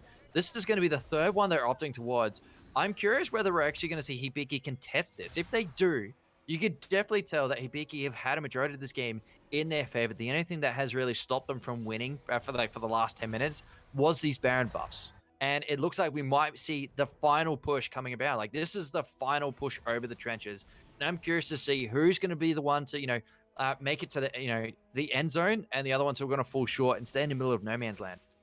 Yeah, that could very well be the case. We did have QuickCrap back just before and is now currently sitting on their final and full build. There's going to be Sleepy Bob trouble connect onto the Shiro, but it is onto the frontline tank, so he is able to relatively tank the damage. It's still a lot of damage though.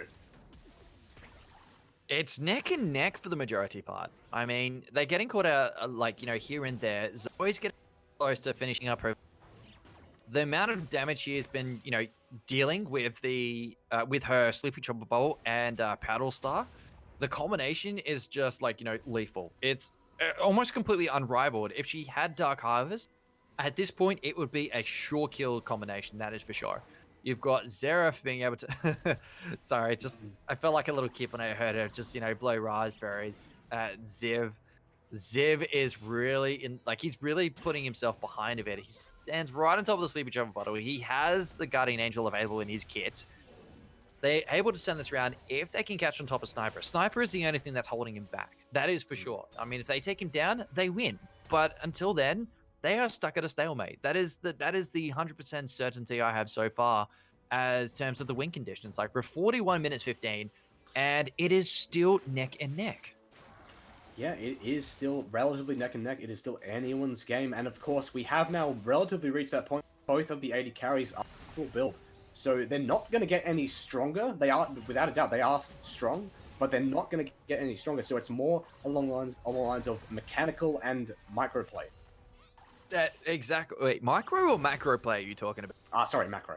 I was going to say the micro play was like the early game. Like they don't need to worry about farm or anything like that anymore. They need to worry about trying to clean away, the remaining variables, which is, all 5 members from Hibiki. They've done well with everything up until this point. They've been able to ace away everybody and try and take away whatever major objective possible. They've taken away the inhibitor at least twice, I think now. The fact that the Baron is still up means that yes, this is the end zone. Whoever takes that Baron can essentially win the game overall, and that's if it's happened right after a team fight. Because that team fight, you've got cooldown timers hitting at least 50 seconds between one another, between each individual.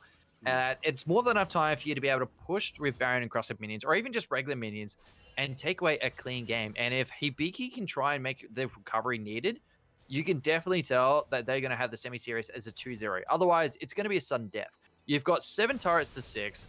You've got 75k apiece. This is just overkill now.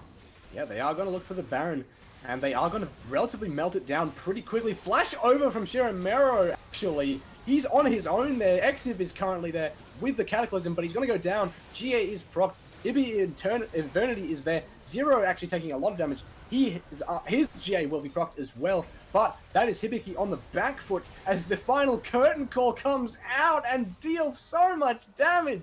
Triple kill going over to 80 Sniper, and that could very well be the game. This is looking like the game-ending moment. Just look at that. Right on top. QuickRap and Shiro are the only last standing members of Hibiki. They were able to take down the support Sutacheria, but that's going to be it. It is just QuickRap on his own for at least 30 seconds. But their Baron-empowered minions, Flash Wardroom, Denox, not going to connect to anything. And 4 members up. I don't think QuickRat has the ability or capacity to be able to deal with this, as there's going to be Zero Alpha striking on top of him, and there's going to be a dead QuickRat, and that's going to be game 2 going over to Zero IQ. We're going to see a game 3. We're going to see the Sun Death match. This is just absolutely... Just the first game was heavily in favor of Hibiki. The second game, they had so many missed shots. They had so many misfires. They got aced away probably 3 or 4 times. The Baron got taken down twice. The third and final Baron was pretty much the hope ended because it was at critical levels. 75,000 gold apiece, and just that was literally it. Like, you got to give huge credit to CritCat for being, the highlight player of their team. 427, CS. That's a near 10 CS per minute from start to finish. The least deaths on her team. Not exactly high on the takedown count, but you got to give her credit for being able to try and, apply the least amount of handicap as possible when comparing to the rest of the team. But we definitely got to give her the MVP of the game, and I think it's a no-brainer. It's got to be AD Sniper, 1309, the absolute highlight, and the most gold accumulated throughout the entire game as well. Yeah, absolutely a force to be reckoned with the triple Infinity Edge build, dealing so much damage. As we could see, even with the final curtain call at that last fight around the Baron, he was able to finish off 3 members of the side of Hibiki with that pretty much alone, while the rest of his team pretty much funneled them into his vision. Exactly. And you know what, everybody? We have one more intermission. We're going to bring it to you right now. We've got one more game left between these two teams. Hibiki's going to make a big return on the blue side. So far, we've seen whichever side was on blue has made an astounding victory. First, it was Hibiki, now 0 IQ. Hibiki have a major chance to come back into this, clean up the third game, and have the outstanding victory. Otherwise, 0 IQ are going to become the underdogs, where they had a very unfortunate first game. They cleaned up second game, and they might even take away third game. But, who knows? We will find out after we come back from the next break as we head into game number 3 between these two magnificent teams as the semifinals, part of the Western Australia circus. So don't go too far, everybody. We'll be back soon.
perfect 10?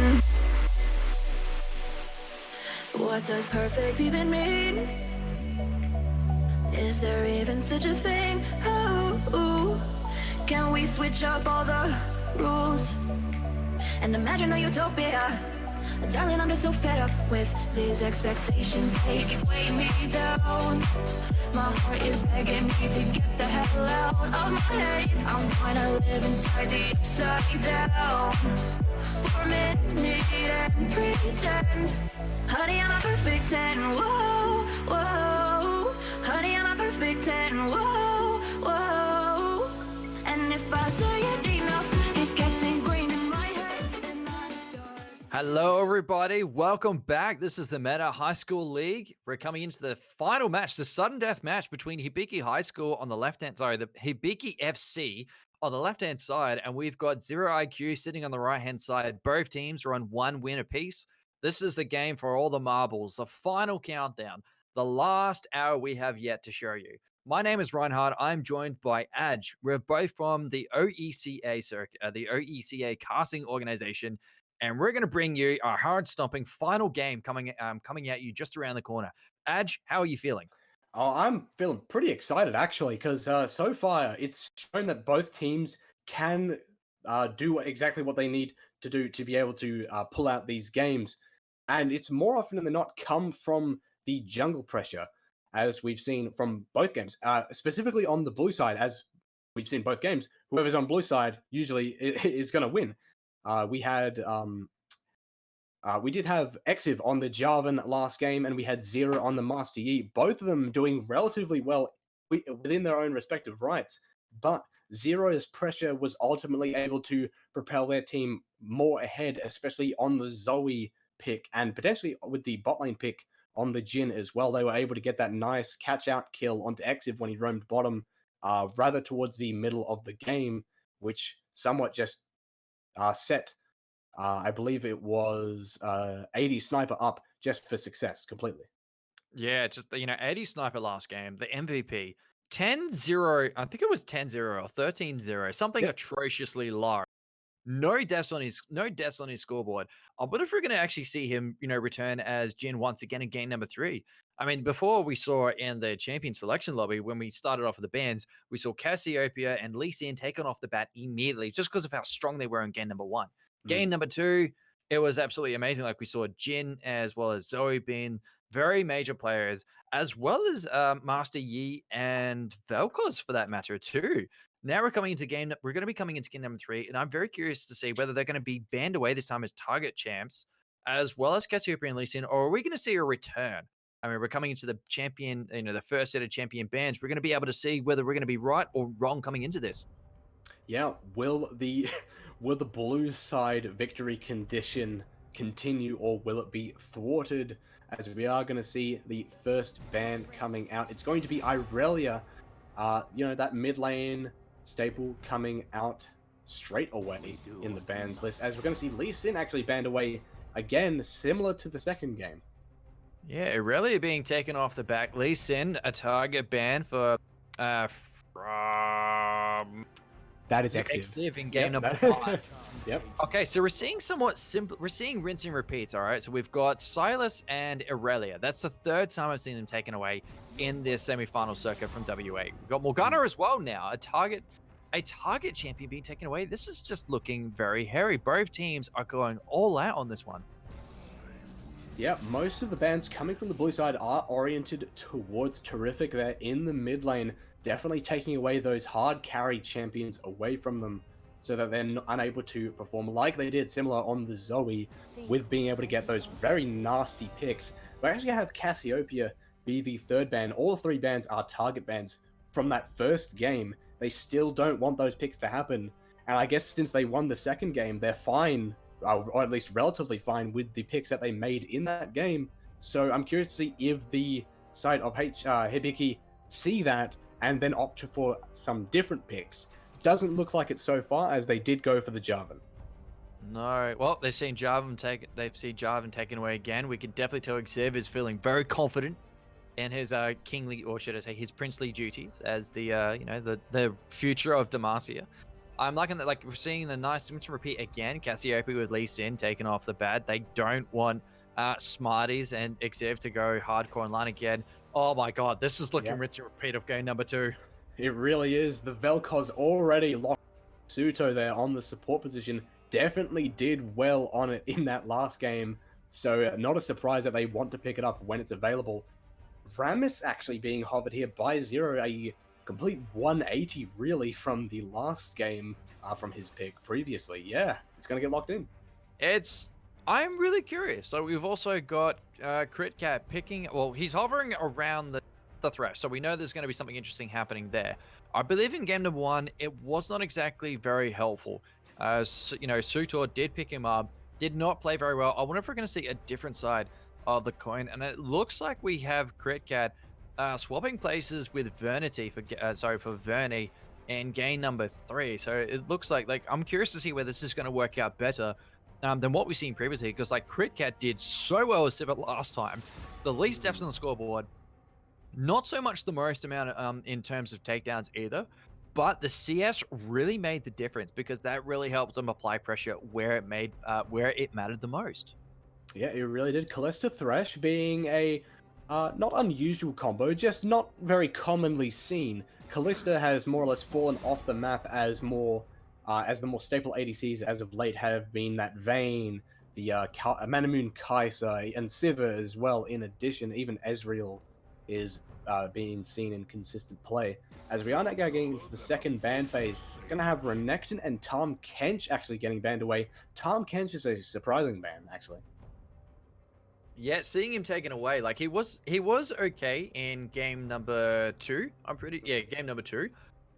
I guess it's like because he got very tanky and he was able to help set his team up for, major fights where it mattered. Like, we saw Vel'Koz and Jhin fly online hardcore with their largely ranged ult. He was able to also stun people here and there.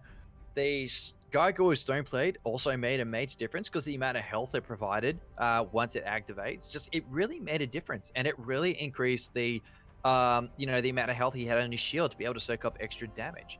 And now it's looking like a 360 overall. Like you've got AD Sniper picking up Vayne, Dino taking up Darius. This is looking like quite the fix-up. Like this is looking like a versus comp. You got the Prince of Demacia, one of the highest generals in Noxus, versing off against one another. You've got Ramus sitting in the jungle, so that's true strong tanks coming out from Zero IQ. You've got two strong, damage-based champions of Vel'Koz and Vayne. Whereas on the other side, it's looking a little bit more like a combo base. Like you've got Thresh with the Dev Sentence and Box, Kalista with her ulti to actually throw Thresh into the mix. You've got Jarvan 4 with his Flag and Drag Cataclysm, and Nivea as well. That frost, that froze zone is just absolutely like incredible. Like it slows you down. It does a periodic hectic amount of damage, and it gets worse if she decides to pick up the Leandra's Torment. And now we have a what the heck is this? Yep, we got a cannon.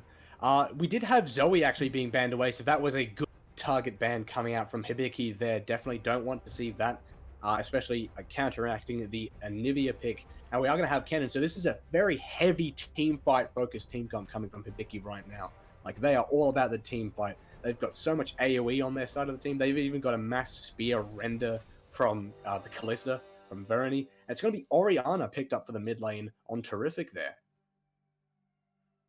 It's going to look disastrous. Todorific did really poorly in game 1, did amazing in game 2.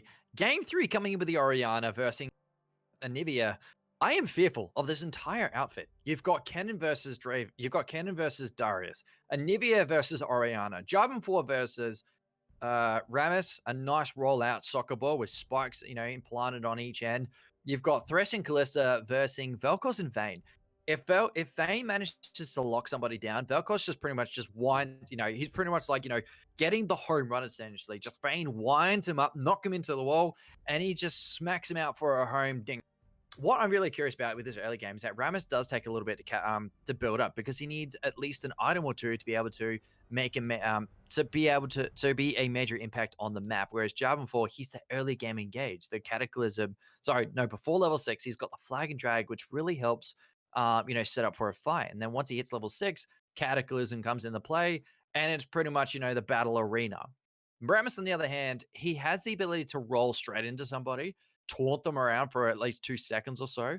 But his ulti, the Earthquake, is not exactly the Earth. I can't remember. I'll just call it the Earthquake. The Earth, no, Tremors. That's it. Yep, The that's it. Tremors do a bit of damage, but not enough. I mean, they do help with taking down turrets too, but it's nothing as comparable to like Java 4 coming into the first 15 minutes or so. Well, see, that's actually an interesting thing to note. Most of the damage from Rammus's kit doesn't come from his uh, ultimate or his knock up from his Q. It actually comes from the AD bonus from his armor when he's able to taunt up somebody and get those hefty auto attacks in, especially when he's got his W empowered on, which increases the armor gain, which therefore also increases the armor and the AD that he gets on his passive.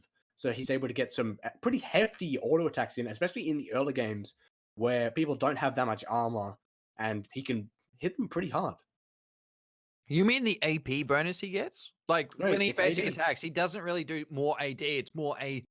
It's like he has the basic attack bonus, and then however much armor he has, 10% of that is converted to like magic damage he applies when hitting a target. And if they're taunted, he does like 3 times the amount of damage with each basic attack or something like that, which is absolutely atrocious. Imagine lining that up with Wit's End or something like that. Like it's really damaging, and it can really impact on, let's say, a Jarvan 4 or a Cannon if he taunts him with a single suit. And it could really it begins to stack over time, and the damage really begins to show between whoever he goes up against. And I gotta say, I am fearful of Rammus if he comes online. He's that type of champion that really helps set up for a team fight.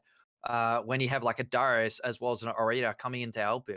Vel'Koz with his disintegration rate, you don't even need to exactly talk about it. Just saying that sentence pretty much sets it all up in your head. Yeah, it really does. And looking at Hibiki's team comp, it sort of does, in a way, look like the team comp where they're able to hook someone in or just catch someone out with perhaps a Anivia stun or even a cannon long range stun or a flag and drag combo from the Jarvan. And once they pick out that one person, they are going to get CC locked for days until they die, either by the eventual damage procking from XYZ Smarties, or even Cannon if he does go for a bit more of a damage-oriented build, or if they're getting pin-cushioned by Heavy on the Callista. Well, you know what? We're coming into the final couple of seconds here. We're about to enter the champion loadout screen. I'm like, we've able to see the the introduction to this game. I'm curious to see the added extras for what they've decided to go with their keystones, because what's interesting is that Rammus has a few to actually work with now. Like, yes, we do see Aftershock as like his primary pick. We also see Concrete here and there just because of the fact that he lives in combat for a long period of time. Unlike this, we've got the Aftershock taken up by Thresh. Jarvan 4 picking up Conqueror once again. Rammus with the Aftershock. Darius is going with the Conqueror build, so we know he's going to be opting towards the Trinity Force. And since he's going up against Cannon, who's got the Kleptomancy, a very common historic pick, if he can land himself on top of Cannon, try and stay on top of him after he tries to dash away with that electric field, it's going to be disastrous regardless, because he's not a very healthy champion. And Darius is the type of champion that does well with prolonged fights because of his dots. Yep, very true statement on as that is. With the Darius and Cannon matchup, it is a bit lopsided inside of Cannon's favor with being a ranged champion and able to more or less be able to get a reliable stun at level 2 and more consistently at level 3 from then out. It will pretty much be completely determined whether Sheramero can keep at a distance away from the Darius, avoid the apprehend hooks, and not get caught out, giving Darius any kind of lane lead, which will definitely spell disaster for him and the rest of his team later on. Exactly, Adge. And you don't really want to be full spell, because that really sort of gets you. You just don't really want to walk away with that, because this is the sudden death match. And like, I myself would probably try and put in as much effort as I can. Be like we saw from Jin last game, or AD Sniper last game, that goes absolutely whole ham into the enemy. And it's just like, you want to try and give your team the ability to make a comeback where possible. Yeah, you really do want that indeed. And I'm actually interested in elite footwork on AD Sniper, looking for a bit more of that sustain in the lane, not really opting for the increase of damage. So I'm curious whether they're going to go for a bit more of an on-hit build or for a more full damage focused build. I'm Especially curious with as the recent well. nerfs to, I believe it was Rageblade. Yes, how every third attack it does extra. It applies like the extra on hit bonus instead of every second. Oh, Denox actually getting caught out a little bit. Some easy klepto procs for Sheramero there. Gets himself a little health potion. it's better than nothing. You got to say the least. I mean, with every, it's gonna keep you up and above. I mean, at least it's not a sack of gold. That would be a little bit more disastrous because he would have opted to go back to base and just get himself an extra item. Kleptomancy is really good for that particular reason. Yeah, absolutely. Denox, though, being quite sensible with the Darius pick, instead of going for the blade, he went for the shield, which does still work with Darius. Very nice pick, as Darius, as we all very well know, he does deal quite a bit of damage, despite just being a tank, mainly from the Conqueror True damage, as well as just the innate damage over time he does from his hemorrhage stacks. Exactly, and I'm glad you pointed that out. That's interesting to see Darius taking Dorian shield. I'm curious at whether it's like, how long he's going to be able to lane. Is he going to be able to catch out Kennen with the apprehend as well as the hemorrhage to try and slow him down and stuff, and then try and get the giant axe cleaver going. If he can try and enact his conqueror, he's going to be almost completely online, and that's pretty much the one thing you don't want to go up against. Like, look at him go. He's taking a few too many hits. He's going to start flying ahead in gold if he's not careful. I mean, he that did opt to go really for the helps. W first, which does mean he's more or less looking to just try and focus on farming for the early part, as you do get the W cooldown reduction after you kill a unit with your W. Exiv, though, coming in for the gank, and that's an early apprehend actually on Denox, but that's a lot of damage coming from forward. Flash forward will not make sure that the flag and drag combo does not connect. Walks back in range for an auto attack and a cannon cube for some reason, and is now forced to back away on very little health. At least he got away. I mean, he does have flash on cooldown now. He's staying in lane for a little bit longer. This could Let be his very passive bad. He has retreat no in. vision.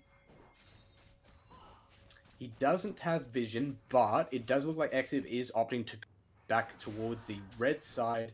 He's not going to drop any wards of his own. He's actually kind of just wasting time thumbing around in the river when he could very well be farming up on his camps, like Zero is currently doing, currently on the Raptors. So he is there if some kind of gank does ensue in the top side or mid, and that was actually a very close hook from Quickrat there. I gotta say, it's just like as you were talking, it's like I was biting my tongue not to say anything. Here we go, the apprehend. Yeah. I did have a slight gasp there as that did happen, and a nice apprehend there from able to hook him in and get a nice trade, but it's not going to be too much as Sheramero is able to just get out with that. I believe it's called Lightning Rush, which did get nerfed not too many patches ago. It does no longer give armor and magic resist, which is pretty good for the Darius matchup in favor of Darius, obviously. Yeah, but it's still good for the dash, though. I mean, it helps them get in and out of a fight. It does apply the dot needed to be able to, enact your abilities a little bit better. As well, when he gets that thunderstorm, he's going to just, pop it after, using his ulti to try and gap close people and just get on top. Oh. They are going to be able to maybe look for another gank here.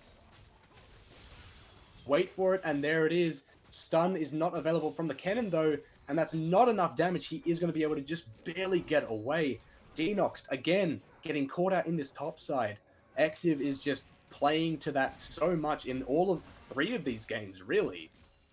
Oh god, Smarties. I saw, just then on screen, I can't believe it. Like, the damage, it's very minimal, but it's still doing a considerable amount. And I gotta give credit to Critcat as well, being very near 100% precise with those death sentences. It's just the only thing that really, creates a con as the champion, is that he's using it against the Vayne, and that tumble is a nice negator if she times it perfectly, and that's what we're seeing from Sniper. I think last game has really favored a bit of a gank here actually coming out from Zero. He is coming in. Flash drop from Critcat already no taunt coming out from Zero, even though Quick Cut was within range. Early flash from both of the bot lanes on Hibiki there. And nothing gonna come out from that gank in the bot side. You got to give credit though. It was a very effective engage. 2 flashes exhausted, no heal or ignite. However, AD Sniper and Sutor didn't really do anything else either. They didn't pop their flashes to get engaged, so they still have the option to be able to try and win a fight if they choose to go into it. I mean, the only difference between the two are those flashes, and I guess it can make or break a team fight if they're not very careful. Yeah, that could very well be the case. However, they do have vision of Exiv. The pings are coming out, so they know he is around the bottom side. We actually have Denox putting a ward down deep into the blue side of Hibiki, trying to make sure that he knows when Exiv comes around top side next, so he can not get caught out like he has been as of late. Meanwhile, it's just a relatively slow push here in the top side. He's trying to get this cannon creep and get to that level 6 power spike for Darius, but it's also a power spike for Kennen. Well, it's pretty much a power spike for every champion because they get their ultimate, but it's a nice power spike, but I feel as though like Darius needs an item to be able to get, increase those dots. Whereas Kennen, he just needs his ulti, and then he just needs to rely on items. Oh, I was expecting something else to happen there actually, because you saw Jarvan 4 just sitting there like looking for a reason. Yeah, he was definitely waiting in this bot side for a good amount of time. Finally moves over to his Krugs to try and continue his farm. He's actually fallen a little bit behind Zero on the terms of jungle CS, who is currently looking to split the map and is in his blue side. Level 6 for Kennen, not for Darius, and that could be very bad for Denox. That's going to be a solo kill going over right there. First blood for Sheramera on the Kennen. Denox definitely overstepping his boundaries. The level difference you also got to admit was the contributing moment too, because like Kennen hit level 6, Darius is still level 5. He didn't get to enact his ult, he didn't get to fully stack his passive and his Conqueror. He was in the middle of no man's land. He had the furthest to run versing champion with more movement speed. Oh my god, that damage from Smarties! Almost takes down Zero. Definitely not enough to take him down though. That is something we got to give out. Like he well to try and come in from, but because Smarties was in front, like he popped his ulti proactively, managed to deny him as much, freedom to get out as possible. Really set him back quite a bit. And look where Jarvan's sitting. He's inside their blue jungle. Yeah, he really is, and he's going to be able to take that blue uncontested. Might still be able to take it away though, and that's level 6 for him. He might just find Zero here with. He does have flash available, flash used, but that is going to be a cataclysm right on top of him. Exiv finds a solo kill for himself in the enemy's jungle. Wrong place, right time for gets out safely. Wrong place at the right time for Rammus. Right place at the right time for Jarvan. He was just very lucky. He was very fortunate that Rammus was sitting there and facing. No, yeah, you can see that he thought for a moment, should I keep going? Maybe. Yes. Okay, I will. Oh, look, there's a Rammus.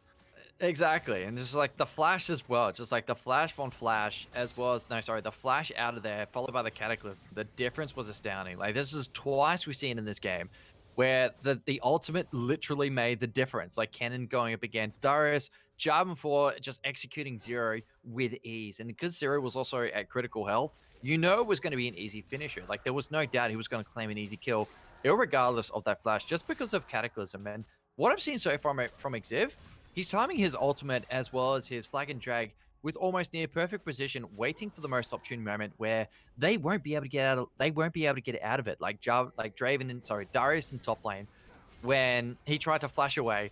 After he flashed, we saw. Oh no! Nice hook from Quick Rat though. Not going to be able to follow anything up from that. Please continue your thought. I actually thought that was going to be a full-on engage because the depth connected perfectly. But yeah, like I was saying, like Darius flashed to try and get away, then Jarvan 4 flag and drag, and then just like help them clean up an easy kill. You almost managed to help him clean up an easy kill. This time, we see him flag and drag over the wall. Rammus instantly flashes over. He pops his ulti immediately because he knows Rammus can't get out of it, and just secured a very easy kill on top. Like this is a different third game. Like Exiv was great in 1, he fell in 2, now he's flying in 3. Yeah, absolutely. And we are going to be able to see some good vision coming out from Hibiki here towards the mid and top side. Another great hook from Quickrat, and that's going to be a dead Sutorichiria. Is it Sutorichiria? I keep trying to pronounce it right, but it's so many R's. Sutorichia, I think is the better. I think it's the way you pronounce it. Sutorichia. Yeah, we It's might like have one of another gank here happening on the top side. Exiv is coming in, and Denox is going way too aggressive. Apprehend stack, but no, the cannon ultimate will stun him up again, and that's a dead Darius. Downright dead Darius. He's The going to be able major to clean difference. up. Yep. The major difference with that fight, look at the minimap. There's no vision coming out from red side. I don't see any red wards happening in the top half of the map, period. I see like at least 4 sitting in the top half, 1 sitting in the river bush, and just like, 2 just outside the Herald pit.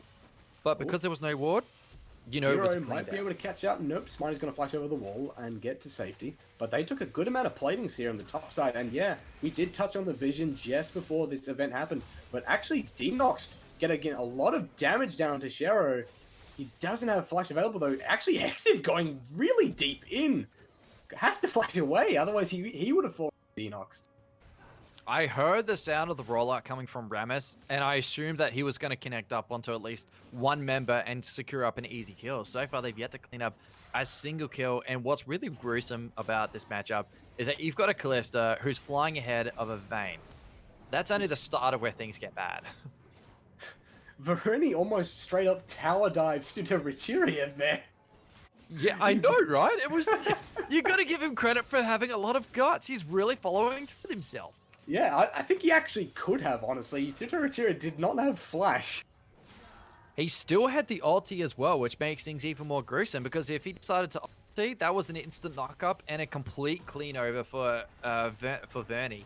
And just Thresh being able to hit the box, the death sentence, the flay, the combination could be endless. And it's just Suta will not exactly be able to get alive if he gets caught out in such a scary moment like that.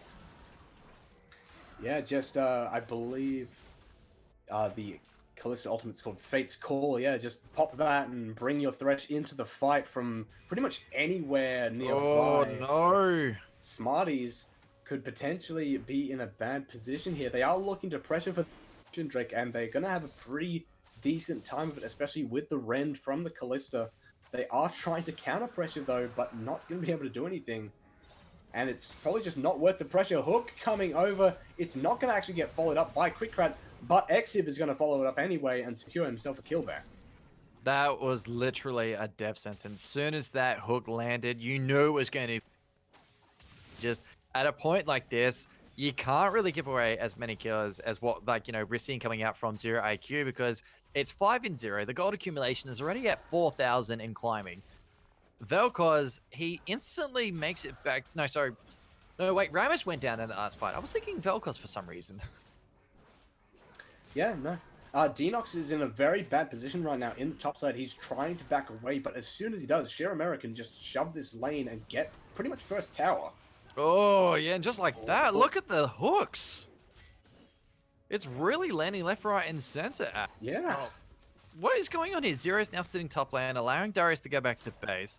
Meanwhile, Kennon's just easily pushing, keeping himself within lane pressure. He's got the completed Proto Bolt, whereas Darius has got the Mercury Treads as well as the Phage.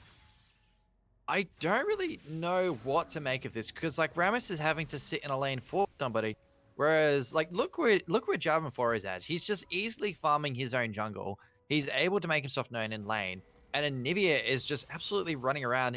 I think we might see a connection. Yeah, Smarties actually might be able to look for a kill here onto Zero. He doesn't have a lot of magic. He actually has. But yeah, no, it's a sad thing to see a Darius who needs his lane quite literally sat on by his jungler, who's actually not doing too much better than he is. No, they're both heavily behind, both sharing 2 deaths each. There's only a 10 CS difference between one another, but when we compare to their counterparts, Jarvan 4's 2 kills and 1 assist. He's on 83 CS. He's got 150 gold bounty. Same to Cannon, 2 kills, no assists, 88 CS comparatively. That you could definitely tell they are a major highlight at this current stage.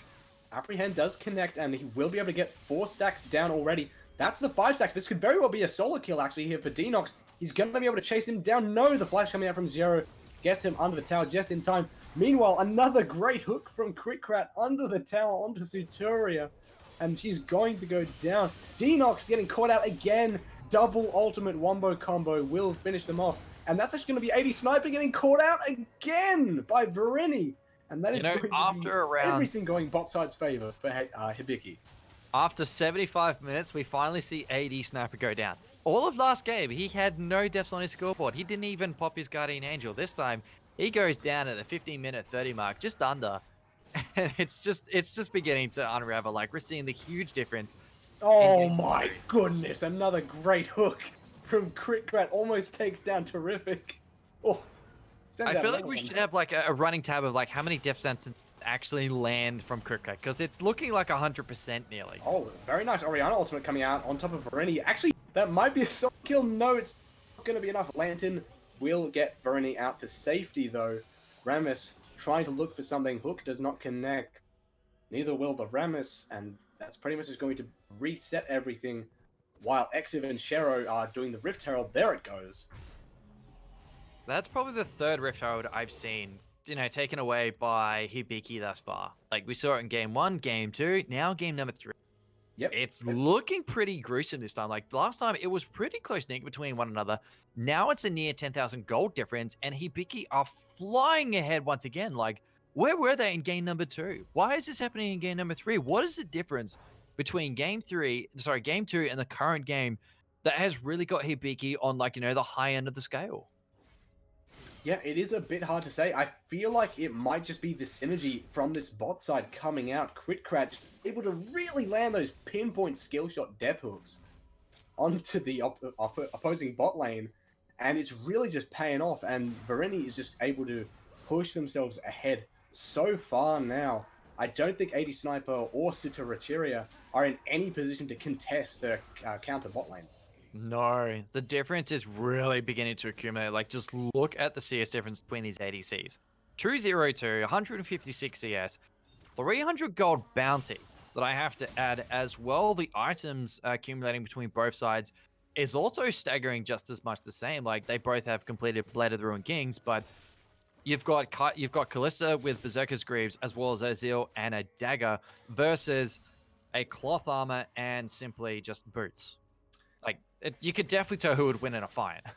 Yeah, you definitely could. We have Shera here trying to split push into the top side. Definitely wins out in the 1v1 if they're in the correct position. And that may very well be the case as Denox flashes away and is in the bush. That's going to be a dead Darius. And they might just drop Rift Herald here to try and push for this inner turret in the top side. Terrific is trying to move into position to counteract it. But that leaves the mid lane and, well, bot side more or less relatively open. Zero is just sitting back at base and not doing anything. Terrific flash ultimate! My goodness! Takes down Shero. I was not expecting that, Edge. I was curious, why are you ulting right in the middle of nowhere and then the flash right on just... Okay, I gotta give a clap. I gotta give a round of applause being an absolutely terrific Orianna. Yeah, but meanwhile, the tower on bot lane is getting siege. Flag and drag right on top of Suturia. Will take them down. Tower take down exit. Another hook right on top of AD Sniper. That's going to be a double kill coming out under the tower. Zero will go down next as a third hook connects. What is this bottom lane? I just can't believe what we saw. A complete dive on the turret. So many hits. Ultis to just completely cancel out the attention. I am absolutely in shock about these two. I don't know how to absorb them. During that siege in bot lane, Critkrat is 3 for 3 in terms of hooks, and that is absolutely nothing to be scoffed at. They are absolutely insane on the thresh right now, and Varrock is just reaping all the benefits. Oh, here we go. The fight's not. I actually thought it was going to keep going. Like, you see, Orianna just like in the middle of no man's land, flashes down, has the barrier, but you've got Kalista who's just absolutely powerhousing right now. Yeah, it is definitely looking rather bleak for the side of Zero IQ here. They were able to get 2 kills finally in the favor of them in the last few minutes, but it's still looking not so great for them. As we can see, it's a 10k gold difference, 2 dragons, 4 towers. and it's probably going to get larger. Well, look at the gold accumulation as well. They're just under 11,000, but it's not for the lack of, it's only going to get bigger. It's just because of how much they're powerhousing this game. ADC is winning against, you got Callisto winning against Vayne, Anivia winning against Oriana, just Jarvan 4, and, well, I guess not so much Cannon, but you could definitely still say he's winning because he actually has a kill and he's got kills and an assist, whereas Darius has yet to actually get any takedowns. This is feeling like game number 1 all over again. Yeah, it definitely does feel somewhat similar. Rift Herald was just used just before, kind of just used for the sake of it in mid lane. I believe it was about to fall off cooldown. Some aggression happening around here. Exiv takes a lot of damage, won't be around for the fight, but Zero takes a lot of damage in return. Whoa, forced to flash away, otherwise that hook surely would have connected. So that would have been like, what, 4 out of 4? 75 out of 75? 3 million out of 3 million hooks so far? Something close to that. But Denox just taking a lot of harassment from Shiro, just trying to get into lane under tower. He has Sitorio there to back him up, but it's not going to do too much as the mid lane turret does fall, and that is the last inner turret standing for Zero IQ. Yeah, just Zero IQ are really lacking the the intellectual quality to be able to try and hold themselves.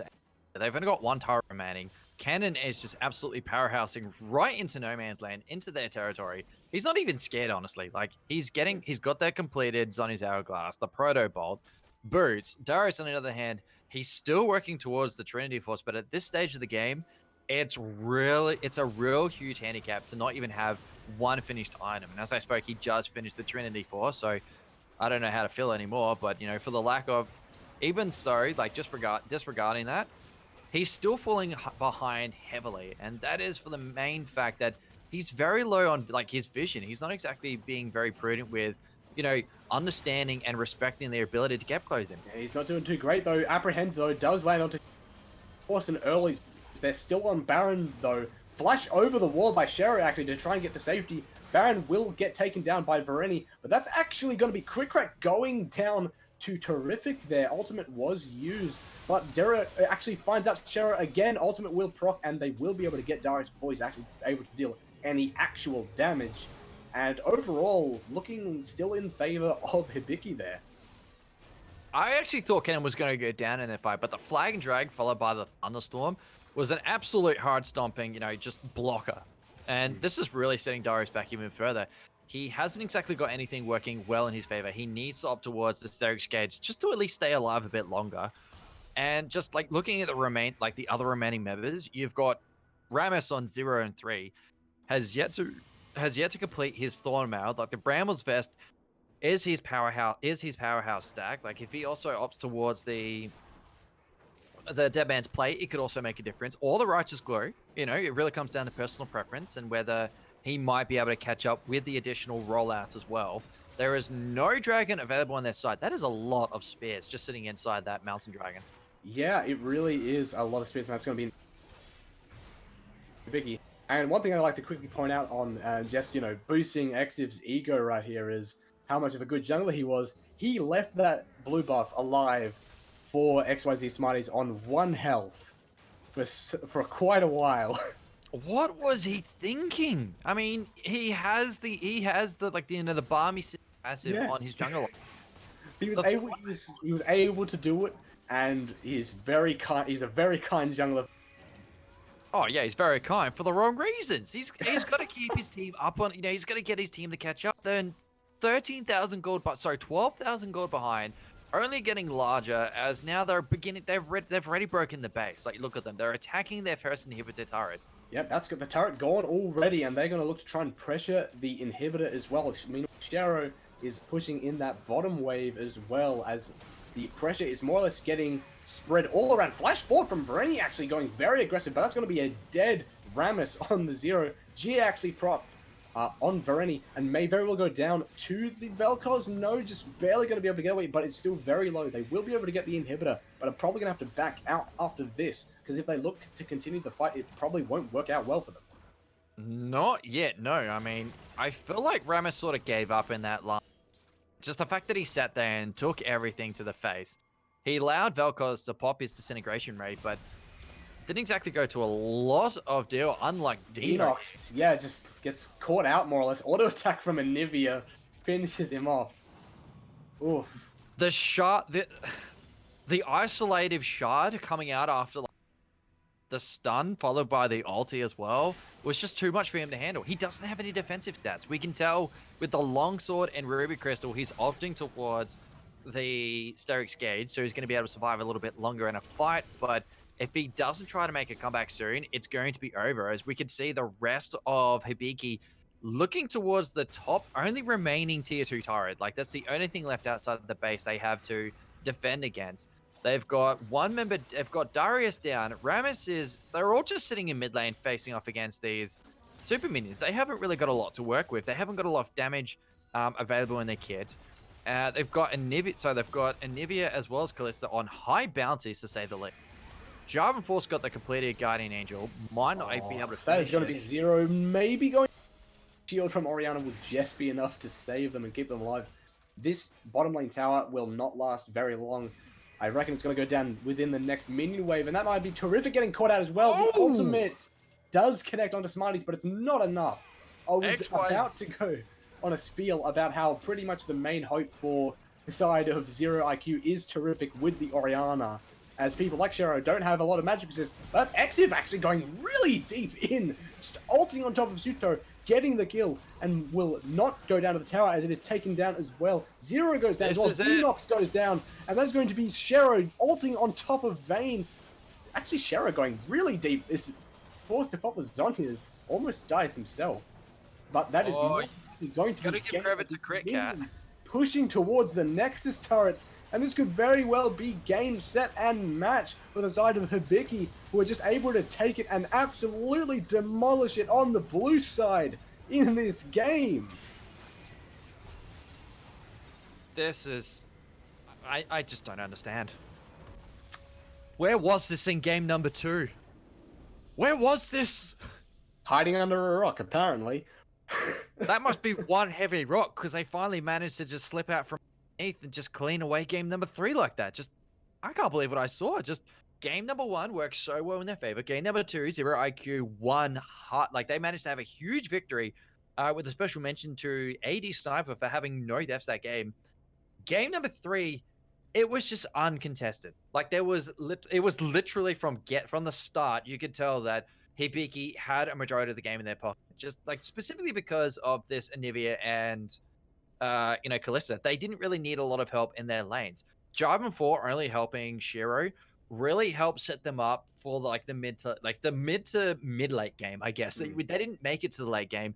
They didn't really collect Baron. They had all the dragons available, but they only really went for 2 inhibitors, and then they finished off the game. Yeah, shutting down the Darius early, just making sure Zero. You hate to see getting shut out that hard, but it did happen. And Denox just was not able to contribute anything throughout that game. He's just constantly getting warded off by the sheer amount of incoming crowd control his way from the Anivia, from the Ken, from the Thresh, even from the Jarvan with the knockups. Exactly. And you know what? That is the saga for tonight. That is our second semi-final, tucked away in a corner, already put to bed. It is completely done and dusted. That is going to be the semi-finals in favor of Hibiki FC. Congratulations to you all for an outstanding Game 1 and Game 3. Game 2, you fell off hard, but Game 3, I think you finally had your cup of coffee and you completely just woke up. Yeah, well done to you on that one. And definitely look forward to casting that team in the WA Grand Finals, which will be happening 29th. I'm definitely looking forward to that. Yep. And I guess the biggest MVP we have to give off for this semifinals, this WA semifinals would have to be XYZ. Game 1, no deaths. Game 3, no deaths. An absolute hard stopping action, like the most gold accumulation, the most farm. The only thing he sort of met his matched in was going up against Verno, who was actually playing as the ADC in Game 3 compared to Game 1 and 2 as the support, taking on 609. But considering he did very well in Game 3 compared to only Game 1 and 2, I think XYZ deserves the overall MVP just because of how powerful he was as Cassiopeia in game 1 and Anivia is game number 3. Yeah, no, definitely. He displayed a great amount of mechanical skill, especially on the Cassiopeia game. I feel like that was rather overlooked. Just the sheer amount of a kiting potential, because you don't actually have a lot of early movement speed on Cassiopeia, but he was able to maneuver himself quite well. Exactly. And you know what, everybody? That is the full end of this. That is the full end of this saga. The book is closed. We're going to wrap things up here. My name is Reinhard. I'm joined by Adj for the last time here. I got to give a special thanks to Midnight Caster, who was with us in the first half of tonight's segment. We're from the OECA. We're brought to you by the Meta High School League of Legends edition. We wish you a good week, and we'll catch you again on Thursday for the Rocket League edition. Until then, everybody, stay chill.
Honey, I'm a perfect 10. What does perfect even mean? Is there even such a thing? Oh, can we switch up all the rules and imagine a utopia? Darling, I'm just so fed up with these expectations. They keep weighing me down. My heart is begging me to get the hell out of my head. I'm gonna live inside the upside down for a minute and pretend. Honey, I'm a perfect 10. Whoa, whoa. Honey, I'm a perfect 10. Whoa, whoa. And if I say it enough, it gets ingrained in my head, and I start to see. Honey, I'm a perfect 10.